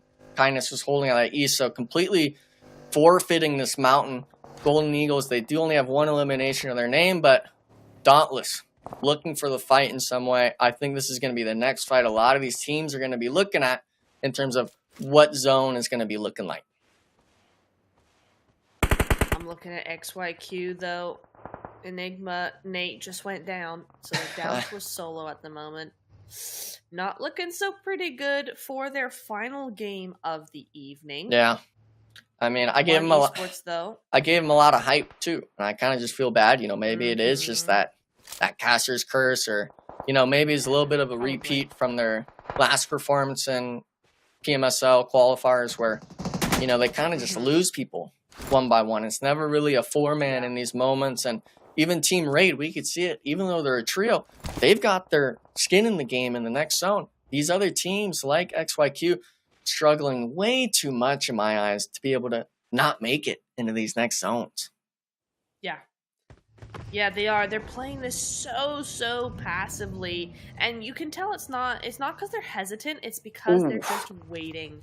They're just figuring it out. They're trying to see where zone is gonna go. It is gonna go to the north side there. Again, favoring Golden Eagles. Oh my goodness me. That is quite the nade coming out of Titan there. And well placed. Yeah, I mean, if they get the elimination, this could be huge because Raid might not have a lot of smoke grenades. They might not be able to make this cross back to Titan Gaming's ridgeline, meaning that they're going to have this full control of this outside. Obviously, they're straight on Nepal on the southern end, but they might not opt to even rotate anywhere near Titan Gaming, allowing them free control. And look at this. They're pushing out of the compound. Kindness fishing the thirst. Now they're playing the smoke grenades. Team Raid forced undercover, not having the first vehicle. Obviously, Juancho is tagged up, but it doesn't matter. As long as no one gets knocked, it's a win in your book. That's not the only fight, though. Dauntless taking it with Golden Eagles on the hillside. Alim getting beamed out from old Gangsters. Everyone's able to see each other now. We're talking stage 6, Neptura. You're not making these rotations any easier. Now, Kindness in the smoke. He's not going to find the player. Almost gets him. 1 HP. No thirst yet. I'm hoping someone on Titan's able to run over and get some shots down. Medkit is going to come off. Crow and Juancho. Unfortunately, Exo getting knocked. I think they got to just leave Kindness go for the position play. Really unfortunate timing. I think that was old Gangsters maybe knocking them. 3 point. A little bit of a saving grace. I mean, if old Gangsters get this win, it's going to be huge for them. And it's not going to put anybody in the top 8 into any specific danger, right? Everybody's going to kind of stay the way they are. And that could be an interesting aspect coming into tomorrow as we see these nades start to really move in now. He's all healthed up. He's meted up. He's ready to go. And the nades from straight out of Nepal as well. Wow. What nades coming in there. Good stuff. I mean, this is what happens when you're able to just sit on that south side and kind of vibe. One Esports as well. Just drive up and give them a freebie, so to speak. This team just vibing on the south side. 4 players up. I understand they have 1 player knocked with 4 elims, but they're going to be able to get the reset. They're going to find their stride in this game. And these other teams, we're seeing the elimination points rack up. I think this is going to be the deciding game where we're really going to see who's able to play the long game and who maybe just got lucky in some of the earlier matches. Dauntless and Titan both up to 7 eliminations, right? This is what we had wanted to see from them this entire time. Now, Golden Eagles, they're going to be looking for a knock over on to Dauntless, I think, with that Bison across the way there. Again, Golden Eagles have had some really good splits across zones in the past so far today. I think on a Miramar specifically, they had a really good position, and it's not bad here either. We're seeing the same sort of thing. They only have 2 eliminations, right? But they have that control, and if they move forward, they could have even more.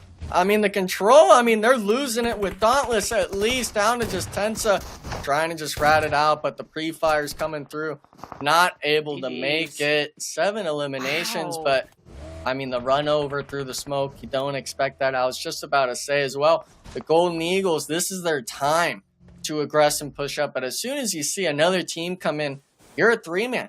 You got to be playing back at this point and playing the zone. Everyone else, there's still points, I guess you could say, that you could find elsewhere, like on the eastern side of the map. But, I mean, Dauntless, you really hate to see that. They held the spread. They were applying a lot of pressure on the Golden Eagles so they wouldn't get eliminated from the mountain. And just having to worry about 2 fronts at once, never a good issue. Not at all. Unique legacy, though. Massive control there to just watch that player run around. Come on, Frankie, you got the DPS. Doesn't even get a shot out before Freddy E takes him out. He's done. He's just gonna go straight past Unique legacy there. Who's gonna tell him? Oh my lord! Oh my lord! Oh my! Okay, Saban, training grounds for you tomorrow. What the heck was that? Yeah, if we're you nearly lost that. If we're standing up, and we're full spraying a shotgun, and we almost lose that, there's a problem. Now, luckily, There is a problem. luckily he got it, but I don't know, Paul, I got a Jeez question Louise. as well. King playing the back angle, no Overwatch for his teammate. Really tough to see out of it. Golden Eagles were able to play this mountainside because of that sort of straight out of Nepal third-party unique legacy down to the solo. And I'm really liking old Gangsters spot, even though they're down to just a duo here. Yeah. Neptura, they're kind of spread out on this northern edge. If they're able to maybe creep up on a Golden Eagles, I could see a complete backstab from the squad. Yeah, definitely. Could be very good, but we can't discount Titan right now. They are still a full squad. Never mind, they're not going to win. Okay. Golden Eagles. Come on. Golden Eagles position. Look at them go. They immediately started moving further into zone there. A nice position coming in from them. OG still could be a problem. Could Titan win? Technically, yes. There's enough cover to make it in, but come on, you got two teams who definitely have more control than you in zone. It's not going to happen. I think their saving grace is that OG player Katri all around that north side, maybe getting an opening knock, and then Titan Gaming Quite possible. somehow keeps a vehicle and kind of makes that do or die send play. But that's asking for a lot of things, a lot of the stars, I guess you could say, to align, and we haven't been seeing much out of that tonight. It's been a lot of people that have been already performing, really kind of making their own magic happen, and Golden Eagles have definitely been doing that more than Titan Gaming. Even though Titan Gaming has 9 elims, it's still a tall order for them to make this cross. And I mean, yeah, look at that. It's just 40, 50-meter cross to the next hay bell. There's 4 of them, but with no smokes. You got to get a knock, and Exo, the one that needs to step up the most, the one that people have questioned the most, showing why he's such a dominant force, allowing his team to rotate in. Kindness as well, shooting off the OG snakes. Golden Eagles having to deal with their own, and Titan Gaming, they're the only team that's keeping their players up. It's coming down to just this last zone, and 4v2v1, you gotta hit the shots. Juancho getting caught out. Oh, Brazen almost giving the opening, but not the case just yet. We really want to get the thirst here. Yep. Kindness as well getting caught out on the left, but OG, they still have the solo. If Titan Gaming can make it on the south side, Neptura, I could be seeing a 2v2 again like Sanhok. Yeah, I mean, it's weird because Golden Eagles do need to move in, right? They're the closest to the zone at this point in time.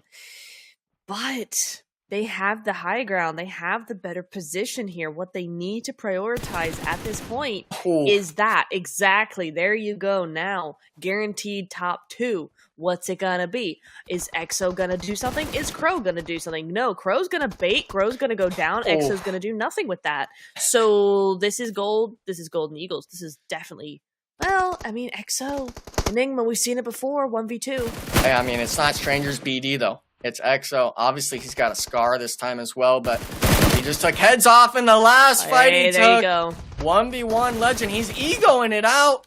Half HP to 1. He's got to find him peeking. Almost spots him, but Golden Eagles coming out with the winner chicken dinner. It seemed like that whole last 2 zones, they were playing as a 2-man, and no matter how many people tried climbing their way, sprinting their way up the hillside, they were able to keep making it happen. Love to see it out of the squad. They've had a lot of eliminations, finally getting the pieces together at the end of the night. 100% Golden Eagles. Geez, I think that's gonna be at least 11 eliminations coming in with that win as well. So looking very good for them. A great way again to start off day 2 to finish off day 1. They got a good foundation coming. Yeah, Golden Eagles, I want to say one of the most consistent teams we've had today. Like, they have been tearing it up, and a team that, I gotta say, when Dave gets on the desk, especially if they're performing as well as they have been, like, he's going to be making some weird animal noise. You know, he loves his animals. He sure is. He absolutely is, and I can't wait for it, but they have really performed so well. But let's talk about the second place team, though. Enigma, Titan Gaming finally waking up, having one of their best, well, not their best, excuse me. You go back to map 1 Erangel, they did get second place, but this was their best performance in terms of not only placing, but also in conjunction with eliminations, because I think they were, what, around 8 or 9, if I'm not mistaken? Yeah. So good on them for doing so. That's a solid way to finish the day. They were in 6th place. They were starting to get in that uncomfortable position where they were 20 plus points away from first place, which was Xtreme Ice at 57. So I think finishing the day with a 2nd place, 9 plus eliminations is one of the best situations outside of first. Oh yeah, I mean, you can't beat anything more than that. And the nice thing I like to see was they were holding the split a lot of the zone. They condensed down, and unfortunately, it went back to where they were holding before, but they chose to stay as a 4-man. No one really overextended themselves. Obviously, we saw Kindness get knocked earlier, but they worked as a team. And that's one of those teams where their roster was kind of, 1 or 2 players thrown in maybe around the last minute, in my eyes. Finding their stride as a team here in this final match, especially when they see the scores, it's going to be a huge confidence boost for them.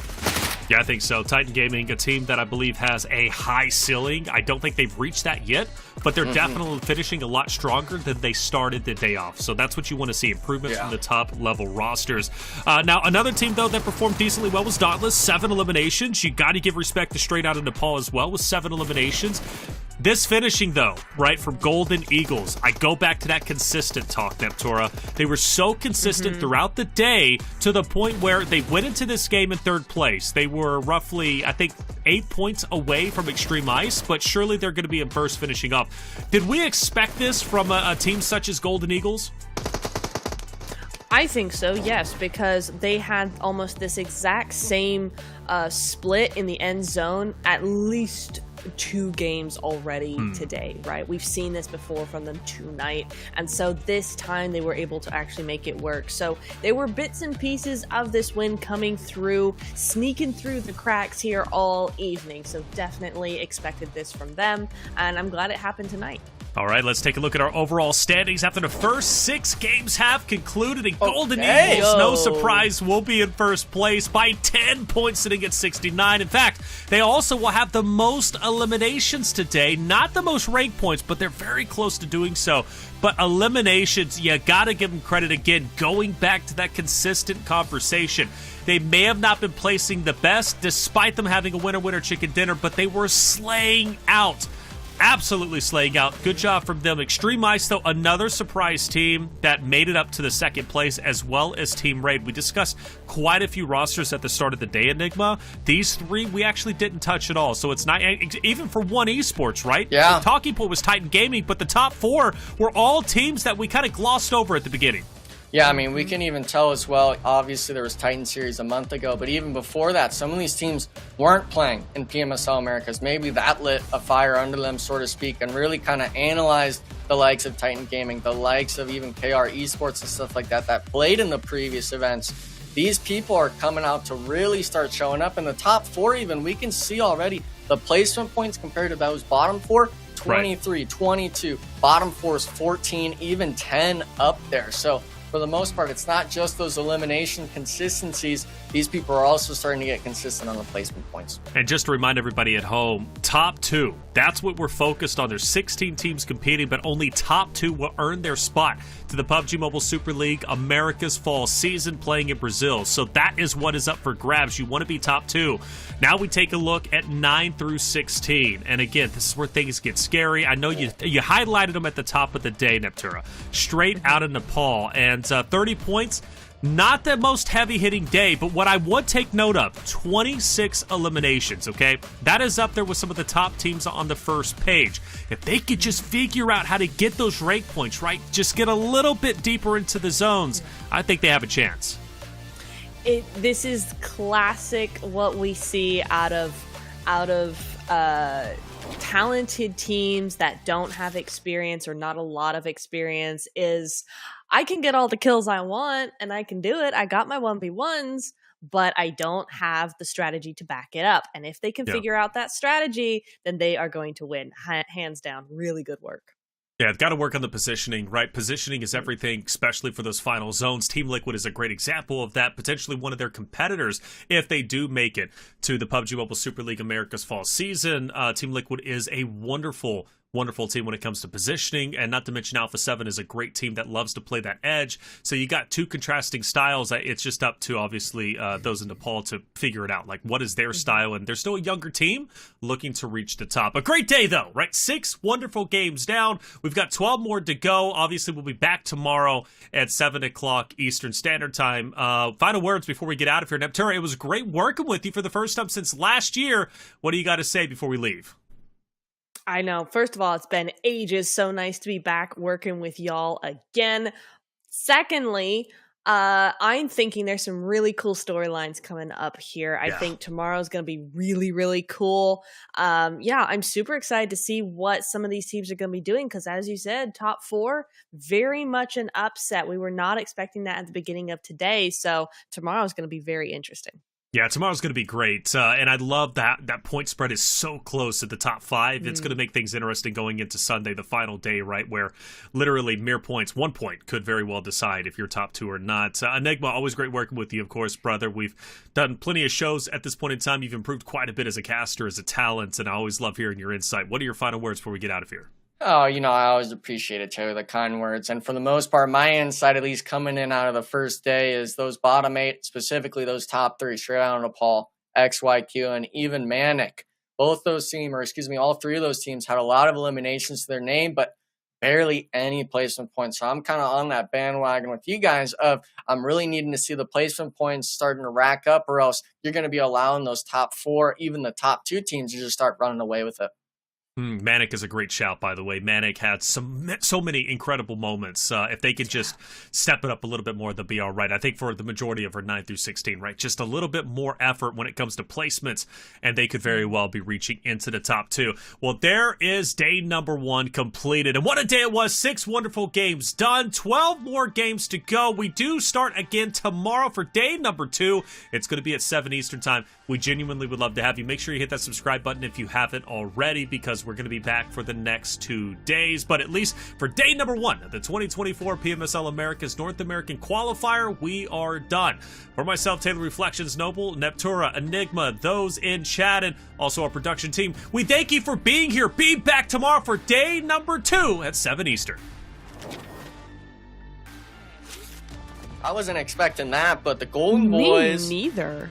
Not expecting the full send. It looks like a double knock maybe from the team. Full sending, but no. Hello. I know you're a fan of him. We saw him pull out the 1v2, but I'm not sure if he's able to pull this off. Oh, excuse me. 1 down for him, but we're seeing the off angles from Poppy Triste and stuff like that. Thank you. This is 6 eliminations on Legend the player. Now in a 1v3 spot, almost getting the 1, but the Ridge is coming in with the zone, and yeah, he's going to give the point to no one. Extreme Ice. Craziness, but we're not going to look to our side. Klaus coming in big. Tensa now with the off angle. No way. And he's running in the open. He ran a reload, but the zone damage is coming in. Bob, 1v1, but he's got the trees. It doesn't matter. Dauntless is the player against double DBS. He got the reset on free point. Can he bait for his teammate to get the knock? He does. Poppy Triste now on the back foot. And look at this free point. They're not stressing about it. He's getting the heal, and they're going to double swing this guy. Full send out. There's the 1 though. 1v1 with the shotgun. Oh my god, hit the shots. 1 Esports saving the game. But it is going to be no risk with that Fire Mummy outfit. Going to be taking him down. Team Raid go down. Team Raid goes down. I mean, they held the cliff, or they held that compound, but it doesn't matter. Well, I mean, XO, Enigma, we've seen it before, 1v2. Hey, I mean, it's not StrangersBD, though. It's XO. Obviously, he's got a scar this time as well, but he just took heads off in the last fight he took. There you go. 1v1 Legend. He's egoing it out. Half HP to 1. He's got to find him peeking. Almost spots him, but Golden Eagles coming out with the winner chicken dinner. It's